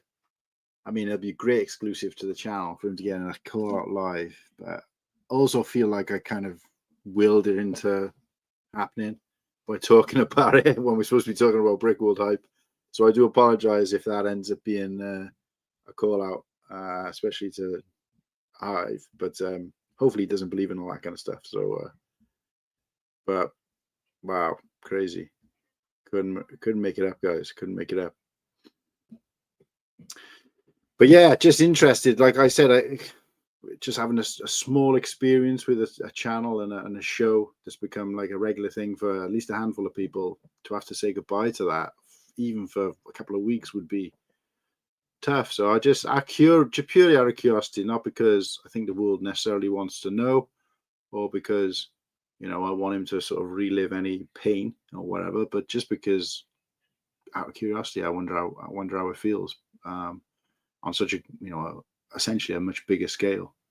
But yeah, the other thing I was going to ask Hive was, did any of his co-hosts of the show go in, and does he plan to do anything, show related from there? Again, out of curiosity, because particularly because he does his show, during that timeline. So sort of Sunday mornings for them, Sunday afternoons for us. But yeah, I wonder if there's a Good Morning Brickworld show happening from that. I'm assuming it will happen in some way, because obviously I wouldn't expect him to not have an episode that week. But it'd be interesting to see if he had a plan similar to us where we're going to kind of stream from there. But we'll see. If he's able to come back on, we'll hopefully get that question answered. But if not, the show must go on. But just out of curiosity, anybody who's still, I can see we got some people still watching. How many people in the chat who are currently in the chat listening to my words right now are going to Brickworld? And I'm just curious if there's anybody out there we might have missed or, never haven't had a chance to make themselves known until now. I know Papa Trippy did say a while back, oh, there it is, we'll pull in Tuesday evening. So I'll look for you Wednesday. So I think that, the Rennie booking dates were from Tuesday. So I'm assuming you're staying in the Rennie. I believe you're staying in the Rennie. But no, like I said, if you're coming in Tuesday evening, give me a quick shout. I haven't really worked. Do you know what? Now I say that conversation with you, Papa Trip, I haven't even considered the fact that I need to sort out my phone to make sure I can use it abroad. I think these days is a lot less complicated than it used to be.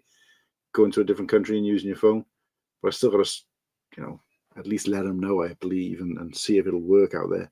But yeah, definitely hit me up on like Instagram or wherever and say, look, we've landed. It'd be nice to come and, even if it's kind of just me popping along to say hello and kind of put a name, a face to the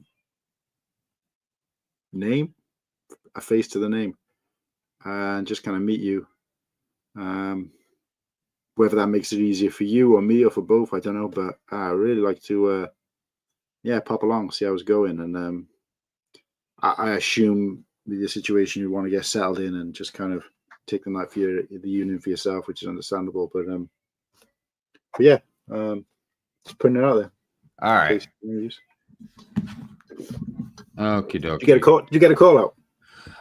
Well, so here's the thing.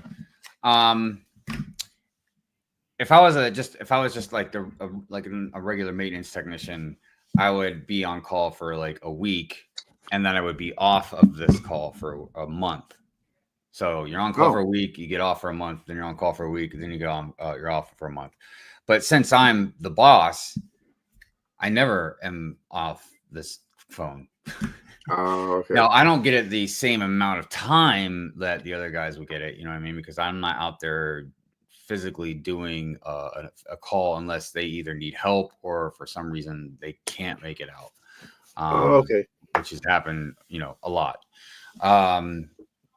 So, but this was a ceiling leak. So, I gave the information to my tech. He's going to go out there and check it out. But I don't know if A, how much ceiling damage there is, B, how whatever the leak is from, C, any kind of water damage, if I'm going to have to get like water, if he can do it, or if I need to get a contractor for like water extraction. So like there's like these multiple steps, and it's Sunday and I'm on a stream right now. So like it's really hard to like do a lot of that stuff and enjoy my time on the stream or talk to you or even focus and concentrate. And this is exactly what I was just saying right before it rang, was like, yeah, I just never know when this thing is going to ring. And it's hard to do stuff, you know what I mean? Especially when you have a consistent scheduled stream, 2 of them on top of that, and then try and do other videos, try and build this mock, blah, blah, blah, blah, blah. It's hard to do that in this job. So that being said, back to your original question. So that's why I took a break from Good Morning Brickworld, because when I first got the job, because again, I'm the boss. I'm in charge of all the maintenance at this property, and there's like over 700 apartments. So, yeah. So I'm in charge of all this stuff. I'm in charge of ordering stuff, scheduling stuff. Anything that's going on in maintenance, it goes through me. So it's a lot of responsibility. On top of like when I order things or schedule stuff, like it's a lot of money or whatever, So, and then on top of that, like the other day, we had a contractor replace this main water valve that lets water onto the whole property. And the reason we changed it is because it was getting really old, but also the one we put our own in front or behind, I don't know if it'd be behind or in front, whatever, of the county shutoff valve because every time we need to get the water shut off to the property, we have to wait on the county, and that could take a long time. So we decided to change this, and we had to have the water off for several hours. And then, once we got the valve fixed, then we had to wait around the county to turn the water back on, for the last time, so we don't have to deal with that anymore. But yeah, people didn't have water for, I don't know, like 15 hours or something. Wow. So guess how many calls I got that time? I was just wondering, because I know there's been a lot of power outages and stuff like that over in the US at the moment. So does that affect your line of thing, or do you only do water, or? Generally not. I mean, as far as power outages go, some things are out of our control. You know what I mean? And we just can't. I swear. No, it's my tech. Hold on, man. Let me just text him real quick, because he's worried he's in trouble. Oh, Christ. Well, because the emergency. So every week I switch the guys' numbers. Like whoever's on call, I put their number first, and I'm always behind them, because if it slips past me, it goes through the other text, but they're not going to answer it because they're not on call. So then it starts going to upper management. It'll go to my boss, and then if he for some reason misses it, it'll go to his boss. And if it starts getting up there, man, then there's trouble. So anyways, for some reason he didn't get the call and went straight to me, and he was worried he was in trouble. So yeah, that's why I took a break from Good Morning Brickworld. Pyramid Fury isn't as complicated as Good Morning Brickworld is. So I was able to keep doing that. But even if I got a call, then I would just be able to stop the stream. But Good Morning Brickworld involves other people, so it's a bigger deal. But I missed it, I was hoping my channel would do better, taking off and stuff like that. Not to insane levels, but just enough to maybe help me keep doing that, and maybe doing something part-time instead of trying to do this full-time, job that I've always done. And if I did certain things, it probably would, but I just refuse to do certain things. So it is what it is. I mean, because I do it for fun anyways, you know what I mean? So that's the good part about it. I enjoy it and getting to hang out with people and stuff. No, the other thing I was going to ask is, like I said, that was just out of curiosity for me, because obviously, hopefully I'm, fingers crossed or touch wood, or won't be in that situation. And of course, it probably it'll have a lot less of an impact if that was to happen to this channel, obviously, as yourself, because of how long it's been going and you're following or whatever. But the other question I was going to ask, so that was just, purely for my own sort of, just to get an idea, because I remember it happening and thinking, oh my God, I'd be devastated if that was me. And I don't know what went on behind closed doors, but I can imagine you were probably, really cheesed off. But but for the right reasons, obviously new job, and obviously a bit more demanding, but it probably, sounds like more responsibility, which I guess means, without going into detail, that's obviously private, but good, right? So a means to an end, effectively, in some ways. But I was just wanted to know as well, on a completely separate note, but linked to the same thing, is do you guys plan to do a show, or have you ever done a show from Brickworld? Because it lines up with when you'll be there, kind of thing. So yeah. So when I was there for 2023, and it's funny because it's Good Morning Brickworld, and I put Chicago at the end of it, so it was Good Morning Brickworld Chicago. But yeah, because that was at that time, Titanium J and Amber Lia Builds were my co-hosts. Okay. Yeah, because I've had many co-hosts. They've just kind of gone in and out for different reasons. Because I'm the only one that's tethered to the show, because it's a commitment. It's not, to be on Good Morning Brickworld as a co-host. It's a commitment. We do certain things and stuff like that, and segments and everything. So for some people can do it for a while, and then they have to go to other things. But at that time, I remember Amber Lia was basically controlling everything up from the hotel room, and Jay and I were, walking around the floor until because it started at 9. I think that time, I'm trying to think of the time change, but whatever it was, we started an hour before it opened for public. So we were on the floor for the first hour, and then on the second hour, we went up to the room and we just finished off together. What's up? What's up? So Joel, out of curiosity, sorry, I to kind of segue away from Hive for a sec, but Joel, I got Brickfest coming up now a week Friday. I'm pretty sure when I saw you in Newport, you said you were going to the Swansea one, but I can't remember. But just to let you know, I'll be there, mate. So if you want to, I'll obviously be working because I'm volunteering at it. But if you want to come and say hello or whatever, and hang out if we get a chance. Like I said, it's hard when you're working, as you probably know, because last couple of times I've seen you at a show, it's been like, I'd love to kind of, really pick your brain and talk to you. But of course, I'm supposed to be doing a job, so you kind of sacrifice one thing to gain something else. But definitely like to see you there, mate. Oh yeah, definitely going. So there you go, great stuff.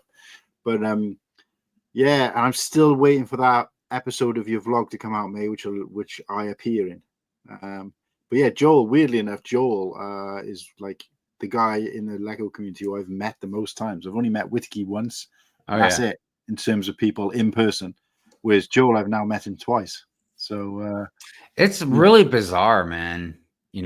Meeting people that you've known online for so long, like meeting them in person.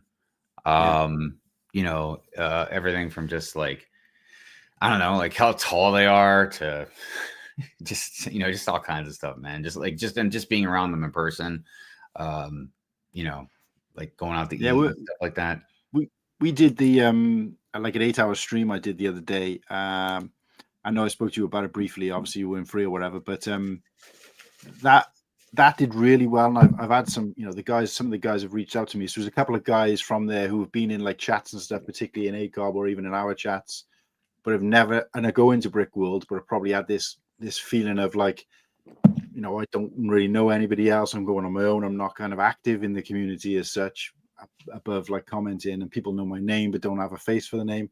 So right. I was just like, right, let's just use this as an excuse to kind of lift the veil as such and give them a bit of exposure so that when they go there, they haven't got to try and get over that first hurdle of, hi, I'm so-and-so, whatever.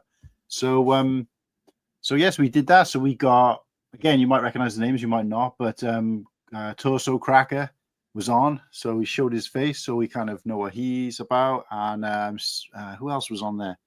We had on Lightning Lord. So he popped on, aka Mike. I remember seeing Lightning on there.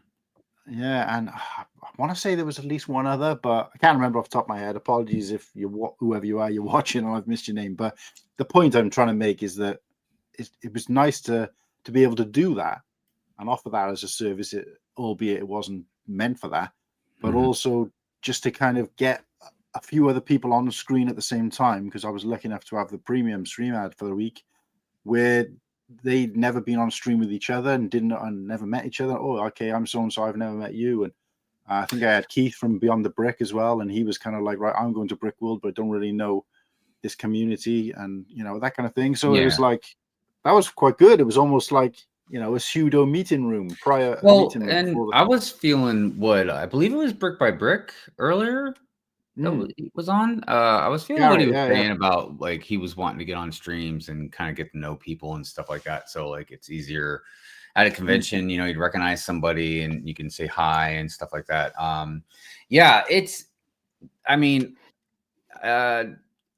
remember really being really nervous and stuff like my first time because I didn't really know anybody that well.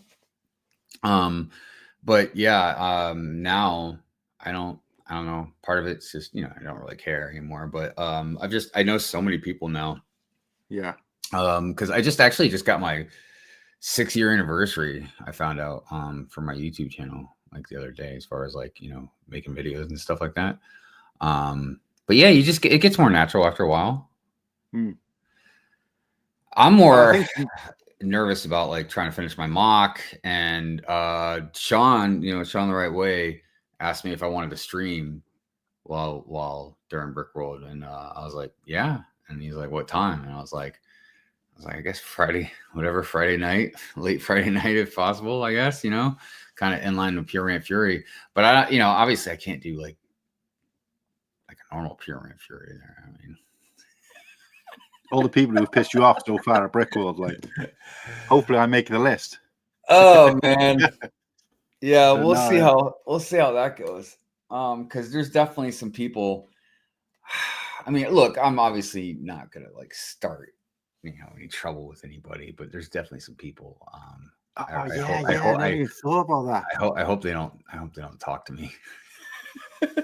Yeah, well, I was going to say, are the actual victims there, or are we talking about the defender of the victims? I don't know, either or both. Yeah. I don't know, man. You know, the crazy thing is not as many people as you would think, you know, like started really anything with me. Most people understand, you know, jokes and stuff like that. I was going to say, you got a lot more. I think you'll have, whatever happens, you'll have a lot more backup. But look, I'm not saying it's going to turn into a fight. Yeah, you know what I mean? No, but even before people in your corner, even before Pure Rant Fury, there was definitely some people like, yeah, I did not care for. You know what I mean? Just because I don't like them anyways. But I don't really ever have anything to do with them anyway. So you know, I'm not really worried about that. So yeah, nah, nothing but good times. Nothing but good times. But yeah, I was trying to think of if I should do a slightly different stream. You know, it's because I don't know. It's weird because you know you're in a totally different environment. You're not like set up with your normal, you know, your normal setup or, and yeah, I don't know. Plus, I'm gonna be at a convention, so I'm not really gonna be able to prep like I normally would. You know what I mean, for like a show. So I don't know. We'll see what happens, man. As long as there's a shot in there somewhere of you like this. Then it's pure Rant Fury. Because I don't think I've ever seen you on a stream where you don't do that. I know. I'm always like, it could be positive even. It could, like whether it be positive or negative. I just need to body language. Take a picture of it, put it on a shirt or something. You know what I mean? But just a silhouette with the backward baseball cap and the headphones and just and then you can apply. They can apply their own. Is it a what the fuck? Is it a welcome to Brickworld? Good morning, Brickworld. Whatever, like you know. So no, it's gonna be good times. Cool. We've come up with a couple of ideas tonight on potential merch. I don't know whether you got a chance to check out Brickworld Brick Together, aka Garrett's, when he popped on the stream during the 8 hour, and he had his cock out, like chicken. Oh, you know, it's funny that you mentioned that. And Tech just came into the chat. What's up, Tech? And Tron's out there. But years ago, Tech was on one of my streams dressed as a giant, you know. Ah, okay. Cock, yeah, and cock. Yeah. Not the chicken kind though. Like, oh, okay, right, yeah. It was good times, man. It was funny as hell. But I was just saying to Garrett, I was like, look, you should like. I think I spent like maybe I want to say like 40 quid, maybe a little bit less, to have like 100 Cool Hand Luke stickers made up to give out.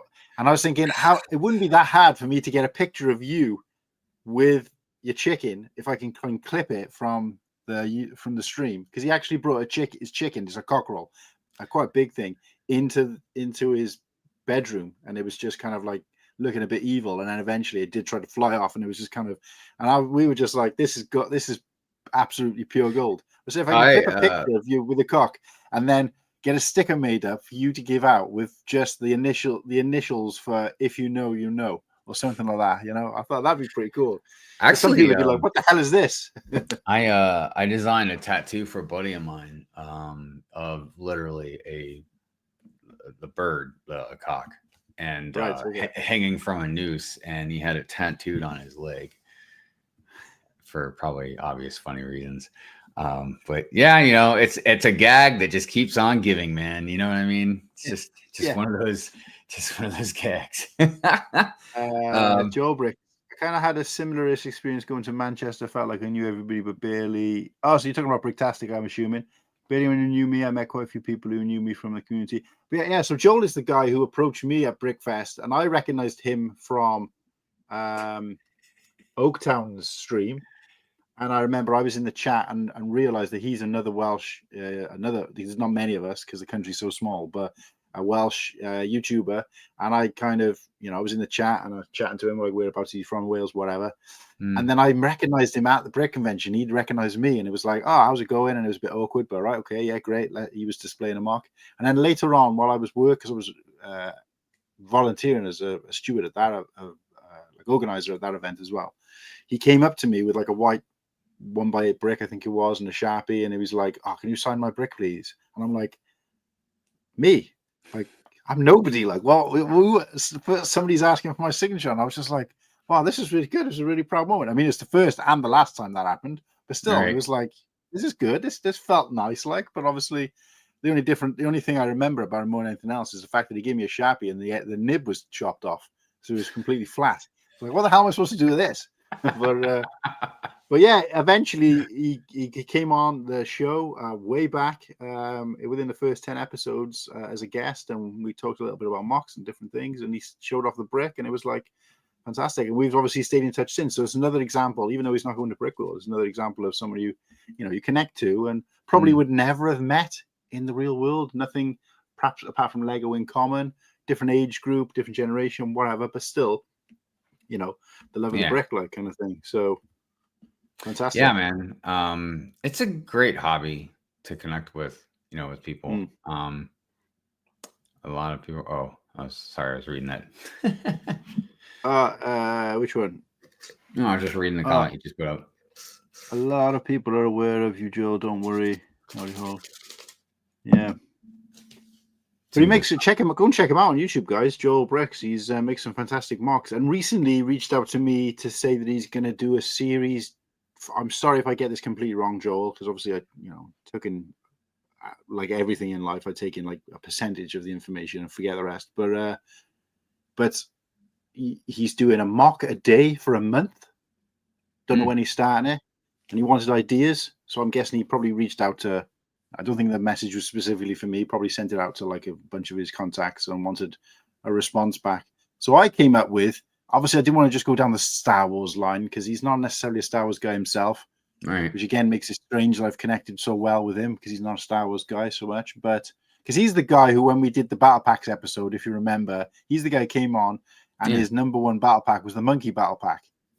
With the pack of just the monkeys in, which I thought was fantastic because everybody else automatically did Star Wars, and he was like, the Monkey Battle Pack is my number one. But he did his presentation dead serious. He's just like, my number one battle pack is the Monkey Battle Pack because he's got the monkeys in. They're so great, and everybody was just like, this is awesome. This is fantastic watching. Represent. And he put it, instead of coming on screen and talking about it like the rest of us did, he actually put together a presentation that we could play, which I thought, what a guy, like, what a legend. But anyway, long story short, so he's doing this. So I was like, look, I don't want to go down the Star Wars line. Let's try and do something different. And one thing I've always envisaged doing, but like everything in life, I have loads of some fantastic ideas, but none of them ever come to fruition. But I've always wanted to do like a tile mosaic of like Space Invaders. Like not so much just the character or the block character, but like the scene from Space Invaders with like the thing down here and the shooting up and the thing like that. Yeah. And I thought if you do it on like a 16x16 play, you could probably get a decent amount of detail on it, potentially. I don't know. But it's just something I've thought of in the past and thought that'd be cool. Mostly black with like lots of color. And I was just like, yeah, take that idea. That'd be something that you could, because it's got to be something you can realistically do in a day. So I'm not going to say, look, do a Felucia mock.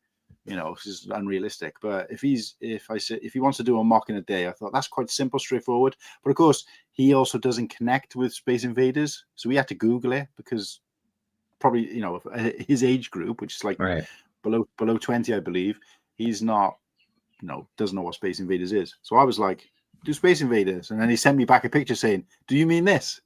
I was like, "Yeah, that's it. Yeah, go for it." So anyway, the point was to plug his channel for him, Joel Bricks. Go and check it out, and it's got a mini series coming up of mock a day for a month, I believe, and he does stuff like this quite regularly. Does a fantastic job of it, so go and check it out. Puts phone in pocket whilst walking up the stairs, hearing someone got their cock out on the 8-hour stream. Yeah. And the guy who did, Joel, is directly below you in the chat. So RIP the Sharpie. I'm slowly building a collection of signatures, slowly building a collection of autographs. I have the monkey battle pack. It is a cool battle pack. I don't own it, but I would love to. I think I've only got one signature. That was I got Ryan to sign my 501st battle pack years ago. Right. Yeah. So going back to Brickworld, the other thing I was going to ask when we were talking a little bit about your show. So if you do a show this year, how many of the other hosts are going to be there, if any? Well, I know Lego Longoria will be there. I think there's at least a 50% chance that the Quarter Brick will be there. I know Drew Dogs won't because he's got too much stuff going on right now. And Brick Babe said she's not going to. And then our other new co-host, I Brick You Brick. I'm not 100% sure about him either. So basically what happened is like probably Brick Babe will maybe run the show like from her house, and like me and Lego Longoria can be like correspondents, and possibly the other ones too. It just depends on who can make it. So I was really looking forward to me, and not that I want to necessarily single out any of your co-hosts, right. But I'm a big fan of the Brick Babe, Lene. Yeah. In terms of like watching her and her content, she's so like, I don't know if you use the word bubbly over there, but so happy and bubbly with her personality. And it's just like, I don't know. I feel like I've watched her on doing her streams, and she's just like walking to the Lego store, chatting to people in the Lego store, filming, and like no sort of, fear of that kind of thing. And I'm just like, that's just watching her do that gave me a little bit of confidence to go and do the same thing myself. Because I'm like, okay, some people are going to be looking at me and thinking, why the guys just, but I'm thinking if I was video chatting with my girlfriend, which I very often do whilst working on the shop, it wouldn't be any different. As far as anyone else is concerned, I'm chatting to somebody and asking like what bag of sugar I need to buy or what size milk to get. So the fact that I'm like going, look guys, I was like nobody cares because everybody's just so in their own bubble these days. So I was like, yeah, when I stopped and thought about it, I thought, you know what, I shouldn't be doing it. And obviously Lene does it, fantastic. But also it's like, I appreciate these people who don't like, without this sounding awful, don't over edit themselves. They're not like cut everything out. So she's there, she's walking and you can see her walking and then she's doing the thing and she's like, hey guys. And it's so natural. And I love that about content is when you can just, it feels very natural. authentic. It doesn't feel like they've gone, let me set up this shot. Let's spend 4 hours editing it. Nothing against those guys who do that because they put out some good stuff. But sometimes I feel like I connect better to the people who are just like, I'm going to the Lego store. Bam. Hey guys, I'm going to, and it's still a little bit like, okay, who do you think you are filming yourself? But I appreciate if you're going to put content out for it to be organic, So anyway, I was hoping she was going to be there so I could meet her, which I'd really like to do. But I guess I know she'll be at the second biggest convention, I guess you call it, is Brick Fair, Virginia. That's a big one also because that's the one I've been to several times before. I've only been to Brickworld once. Really? Brick Fair, like several times. Yeah. Right, yeah, because you missed last year, right? I did. I missed the year before too. But really? Last year it was because I broke my foot. And I was on workman's comp. So one, it would have been irresponsible and tricky to go with a broken foot, but two, I wasn't supposed to do anything like that. You know what I mean? So I was actually more scared of just getting caught.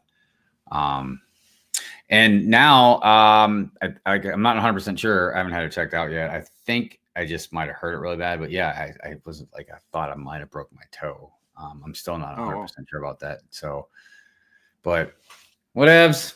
It's like I'm going to Brickworld. So yeah. No, that's the main thing, isn't it? Yeah, definitely. I don't know why has that just popped up from Generaltron? That was a while back. Did I accidentally? Not sure. Did I accidentally click it again? I don't know how that happened. I thought perhaps a ghost was controlling the.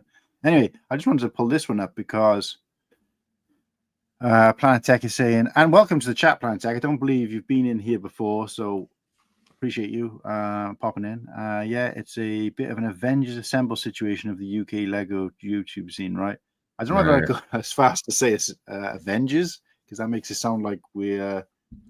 Well, I was fortunate. I didn't know you even knew who we were. So for somebody who I've never interacted with before to recognize that there's some guys coming from the UK is, quite comforting. I was fortunate to meet Tech in 23. And then I'll meet like Greg for the first time in person this year, along with, like I said, a bunch of other people like Nicole, Lady McBrick, you guys. Dude, there's tons of people. I can't remember who's going and who's not, but I'm like, there's tons of people that at least they know what I look like. So, yeah, give some high fives. It's the Dave Filoni looking guy, but with a baseball cap instead of a. I should totally just wear like a suit and a cowboy hat and just feel like I'm Dave Filoni. It's weird though, because I didn't recognize it. What was I watching? I was watching something. And I think he might have been wearing, I don't think he always wears glasses, but I think he was wearing glasses. And I think he might not have had his cowboy hat on. And he was talking about something. And I was like, wait, it looks like Hive. And I just thought, wow, the likeness is quite. I'm like, dude, Dave Filoni must be like the most handsome guy ever. That's all I can say. No, I was very fortunate to meet you, Tech. I was very fortunate. Dude, Tech, I love you, man. You're such a good dude. Cowboy Hive. Cowboy High, there's a look, dude. I don't know, man. I'm pretty loud at the conventions. Like I don't mind yelling across the convention floor to say hi to somebody, like really loud. I don't know. I could be possibly embarrassing. I'm not sure. We'll see how it goes. Hey, what's up, Get Cooped in the house? What's up, Get Cooped? I saw some of them leaky leaks, some Balrog. Yeah. I shall pass. Yeah, well, ironically, that we talked a little bit about it earlier. We Padawan, me and Padawan. He's obviously a huge Lord of the Rings guy, but I gotta say next to Tron, the Tron set that came out a few years ago. This is the closest I've been to saying, you know what, I think I'm going to buy that set.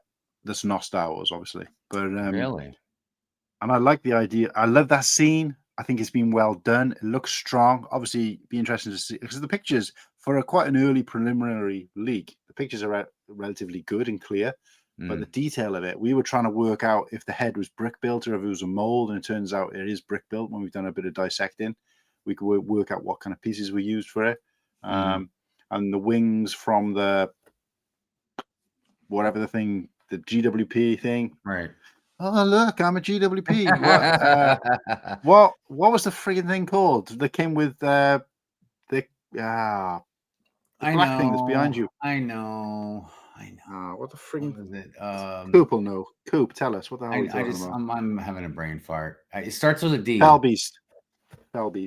Nope, that did not start with a D. My bad. It starts with an F.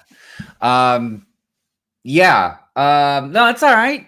It's Same okay. Wings from the Fell Beast. Yeah, and I like the book nook, the fact that it opens up and then you can put it down. I don't know who's really putting something like that between books, but still. But and it's okay. I really want Rivendell and I want the Shire. I just can't pay that much. But I'm not gonna lie, dude. If a genie popped out of a bottle and said, Hive, I will give you Rivendell and I will give you the Shire if you will smack that baby. Oh, I'm pretty sure I'd smack that baby. I'm sorry. That baby ain't gonna remember, but I will have Rivendell and the Shire. How about if somebody did the same thing, but instead of smack a baby, smack a random woman's ass? Oh, well, dude, you don't have to. No, I'm just kidding. I was going to say, you don't have to give me these. I'm just kidding. I would not do that. And I tried to say that. That's assault. Do not do that, everybody. That is bad. I try to say without sounding derogatory to anybody who might be in the chat, but I just mean that would you have... is it worth going to jail for a day? I'd be more worried about the backhander that might come from it. But... No, it's all right. I can take that. That's okay. All right, but throw something else in the mix. Her husband is with her.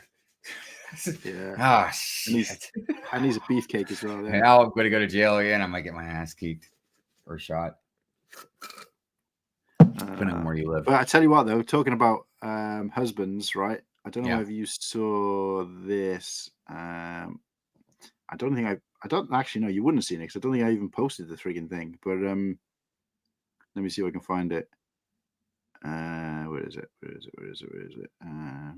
Wait, did I post it? No. What was it So again? Give a purchase? No. Better essentially. This thing that I saw in the. You were on the stream. You were on the stream, Ostif's stream, when I asked for this in the store. Do you remember? Yes. Do you remember? I know you were on there. I went into the shop and I was doing the live buy. Remember. Yeah, so to try and remind you, I was in Smith's store, tapped into Ostif's stream. You guys were like telling me to ask stuff and all some of the silly stuff, but obviously I asked the guy if this thing, because it just had the Falcons in the paper bag there. I think you might have picked up on the fact there was a paper bag for us, and they were just there for you to take whether you were purchasing something or not. And I just said to the guy, look, what's going on with this when it's been finished with? He said, yeah, if you want it, put my name down. And he literally called me on the Monday morning and got the recording ready for the content. And anyway, the point I'm trying to make is I ran straight over, grabbed it, and I was bringing it back across.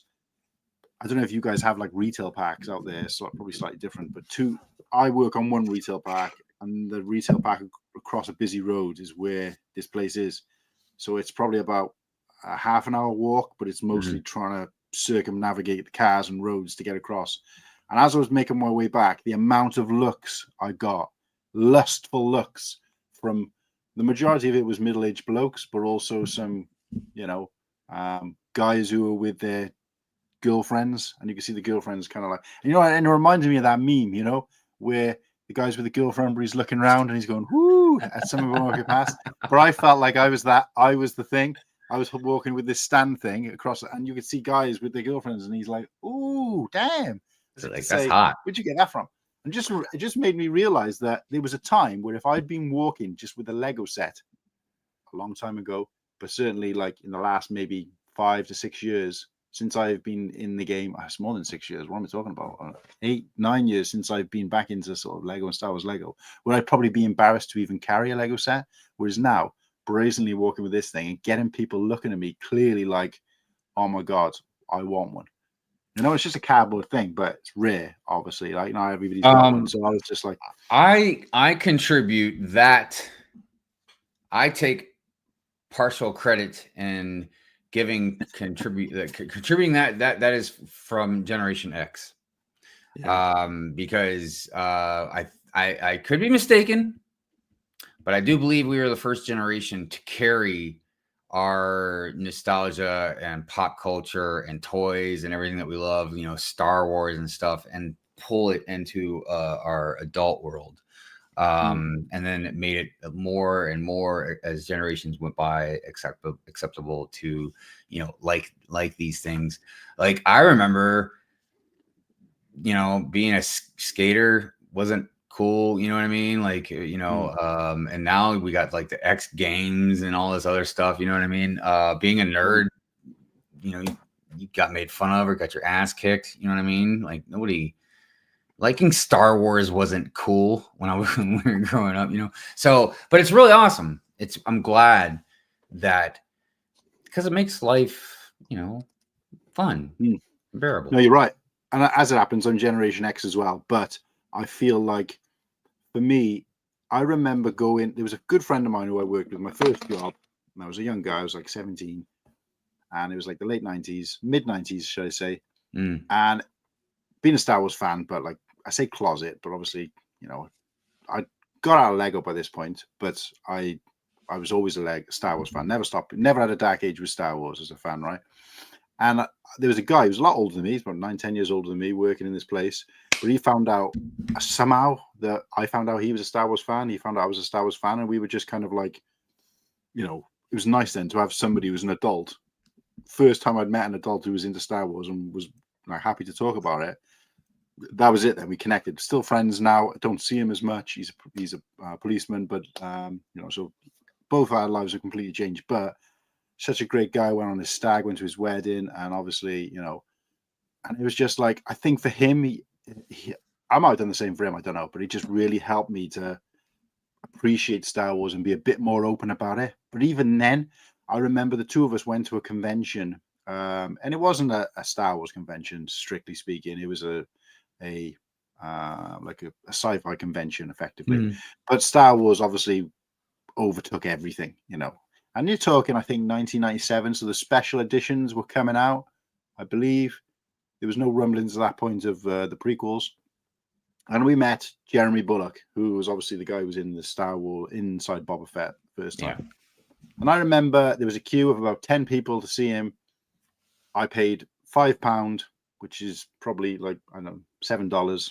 And this is in the 90s. So, you know, even now it'd probably only be about 15 if you know, $15, $20 if you adjusted for inflation. I know you don't like that term, but obviously, you know, if we adjusted for inflation to now, it's still not a lot of money, right? And and that included him signing a postcard, and I asked him if he could do one for my dad, because I told him, you know, my dad told me that Boba Fett was always his favorite character when he was growing up. Not when he was growing up, because my dad was like an adult, but you know what I mean? When he watched the films for the first time, he liked that character. So I said, can you do one for my dad as well? Did a signature and a statement on both. No extra charge. £5 was for the interaction. If I'd taken something for him to sign, he probably would have done that as well. And then they also took a Polaroid, because obviously Polaroids were their thing then. Took a Polaroid picture of me and him together, sat together, and then he signed the bottom of that as well. And that was it. And I was thinking, you know, that was great interaction, but I had nothing to compare it to, because I'd never met anybody from Star Wars before, and it was like, right, fine. I met Dave Prowse a couple of times when I was a kid, but I don't remember him much because I was very young. So great interaction. Went back to the shop. And we also walked around the convention, and we stupidly, I don't know why I did it, but I think I was just blown away by the whole thing. But I got Admiral Zell's signature, but I didn't meet him. I just bought a signed photo of him, which I don't hold like much thing in it now, because after, you know, getting a bit more accustomed to how this social thing works, or how these conventions works, I realized that, you know, a signature for somebody you've never met is kind of meaningless. So I don't really use them as prized possessions, but the experience itself, like the fact that I went back to, we were in the shop, like next time we were working a shift, and we were talking about it. And one of the other guys saw us talking about it. And he was just like, literally, I mean, we were adults, so it's not like we were being bullied, but he was just like taking the mick out of us. He told a few other people from the store. It's probably about 30 staff working there together. And everybody was just laughing about it, making fun. And we were just a bit like, kind of like being back in school again, even though we were both grown adults, and he was in his 20s, and it was just like, and I was just like, and I remember thinking, it did make me feel embarrassed about it, and I'm ashamed to say that I was embarrassed now, based on the way I am now, but I was just like, I'm embarrassed about it, and I'm like, and then we both were like, we kind of coiled up a little bit, and we were like, okay, we won't like talk about it in work, and you know, it was a good thing in a way, because then we started kind of going and doing stuff outside of work a lot more often. The two of us, and went to a few more of these conventions. I met Kenny Baker. So the guy was inside, for anybody in the chat doesn't know, the guy who was inside R2D2. I met him and his wife, obviously both dead now. And I saw his Rolls Royce parked outside, which has been adjusted for the fact that he's a short fella. And, you know, I had a great interaction with him. He was eating a Werther's original, and he dropped it out of his mouth while he was talking. It landed on the thing that he was signing for me, and he's like, I'll do you another one. And I was like, can I keep this one as well, though? Because I won't clone you, honest, so kind of thing. And he had a laugh and a chat, and it was great. And it was a great interaction. That was the same. I think it must have been like maybe £10 to meet him. I had something signed by him, and it was like fantastic. And I was just thinking, at the time, there wasn't a lot of call for that kind of thing. So there wasn't a lot of people. There wasn't a big queue. Whereas now, when I see like Austin going to meet someone and they're talking like thousands of pounds, hundreds of pounds to get an autograph. Okay, these are bigger stars or whatever. They're a bit more prevalent in this. But I just think, I was there, man, before it became cool. I look, I don't necessarily. All right, I kind of, I don't know. I'm in a weird place with some of the signature stuff like that. You know what I mean? Because I don't necessarily fault or mad at people that pay, charge to get their signature. I think some of them are definitely kind of outrageous. But I always think back to when I was watching a baseball game, for the major leagues in Ohio, and one of the players, I remember him going out to the chain link fence and like signing stuff for all the kids out there, and he stayed, man, and signed like every kid's stuff. Like he didn't leave at all.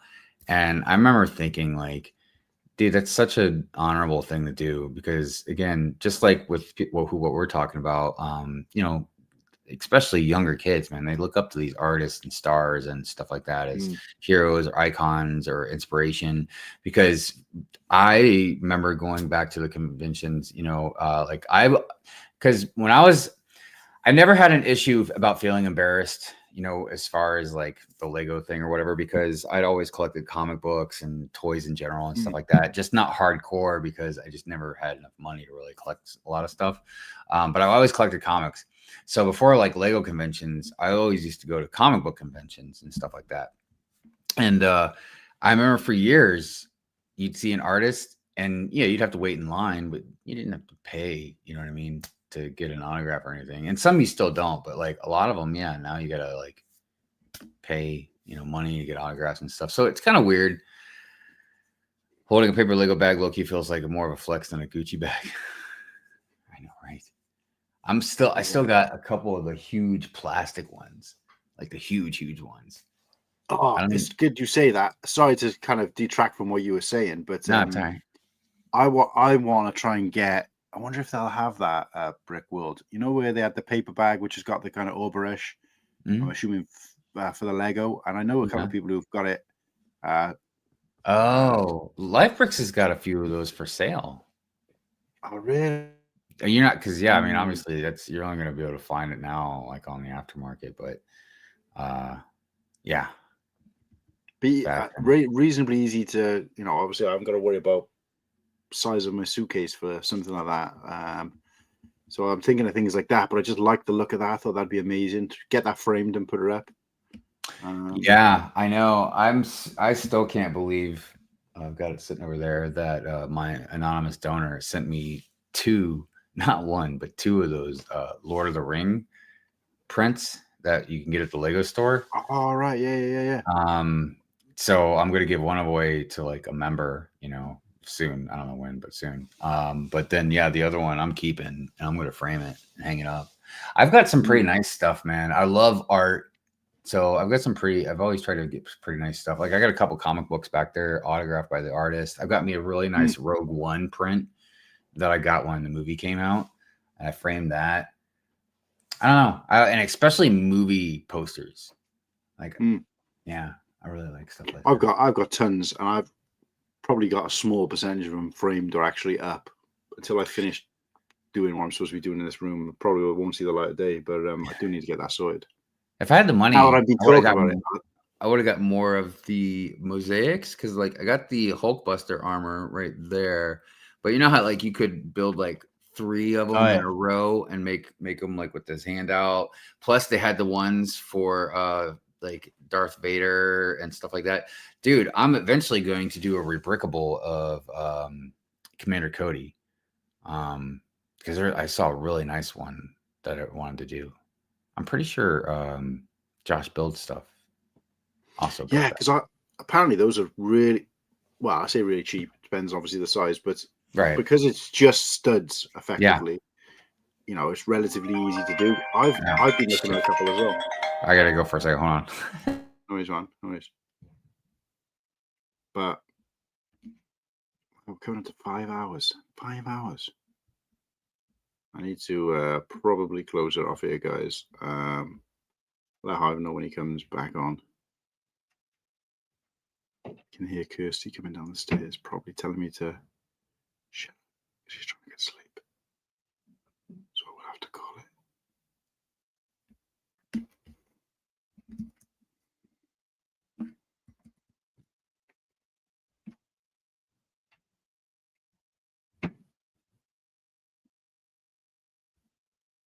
No, it sounds like she's just.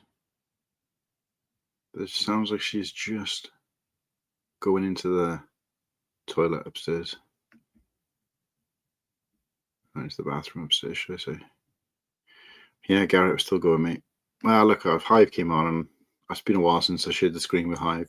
Well, at least just me and him. So it was nice to pick his brain a little bit about a few things and catch up. But yeah, I just got that picture you sent me as well, mate. I don't know though. Like obviously I was kind of tongue in cheek talking about getting this made up as a sticker, this picture. But kind of me now that I've said it out loud wants to do it. And although this picture you sent me is cool, and it's probably the cleanest, coolest looking picture that we're going to get in terms of the chicken and all the rest of it, I kind of still like the idea of getting a snapshot from the show because it kind of it hits better, especially because it might be like an action shot or a moving shot, and it's kind of like the sticker of the actual what actually happened. I don't know. Like I said, might actually even do it. I need to price it up because the thing is that the one I was doing, the one I did of the sticker of the Cool Hand Luke thing, you have to put in how many colors you're having printed. So it's more, it costs more for more colors, and thankfully that's only 2 colors, yellow and black. So it was like, I don't know how much more it was because I don't know how many colors you can go up to. But with a picture like this, where there's like probably half a dozen colors in there, it's going to be really expensive. So I would have thought, and not only that, but it's the size and the shape of it.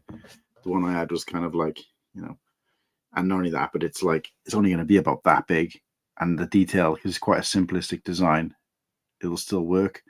Whereas with something like yours, to get the amount of detail in it, you would have to make it big enough, and then with the color, it's going to be expensive, mate. It's going to be expensive. But as I was saying that out loud, I thought of something else, and I'm going to tell you about this something else, but I'm not going to tell you about it on stream. I'll tell you about it privately, and you'll be only the second person to know, because the picture you sent me, or the picture I can clip from YouTube, whichever we choose, will work so much better with the secret thing that I'm doing for.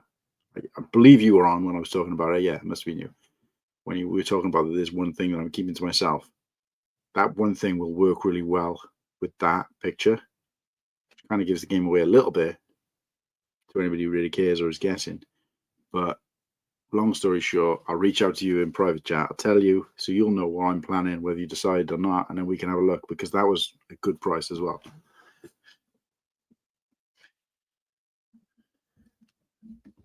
Yeah, no, like obviously if I did this thing that I'm talking about, we could pay or whatever, or it depends on if we want to do it as a collab thing or do it together or whatever, because it could be like an advert for the show. I don't know, it's hard to explain without giving it away, but I'm trying not to say too much. But it's definitely I'll show you what I'll tell you what I'll do is I'll send it now. So it's a screenshot of the order, so you'll know what it is I'm doing. So you can see that. So that's what I've ordered for myself.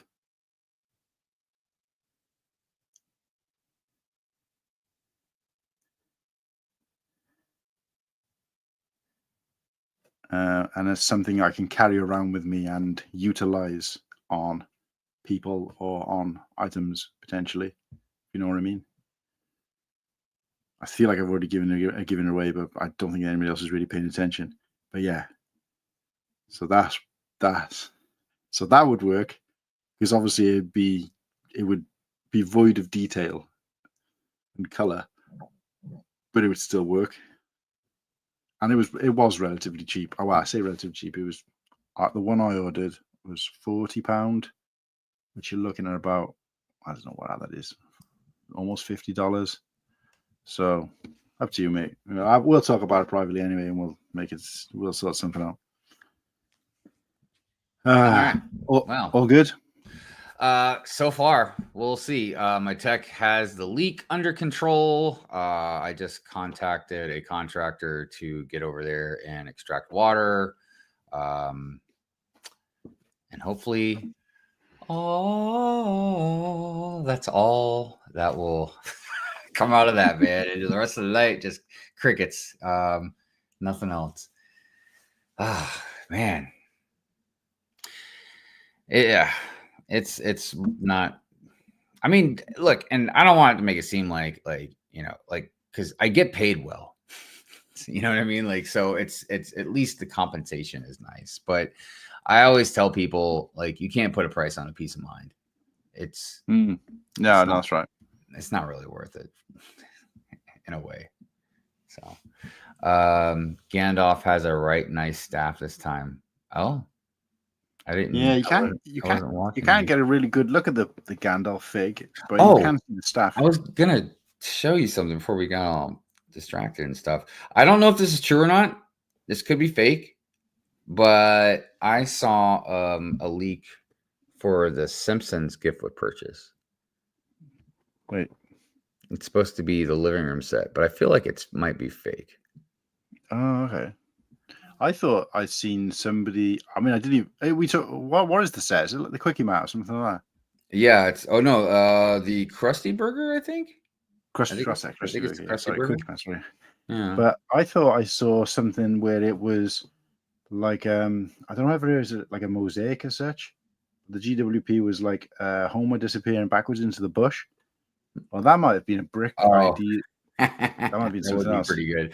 You know, honestly, if they just gave a couple figs out, I mean, think of all the different characters in The Simpsons. You know what I mean? If they just did a couple like completely random minifigs that just you never like, just really some really random ones, you know, or do like a cool mold of like the three-eyed fish or something. I don't know, like that'd be good. Build of the three-eyed fish, that would be pretty dope. Oh, look at Coop knows what's up. Yeah, it's because he heard you talking about leaks, but I don't think he realized you meant like water leaks. So he just popped up. Wrong type of leak. We talk about multiple leaks going on. Dude, yesterday, man, I had two clogs that my tech couldn't get out. I had to deal with all that, and one of them, the ceiling caved in. Oh wow! Yeah, it's like, dang it. I know it's not always necessarily perfection, but that's why I'm quite lucky that our first house that we've bought is a relatively new build, it's less than 10 years old. So it's like, these old homes that have like the cast iron, or whatever different types of or galvanized pipes and stuff like that. All these metal pipes, because they rust and deteriorate after years. You know what I mean? Instead of just having like CPVC or something like that. I don't know. But Cooper's saying it's not official, so he obviously that's why it felt kind of fake. That's why I was like, this could be fake. I don't know. But do you know that it's fake because you know what the real thing is, Coop, or because you just? Well, I mean, you must know to know that it's fake for sure. So, and maybe you could just tell by looking at it. So. Probably because he's doing well in the game. I tell you, Coop came out of nowhere and just been taken off. So well done, Coop. Man. Keep it up. I find that stuff fascinating, dude. Almost like an underground market kind of thing. Getting right. scoops.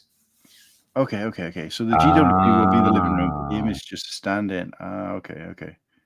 I mean, look, I could see why they do living room, but is it good without the figs? I was going to say. Yeah, that is a bit weird. But obviously the image you showed didn't have figs, but it doesn't mean the one that they're gonna release it hasn't. But right. I like the pillars and the cross beams of the book now. I also like those cross beams and pillars. The only thing that I kind of have an issue with, and the same thing with the Sherlock Holmes one, is like when you look straight back, there's also like this big open space. I wish there was something, that they would have to kind of block that. We were talking about how like this is just for example, but in the background of the picture on the Balrog one, there's on this one you can't really see it because the reflection, but there's like kind of like you've seen the adult box. Yeah, I've got it. There's like a light in the background, kind of glowing. Yeah. And on the Balrog GWP, it's like orange. So it creates a background. But what me and Padawan were saying is, of course, you take that orange background is not going to be part of the set. So once you take that away, you won't have that same kind of vibe. Yeah, You know and what I mean? that's the marketing deceit, marketing deception. Yeah. Just like when you see the burger on the menu, how it looks all beautiful and big and plump, and then you buy it, and it's just like looks like somebody sat on it. Flat as what did I say the other day in someone else's stream? Flat as a witch's tit. Ooh wee.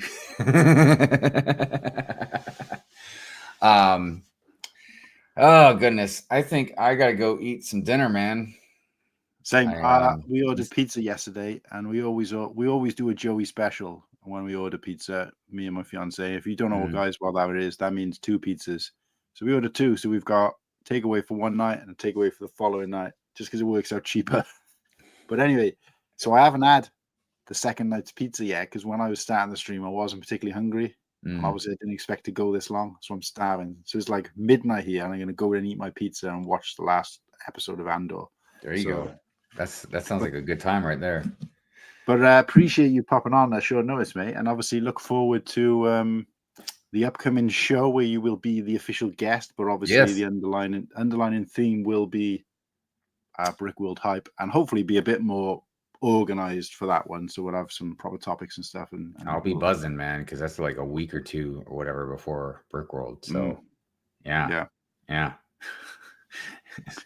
The hype is real.